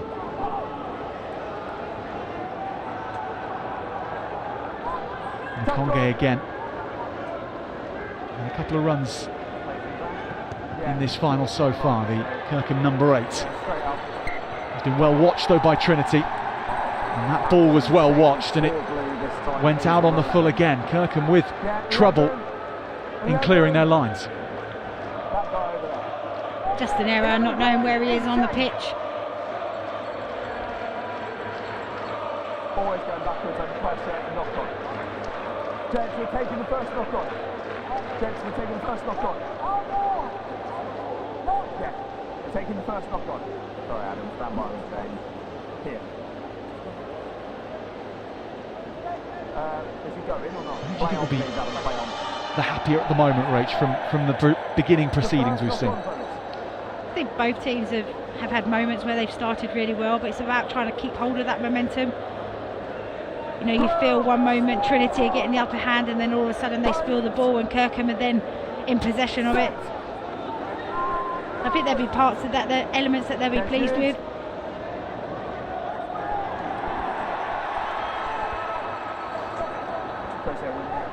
He's going to come back on Kirkham's side. Big boot put on this by the captain Pope. And that's a much better effort, but Bellamy doesn't want to wait. He wants to play. And Trinity on the same page. Burn does so well there. Good feet to beat two defenders that are coming racing at him. Drew Gormley at scrum half for Trinity now. It's a heavy collision. William Riley laying down the law in defence. So Gormley goes for the box kick off his left boot. It goes very high. Extremely well watched. Tom Hode it was who secured possession again for Trinity. Excuse me, for Kirkham.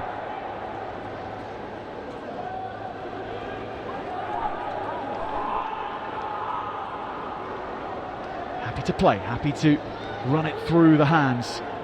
Our Kirkham Grammar. Pope was held.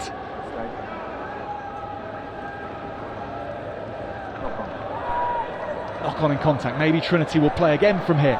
Knock on advantage. Defence has to realign quickly for Kirkham. They can move the ball, they've got an overlap. Just shrugging off that first tackle.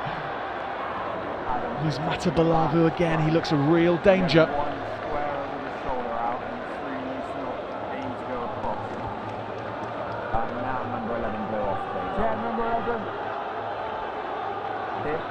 11. Shame there, the error, just ball slipping out again. But lovely transition from Trinity. Gets a quick turnover, reacts really quickly. They're all realigning, being an option. Changes on that. Cheers. You know, we're seeing a lot of balls getting spilled in the tackle area. Keep two hands on it. Keep it in tight to the body. You know that defenders are going to be coming through, trying to be a nuisance.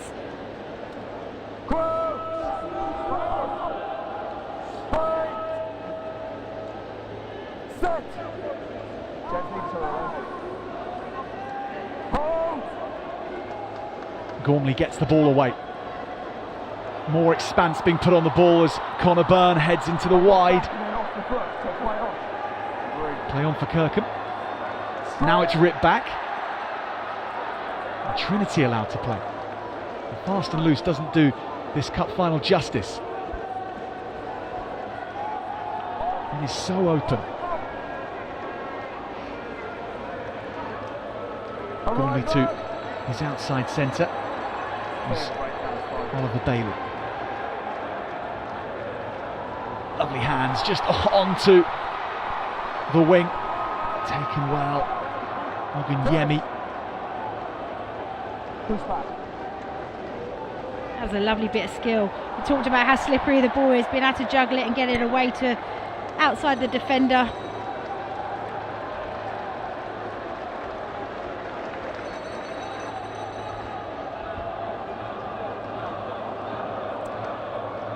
First real run for Seun Ogunyemi on the left wing for Trinity. Back three of Roman Matabalavu and then Josh Bellamy, as we've mentioned. There's a lot of carrying ability and fast feet in the Trinity back three. And it's Oliver Bailey and Sam Medcraft in the centres, and we've said these two players already. But Connor Byrne starting at 10 and Finlay Kennedy, who started at 9, but Andrew Gormley in the number 21 shirt is on. So Kirkham and Nkonge will get out of there 22 at least here. Yeah, Trinity just being really eager off the back of the back foot from the scrum there, wanting to go and put as much pressure as they can onto Kirkham. It's just an easy let off and allows Kirkham to move their way up the pitch, who have weathered the storm pretty well in the last 5 or 6 minutes with having Trinity in their 22. You got the edge of the mark.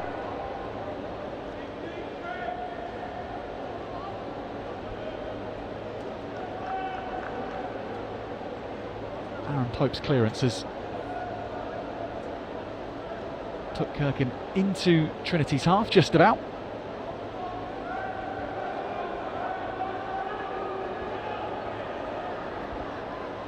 Ross Sinclair. Reese Frey finds the target, and now Kirkham in the form of Harry Thompson just keep the ball rolling as the big lumps of masonry carry Kirkham forward.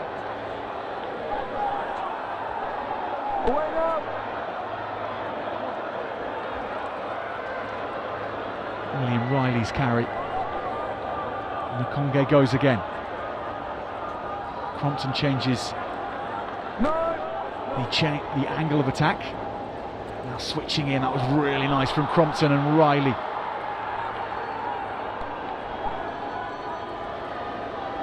Harry Thompson. Good presentation, and they switch tactic again, although Crompton is caught. And now he's on the floor. Trinity pinch it. They may play from here.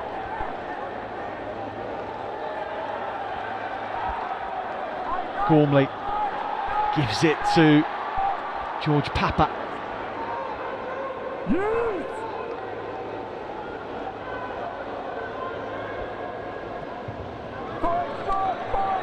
Gormley off his enormous left boot, really has got a terrific box kick.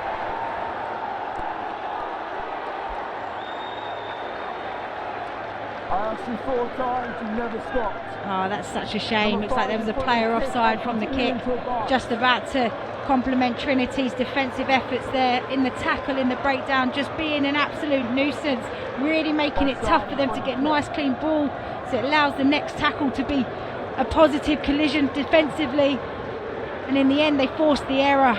But such a shame there. Referee says he was talking to the winger to get back on. 8 and 3. It's a missed opportunity for Trinity. Aaron Pope's reliable boot takes Kirkham into Trinity territory. And Rhys Frey will do his best efforts to keep this ball dry. And it's clear from our pictures as well how it is still coming down in South West London. Only the first match of the day. The 15's Vase final was played in clear skies.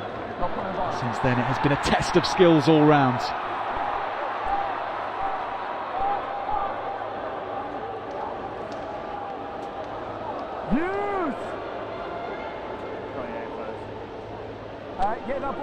Gormley again lines up this left boot. And this is one which the chasers may get under. Well claimed. Archie Dowds. Kirkham will go again, very content to try and take on Trinity physically. Nkongé. It's Frey again. Every collision, neither team wanting to take an inch or a step back.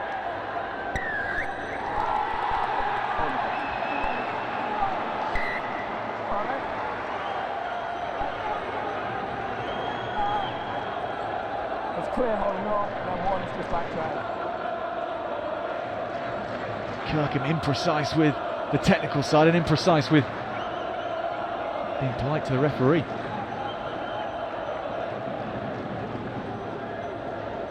Yeah, I think Kirkham wanted to challenge what the decision was for holding on, but when you've got 3 players on the floor, nobody over the ball securing it, there's not much you can argue with.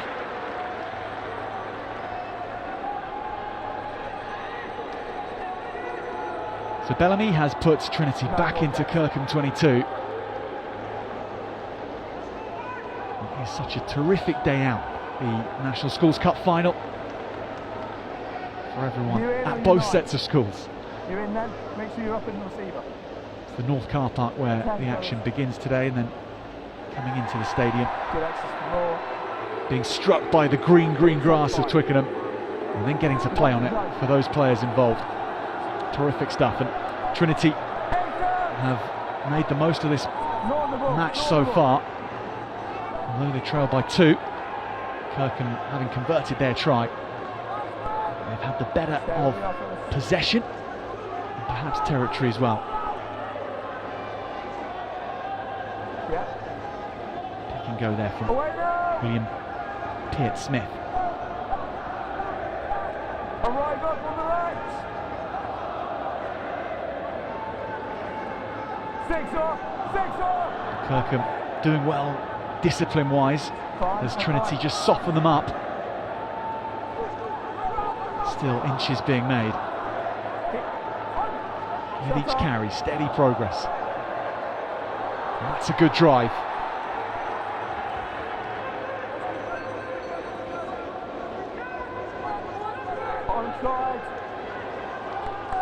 Trinity working so hard to get off the floor and then go again. Kirkham not offering too much, challenging on the floor. They let the weather do that for them. Ball back in Kirkham hands. And that will make Kirkham feel really good about their defensive effort there. for me, Trinity aren't challenging them enough. They're going really tight to the breakdown, so it just allows Kirkham to have 2 men every single time on the ball carry. They go a metre wider, it just stresses the defence ever so slightly. You get a little bit more inches forward, which then makes the defence have to come back round, reset and go again. So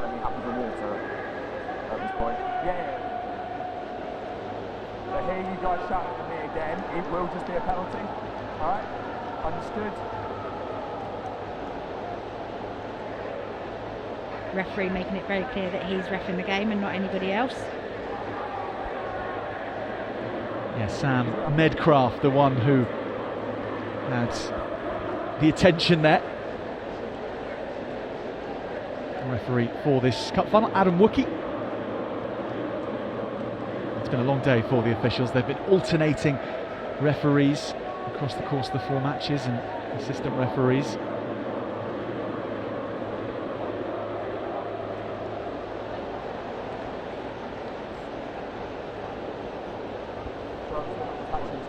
If you know the name of that one, do let us know. Good to see, and given how close the players are right now on that far touchline to those in the north stand, there's more than enough occasion to look up and see specific people in the stands, to hear exactly what they're saying.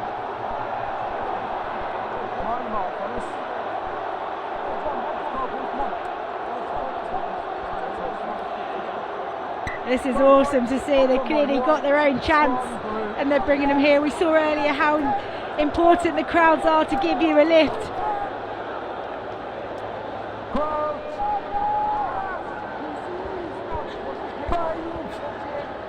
It's just the royal box which separates the 2 sets of fans.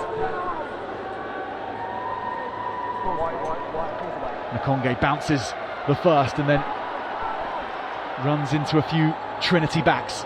He's an absolute live wire at the back of the ruck and at the scrum, sorry. Often taking 2 or 3 people to take him down.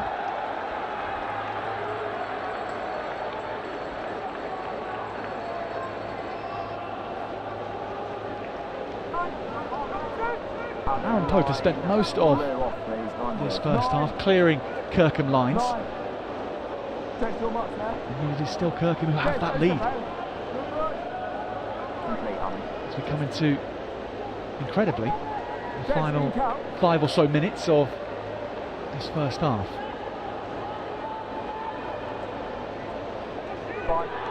Ross Sinclair with the line out, but it's taken by Kirkham. Barnage over the top of the shoulder. Just penalty only for me. Black's on that. Give me a number, please, Nathan. Thank you. Patrice Bell doing brilliant work in that drive to fire his blindside flanker Harry Thompson forward. Here goes Frey. Now Pope and onto Yande Nakonge. Pope again, lovely slip pass to his fullback Tom Hode. Ball goes forward from both sides. And if you're looking to play wide, Rachel, it's not quite the cup final for you.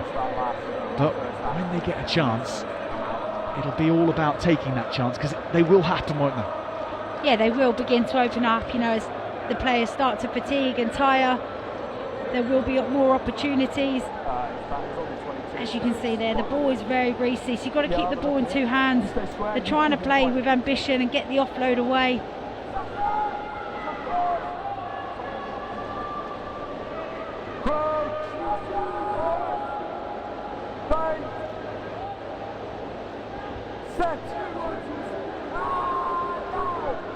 Drew Gormley with his pack nudged a little far back. Connor Byrne just delightfully chips this over, and this will skid over the line. It's a classy, classy kick.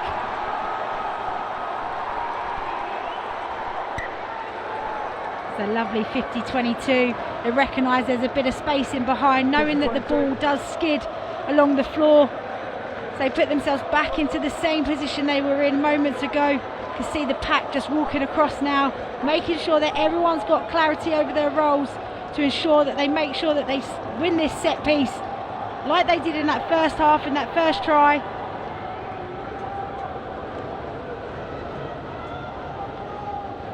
So who's in, who's out? Thank you. Just secure front ball would be the right option. They secure it at the front somehow, not the way they were intending perhaps. Joe Marvin tidying up well. Yeah, the ball's out. Now Gormley. Goodness me. Khalil Alain, the try scorer, is hit very hard.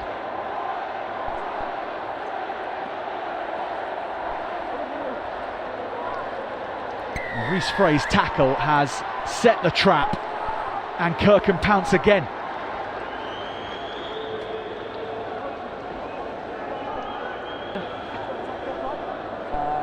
Yeah, just impressive. Just George Papa gets isolated and then straight over that ball.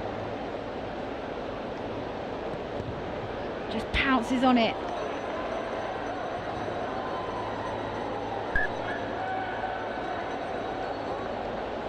You got the edge of the mark, fellas?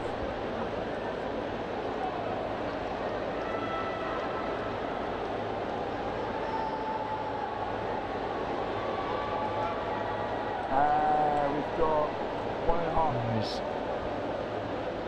Reece Frey, someone who's been a cornerstone of the Kirkham team this season. Try scorer, including in this cup campaign. Put himself about a bit in this first half. We are knocking on the door of the half-time whistle. Kirkham maybe, but only for a second, able to play. As the ball ripped out of the hands of Aaron Pope. Really tricky and challenging conditions. Just for me, I think if they just tighten up slightly, give yourself a little bit more depth. You know, often when you're playing in these conditions, you know that the ball's going to be a little bit slower, so you know you can increase your line speed because the ball's going to be slower in the air. Just tighten things up, give yourself that little bit more time, a little bit more space.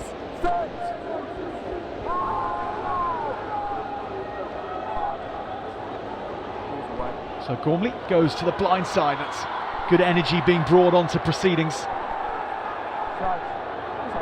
Trinity's Connor Byrne again. Ball goes out of play. And the referee, Adam Wookey, says that's enough for the first half. Just both teams really going for it at the breakdown, aren't they? Just not giving an inch or any time for either player to be able to set and go again. Just hassling it as much as they can. Half time and Kirkham lead 7 points to 5 over Trinity School, and they'll have the half-time team talks out on the pitch.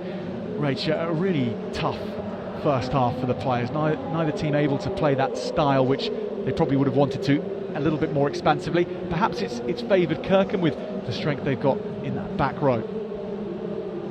Yeah, and I think early on the way that they, you know, straight away struck back with this try here, going for that power game, nice and tight. You know, Bell just recognising that they're slightly high on the right hand side and picks and gets underneath the two defenders. You know, really strong, but we haven't really seen them much more than this. This was probably the only time we've seen them in Trinity's half. But when they were there, they took their opportunity, and you'd have to say Trinity's had more possession, more opportunities and chances within Kirkham's half and 22, but not been able to convert. You know, both teams are making lots of errors. They are tricky and tough conditions, but both teams are right in this game, and it'll be interesting to see how they both come out in the second half. Second half coming up very shortly. So do stay with us for that as both teams go through the half-time team talks.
Good,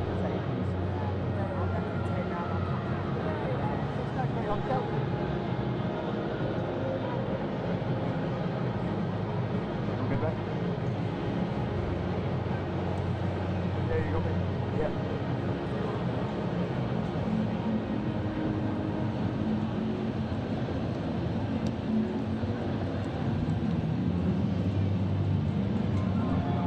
Second half about to begin here at Twickenham. Kirkham Grammar School with a slender lead over Trinity School, Croydon.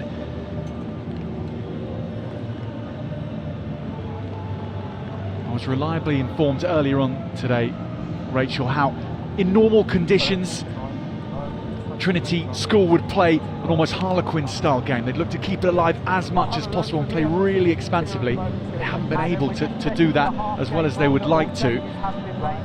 When you're a team like that and the rain comes down, it must cause a degree of real frustration for a side that want to play.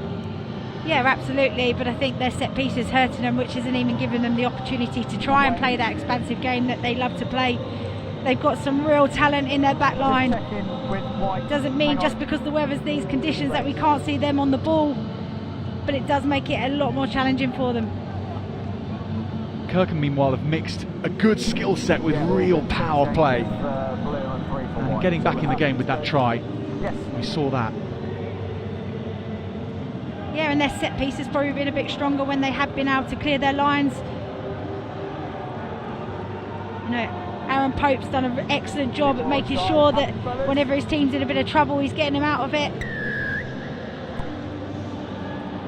Josh Bellamy gets Trinity underway in this second half. One of the men who was so prominent for Kirkham collects this ball.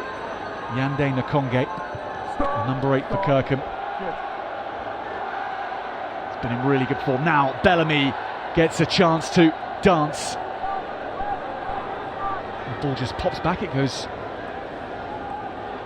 back to Bellamy. We got a shout out from Zoe Ball on Radio 2 this morning, Josh Bellamy, I heard. And it's been newsworthy of notes, the Under-18s Schools Cup this year. Kirkham with the ball in their hands. It is set to be a true scrap this second half, if the weather in the first half are anything to go by.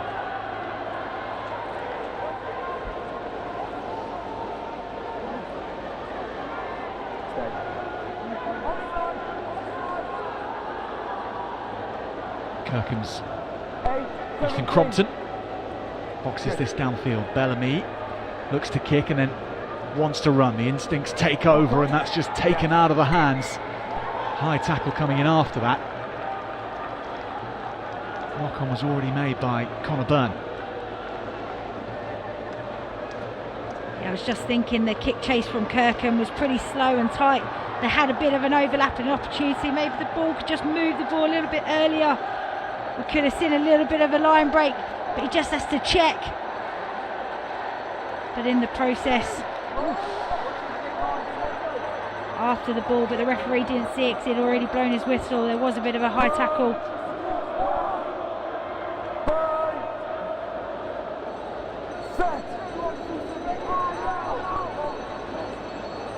Kirkham go from the base. So many readjustments required for both these players.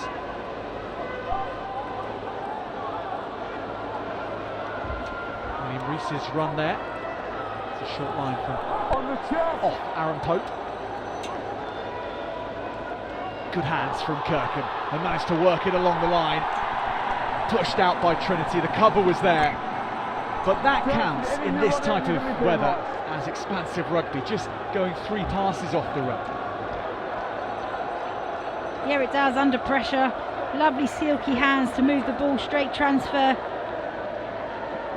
You know, you can still execute great skills in these conditions. It just takes a little bit more of a focus and concentration.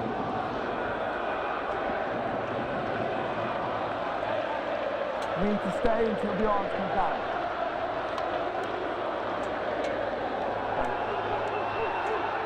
Trinity having to go to work in defence now as Kirkham have a little spring in their step. Squeeze ball. That's unfortunate. I think it's William Riley just comes off his feet. Got to maintain your body weight over the ball. Squeeze ball. He's been an absolute handful. Fortunately. There's another line out lost from Trinity. They keep persevering, going to the line again. Hitchin took the X3 size.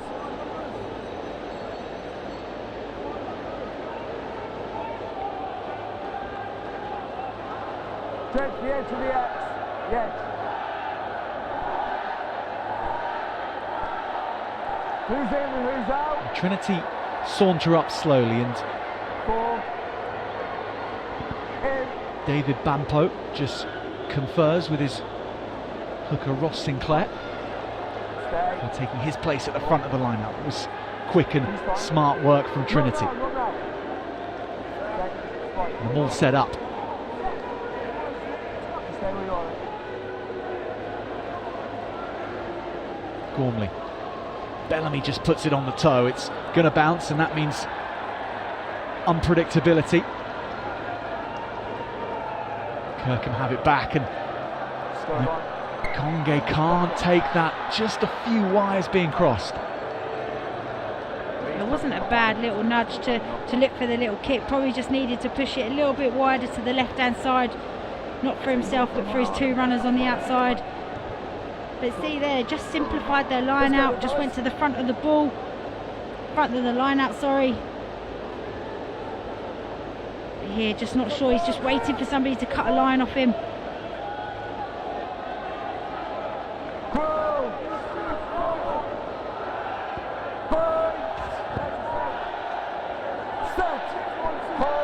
So Gormley will feed this scrum in an inviting position for Trinity. Stay.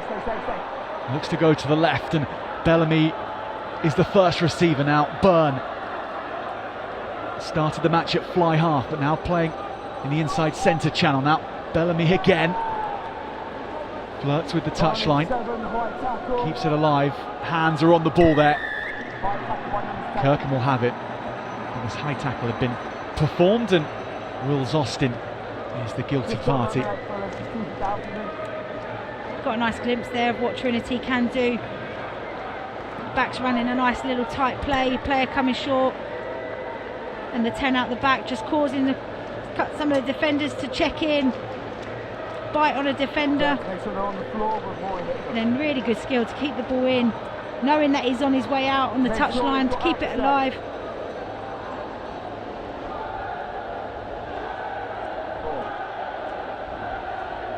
Stay right. Stay where you are. Fight. Sinclair quickly to Bampo. Gormley looking for instructions from his fly half. And right now the forwards want to keep it tight. Knock on just as they went and aimed for another yard. 16 blue off, please. Yeah, 16 blue. That's gone off. 16. Such a shame. You just felt that they were creating some momentum. The play off the scrum and the penalty. They're starting to win their lineouts. They've really simplified it. Just go straight to the front. And there, just a small error. A lack of concentration around that area. And this is often where the area of the pitch, the players become so desperate around the breakdown, around the ruck. You've really got to focus on every inch. And they've just gifted the ball back to Kirkham after working themselves into a great position.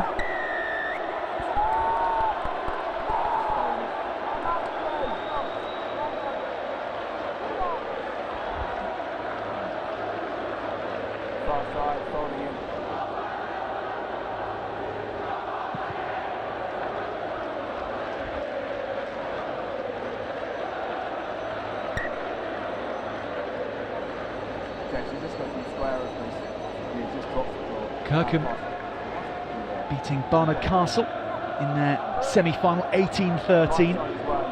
That was off the back of a very, very good quarter-final win over Bedford School, who they nilled, actually 27 points to nil. And before that, four earlier round matches, so this is the 7th encounter for both teams in order to make it to Twickenham. And they've got to win all 7 to take the title. The Under-18 Cup on the line. And again, another close encounter. That's been the order of the day here at Twickenham across the Under-15s competition, with the exception of Wellington, who are comfortable winners in their Under-15 Cup final.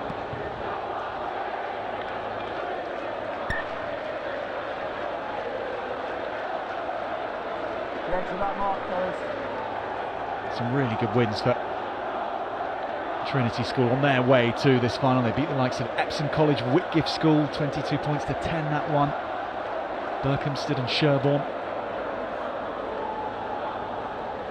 That's been their route to today. Kirkham strong from the line out, as they have been for much of this match. And look at the breakaway unit that taking metres out of Trinity.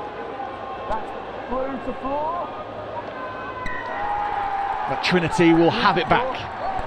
They do a Kirkham on Kirkham. Yeah, great discipline from Trinity. They're listening to the referee on his calls about who can join, where to join, keeping the same bind. Just smart play from both props there.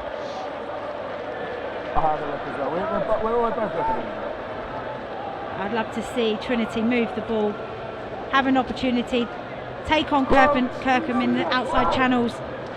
You can tighten up and then you can run to the space. At the moment they're getting tied into a wrestle against Kirkham. It's your responsibilities, hookers. Put that right foot out. And that's a difficult place to be, given the power that they're bringing to this cup final. Fight! Set! And now! There's the scrum for Trinity. It's good. Gormley gets it away. Now Byrne can't find his winger. But here we go. First card of the day. It's going to go against Kirkham Grammar School. He's gone wide with the arm and flapped it down. Deliberate knock-on. Yeah, solid scrum. Really gives the 9 the clear run to give the ball. Goes right to the line, both an option. Just here, he slaps his arm out, finishes the tackle. Nothing wrong with the tackle, but getting his arm out to the ball. Now Trinity really need to be thinking about how they want to play when there's a player down in the back line, how they can really maximise on this. As Josh Lynch is the man who is sent to the sin bin. 7. Say again, number 6. 6. Be there for 6 minutes.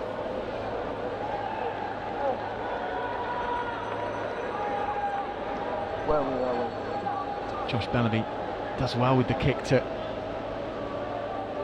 gain more territory. Sinclair and Bampo, the brains trust of this line-out. Quick word between the pair. Fine. And Sinclair secures possession. Lovely arrows from the forward pack. Bertie Little is on in the back line for Trinity. They're going to be mugged up front though by Kirkham. No advantage, Kane holding on. And possession swings back to Number 6, first man Kirkham on the Grammar ball. School.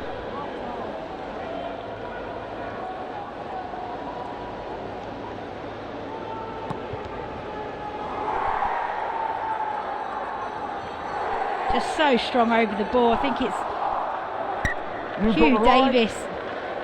So strong. If you're even a second too late, that's the opportunity gone to secure your ball.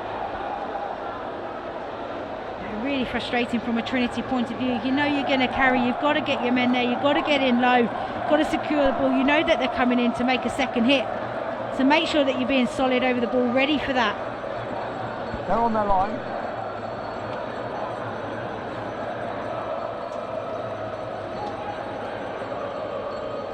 Set piece Just a knock on for me. is dominating.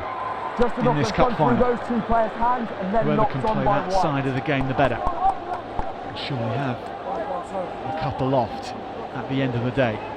There you go. Riley's so good in the air, but this one just slips through his hands. But it came from some pressure from Trinity. Again, neither team really able to keep the ball for a number of phases and possessions to really build some momentum. Crouch! Fine! Smack over. You've just come in. You've just come in. Free kick Trinity.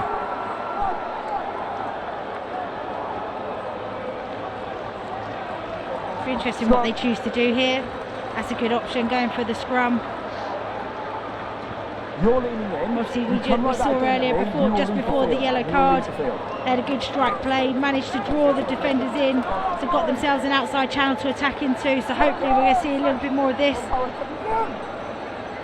However, Kirkham have dropped a player from their scrum. It'll be interesting to see if Trinity keep the ball in, apply the amount of pressure that they can, maybe turn this scrum into a penalty. Sorry. So it's 8 and 8. Sorry, they've got to be 8 and 8, haven't they? Yeah, there has to be 8 and 8. Sorry, you can stay in. Sorry, gents. You've got to bring a man in. Sorry, gents.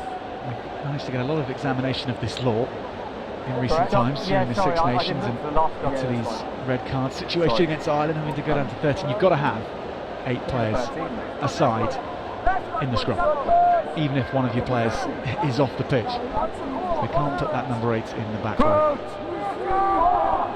or in the back line even. And yet they They're already in. They're have already shuffled the cards a little, so Kirkham being clever here. Trinity just fire this out to the wing. Real interesting tactic to go blind in this weather, away from support, but Bampo can rely on him to give you the ball back. Little dink over the top from Bellamy. Kirkham's open side, Wills Austin dives on the ball. There goes the try scorer for Kirkham, Patrice Bell. Move. 17's got to move. I'm not sure that the little chip over was the right decision. They just started to build a bit of momentum. They were tightening up I agree, Kirkham. tacklers are good. He's just got to get out of the way. Now that's resulted in them being back in their own half under pressure from the set piece. Okay, 9 white off, please, Adam. 9. 21. Blue scrum cap as well. Blue scrum hat. Rach, if you lose a player in that outside centre channel, what for you is the priority for that team? 90 seconds. 9-0. Sorry, I forget. Have I got everybody on enough? Yes, subs are made now, mate. Thank you. Alex, I'll ask that one again. What I mean is, if you lose that 13 channel, that key defensive, do you have to fill that role exactly, or can anyone cover that? Who should be trying to fill that gap? I think naturally your winger will probably pick up that edge, and then your two backfield, you have to work a bit more of a pendulum, so your fullback's going to have to cover the wing where the 13's now filled into. I guess in games like this, we're not seeing the ball get to those outside channels too much. Ball's available, let it come. 5, don't go in there. Kirkham go the direct routes. And they go again with Crompton feeding Hugh Davis. Good run from the lock forward. Now his companion in the boiler room, William Riley. He's been so good in the air. The number 4. Just a fumble on the floor, but no knock on. Davis again. No, play on.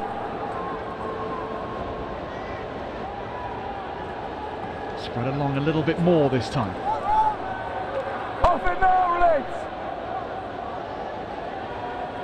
Crompton onto Bell. Trinity having to keep their eyes up on where the big runners are coming from, as they are coming thick and fast now.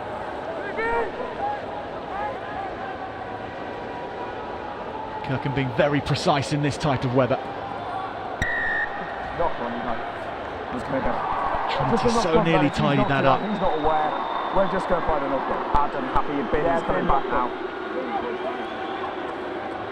Good defensive effort from Trinity. You know, being disciplined on their back foot, keeping players on their feet, making their tackles. You know, some of the carries coming through, you know, it just forces them to kick because there's been no way through. Just a bit of a knock on there.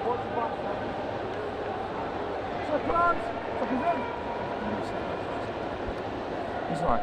You don't angle though. You're turning it. Square yourself up. Square. Probably the most amount of phases we've seen strung together in this game so far. But the intent of Kirkham's lines running at Trinity's defence. 9, don't go in the gap. Strong advantage. Maybe now Trinity will break free.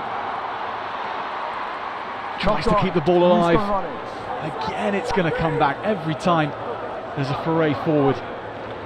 It stretches whichever team has made that so much that the ball goes back to their opponents.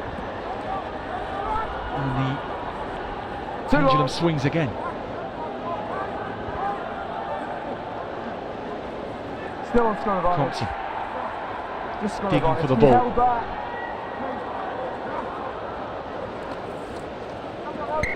He's lost it forward. We're only still in line with his knock-on. Yeah, on the 5. It is getting so hard out there for either team to play how they want to play. It's been hard all match for Trinity to go wide, but even keeping it tight is proving tricky. That a minute out. Yeah. What's wrong with him? Yeah, we thought we were going to see a bit of a dash down the sideline, but really well covered by Kirkham, getting across the covered defence. A lot better. Okay, don't step left. He felt under pressure, that's why he went to give the offload off the floor. But the Trinity man just wasn't expecting it. He was looking to come in and just secure the ball. But again, it just gives you a glimpse of what you can get from Trinity. If they've got a little bit of space and the ball in hand, they can be really dangerous. As we saw in the Vase final, Rach, earlier, it only takes a moment. That was settled by a 40-metre drop goal with the scores at 0-0. 3 minutes from time. The big moments in this final still to come.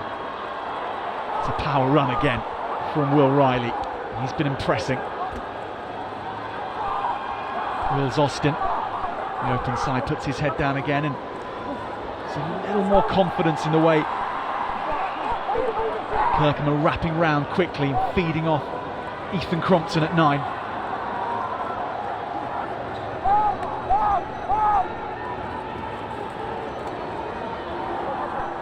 Tackle comes in from Joe Marvin.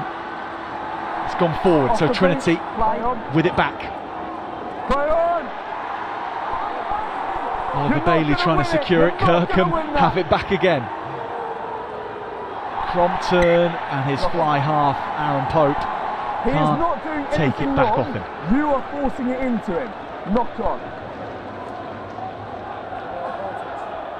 There was not a knock on, it was a kick forward. I think Pope just takes his eyes off the balls, can see that there's some space in the backfield, but as he does, the ball comes through and just slips through his hands.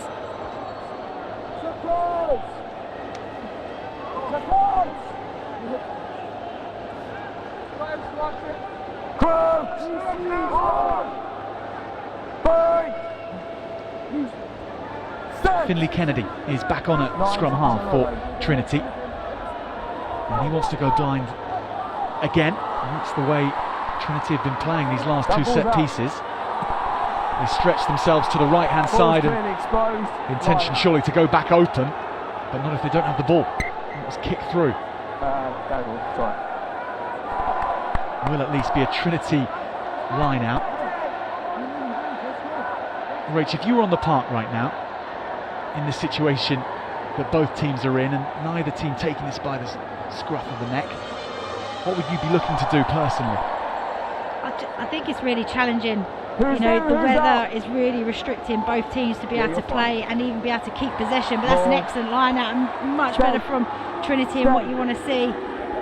Now you time. I think it's all about keeping possession, build a bit of momentum, put the opposition They're under a still little bit of moving pressure, back. and then you take your opportunity. Then you can maybe play a little bit more. No! No!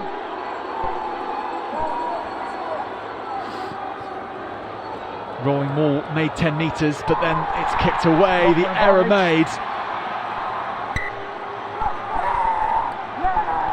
You know, just like we've seen there, and also option in this kind of weather. You know, put boot to ball, find some grass, then go and get your kick chase right, apply the pressure, and then suddenly you find yourself in a really good territorial position with the ball back again. Let's go. On gents, your feet, young man. Here, just again, applying that pressure. Only takes somebody just slightly in your eye line, just to slightly put you off. Fight! Set! Balls away. So much open field to play with for Trinity, and Bellamy goes himself, the Move! fullback, playing No! at fly half. Too late, fight.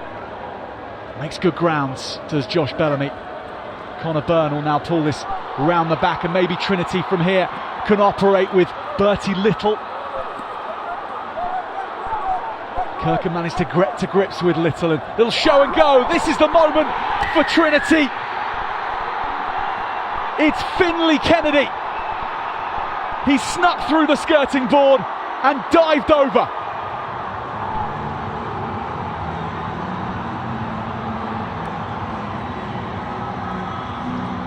How about that? We just talked about taking an opportunity, moving the ball, trying not to get in the way of meeting the muscle up front. We know how elusive the runners are at Trinity. All came from the set piece, the solid scrum. On me, mate. Bellaman getting a really good carry, gets his team on the front foot, recycling the ball nice and quickly. You know, two hands loaded on the ball, plays out the back, just backs himself, goes on the outside, sees that Kirkham are really challenging to get across defensively to try and cover. But what a great read here, just little show and go. You can't ever take your eyes off a 9 round the breakdown. What a score for Kennedy to get his team right back into this game and take the lead.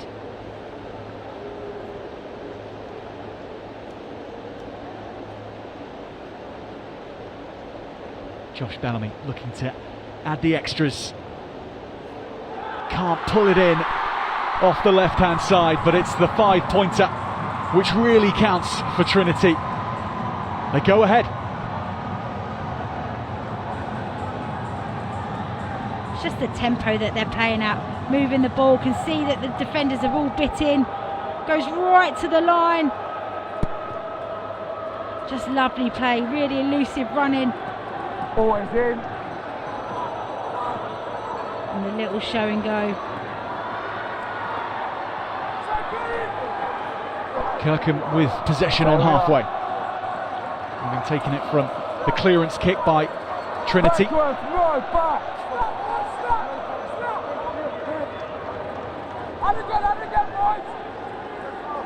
No. They replied immediately after No, Trinity's first try in this contest.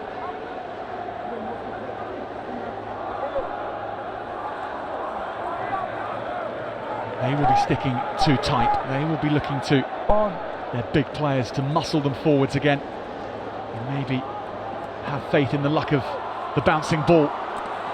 Well tidied up by Seyan Ogunyemi, the try scorer. Finlay Kennedy, that's bouncing around, might work out for Trinity.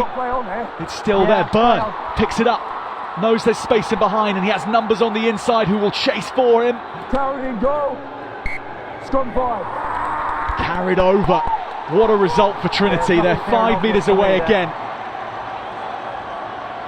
Just feel a sense of confidence within Trinity School right now. From the try, they found a new bit of energy to bring to this game. They're chasing everything, challenging everything, forcing the errors. Lovely little bit of skill from Byrne. Knows he's not got players around him to be able to pass the ball to. We just mentioned about putting boot to ball and applying the pressure in that half to get a territorial gain, and now they find themselves 5 metres out from the try line. A great opportunity to capitalise on this opportunity. There you go. Time on, please.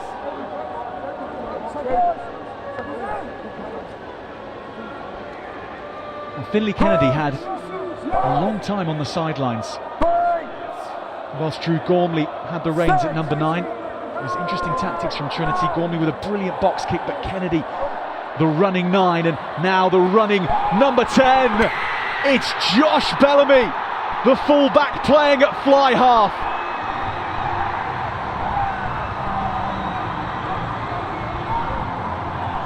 And all of a sudden, Trinity score have really come alive, moving away from that power game and getting the ball into the back's hands. He just keeps the ball loaded in 2 hands. What I love about this is when he gets the ball, he re-accelerates. Right there, step on the outside. You've got to be making those tackles off the back of the scrum, but what an excellent solo try there from Bellamy. 28.5, so 7.5 to go you've got. Kickers normally convert their own tries, so I'm going to back him on this one.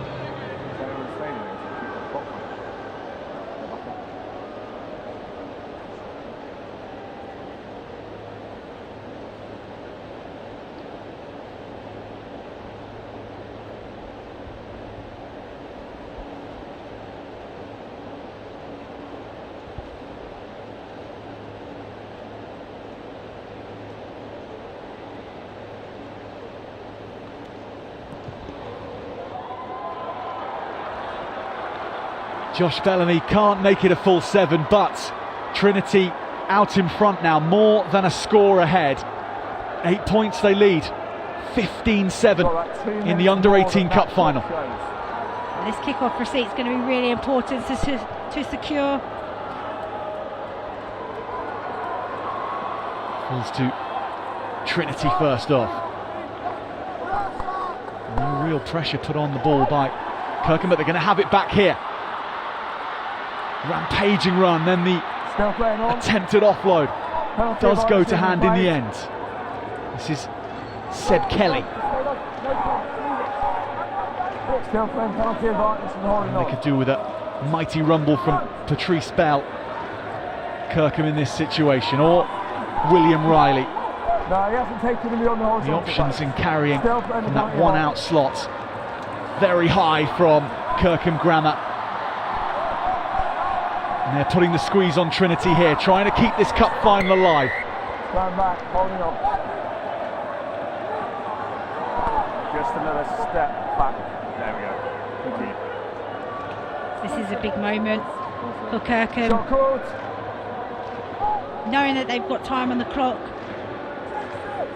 Pope's confident he can get the free for his team, get back, and then they know that they're only within 5 points of getting to take the ball away, just in case closing that gap with Trinity.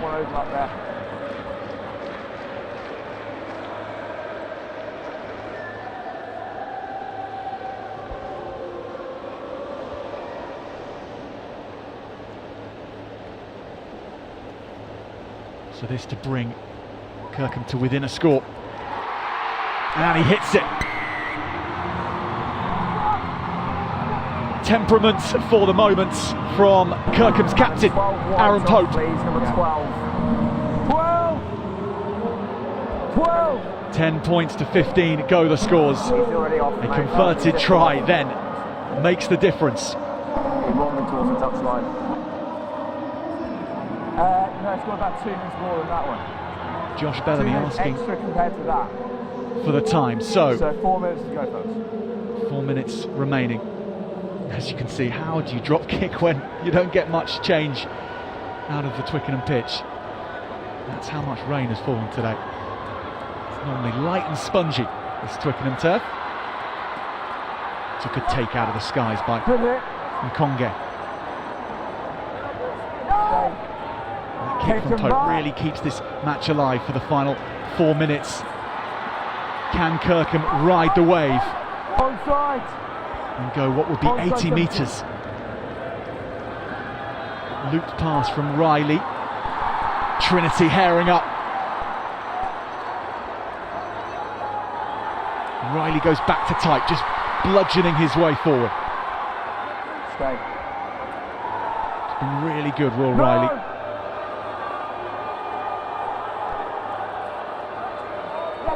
Wills Austin.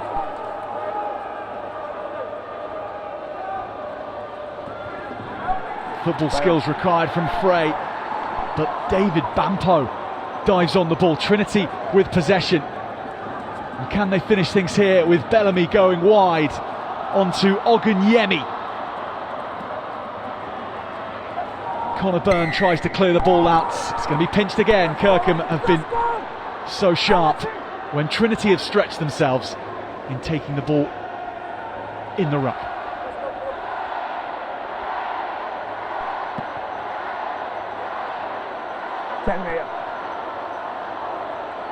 Both teams just seem to have found a different level in these couple of minutes of the game.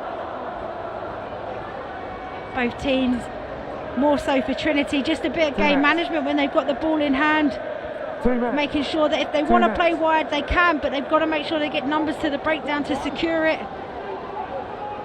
Yeah, they are. Blue, don't take the gap.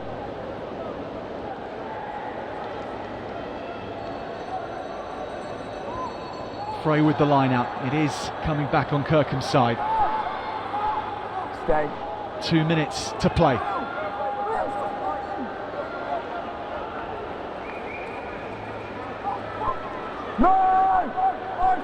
Good clear out from Kirkham. Really low and angled hitting of the Trinity Jacklers. Harry Thompson. Ball's out.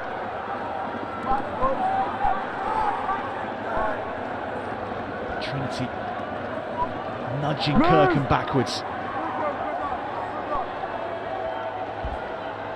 Adam White.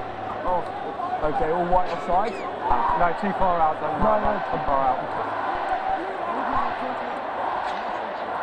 I got you and 11 offside. So this goes never onside. To the outside centre, Josh Lynch, and he decides to go on an excursion of all his own making. Up to halfway, bit of injection of energy from Kirkham, but it doesn't stay in the grasp of Will Riley. It doesn't matter too much. Kirkham are going to come all the way back and have a penalty from this far side. Adam, they're still playing, blow the whistle. Trinity looking to play, it's going to be called back. I'm just going to watch him go and score now. Time's up. It's a big pitch and it's a small whistle. Time's up. Yeah, and both sets of supporters are making a huge amount of noise, which is all adding to the atmosphere that's going on the pitch at the moment. Jess, you've got 2 balls on, so you're not going to the new one. This will be tied. Rachel okay, Burford. you can kick the touch, of course. Okay, but this is overtime now. We'll ask for your player of the match at the conclusion of this one. Things are just a little too tight at the moment. Yeah, this final play referee just saying there's no more time left after this. So Trinity need to make sure that they keep their discipline. Yes, apply pressure, but make sure it's to the letter of the law to not give Kirkham any more territory.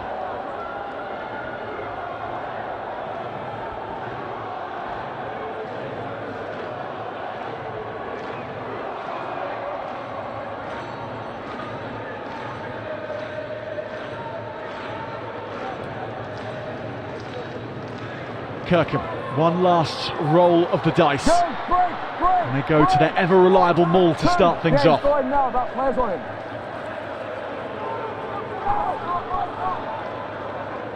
Now the forwards have their say. Again, it's Riley.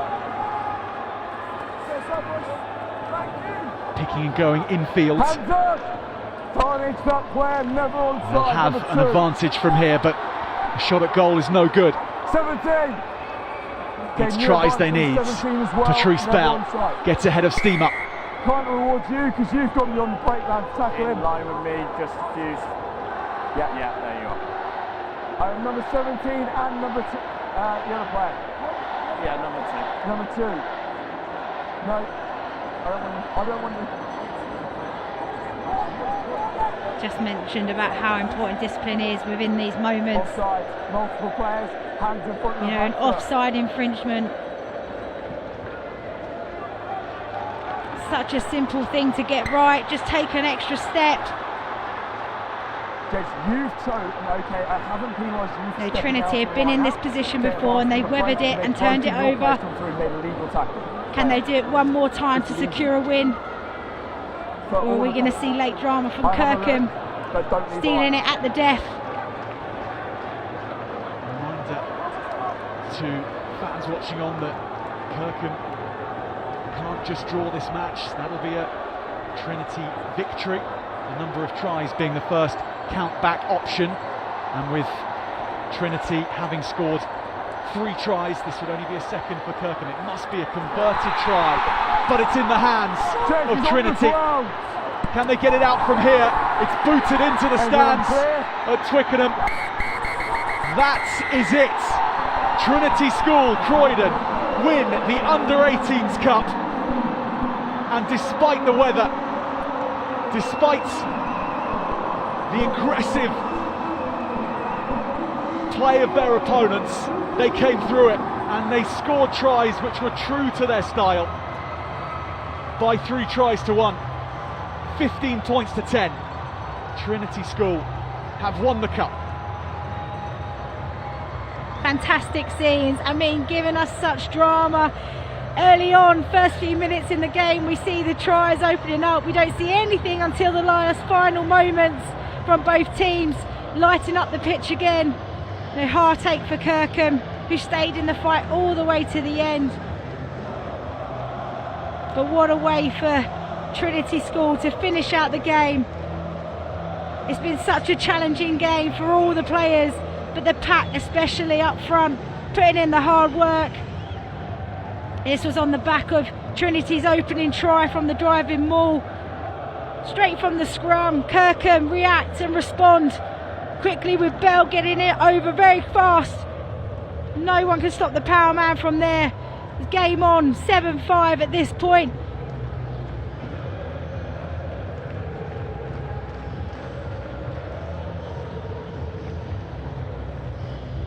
Also Riley attached to Bell there, who also has been outstanding during this entire game. He's a special player, William Riley. You know, many players to mention from Kirkham, but here we talked about the ambition and the way that Trinity love to play. They love to move the ball, challenge defenders in open running space and being elusive. And all that work from that carry there that allows for Kennedy to snipe through. His distribution's been great, so that's why everybody's watching him move the ball.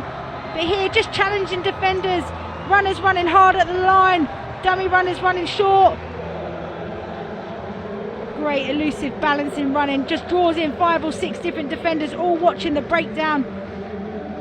And then Kennedy's delivery's been great, which makes the defenders look out because they think he's going to pass it, and he snipes in and through.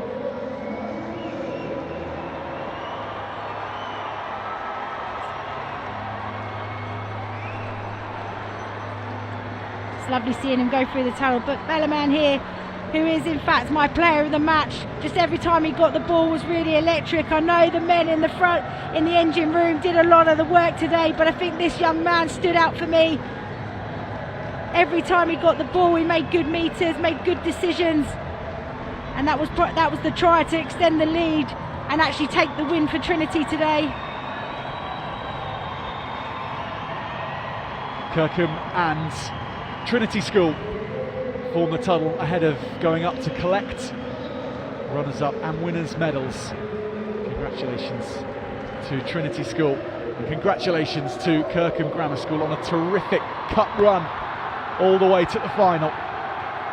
But that is where it ended. It was an arm wrestle of a contest.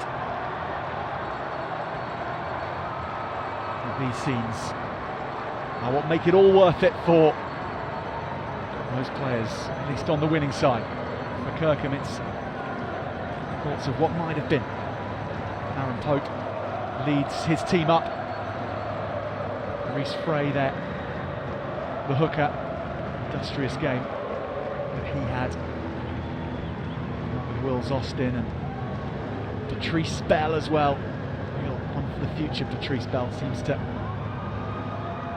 carry players in his backpack every time he runs the ball. Jeff Blackett, the president of the Rugby Football Union, is handing out the medals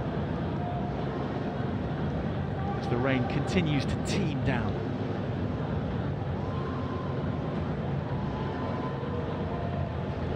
Rach, you've won a lot in your career and you've lost not quite as much, but still at times. And how do those disappointments get taken, even if once you've made it to all the way to a cup final and not got all the way?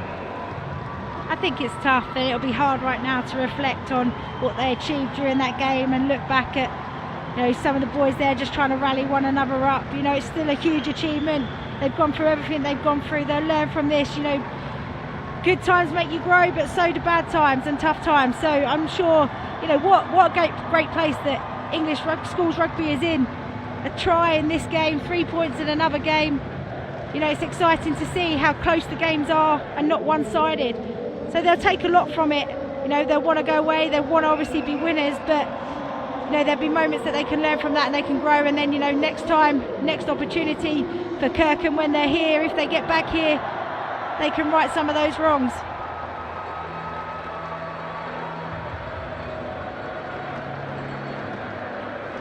A moment to live long in the memory bank for Trinity School.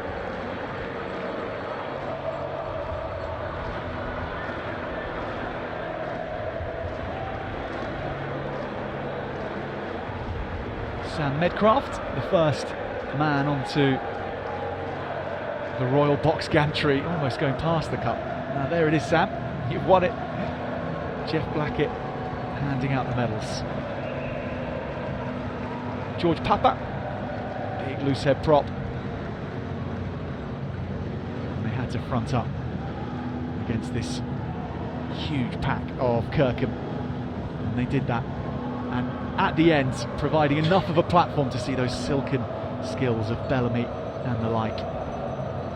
Conjured 2 tries, which took the game away from Kirkham after that initial try by Khalil Alain right at the start of the contest.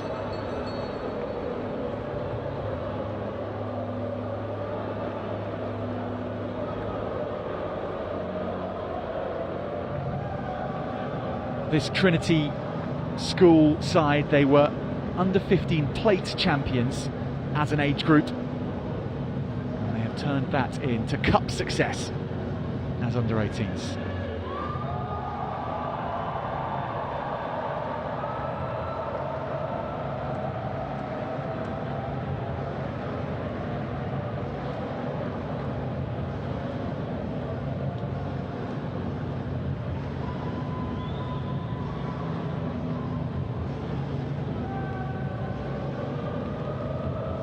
So camera phones at the ready, everybody. Trinity School, Croydon.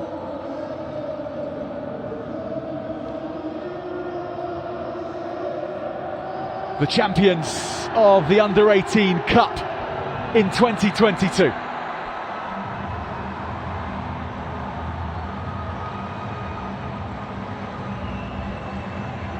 Wonderful scenes and really well deserved.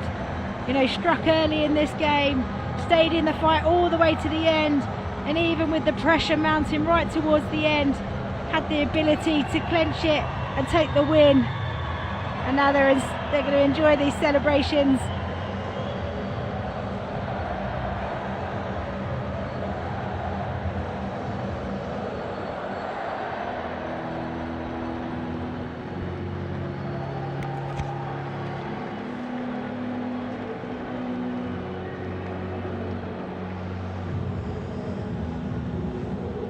Well, forever for these Trinity schoolboys, rain at Twickenham will be synonymous with this day and their victory.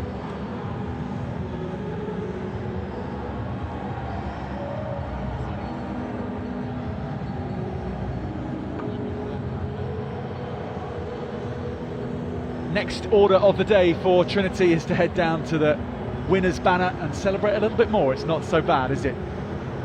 What a day out.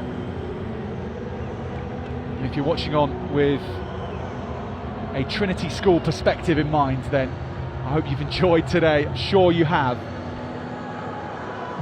And despite it not being probably what you've been used to for most of this season, it wasn't rampant running rugby, but they did run in the tries when they needed to.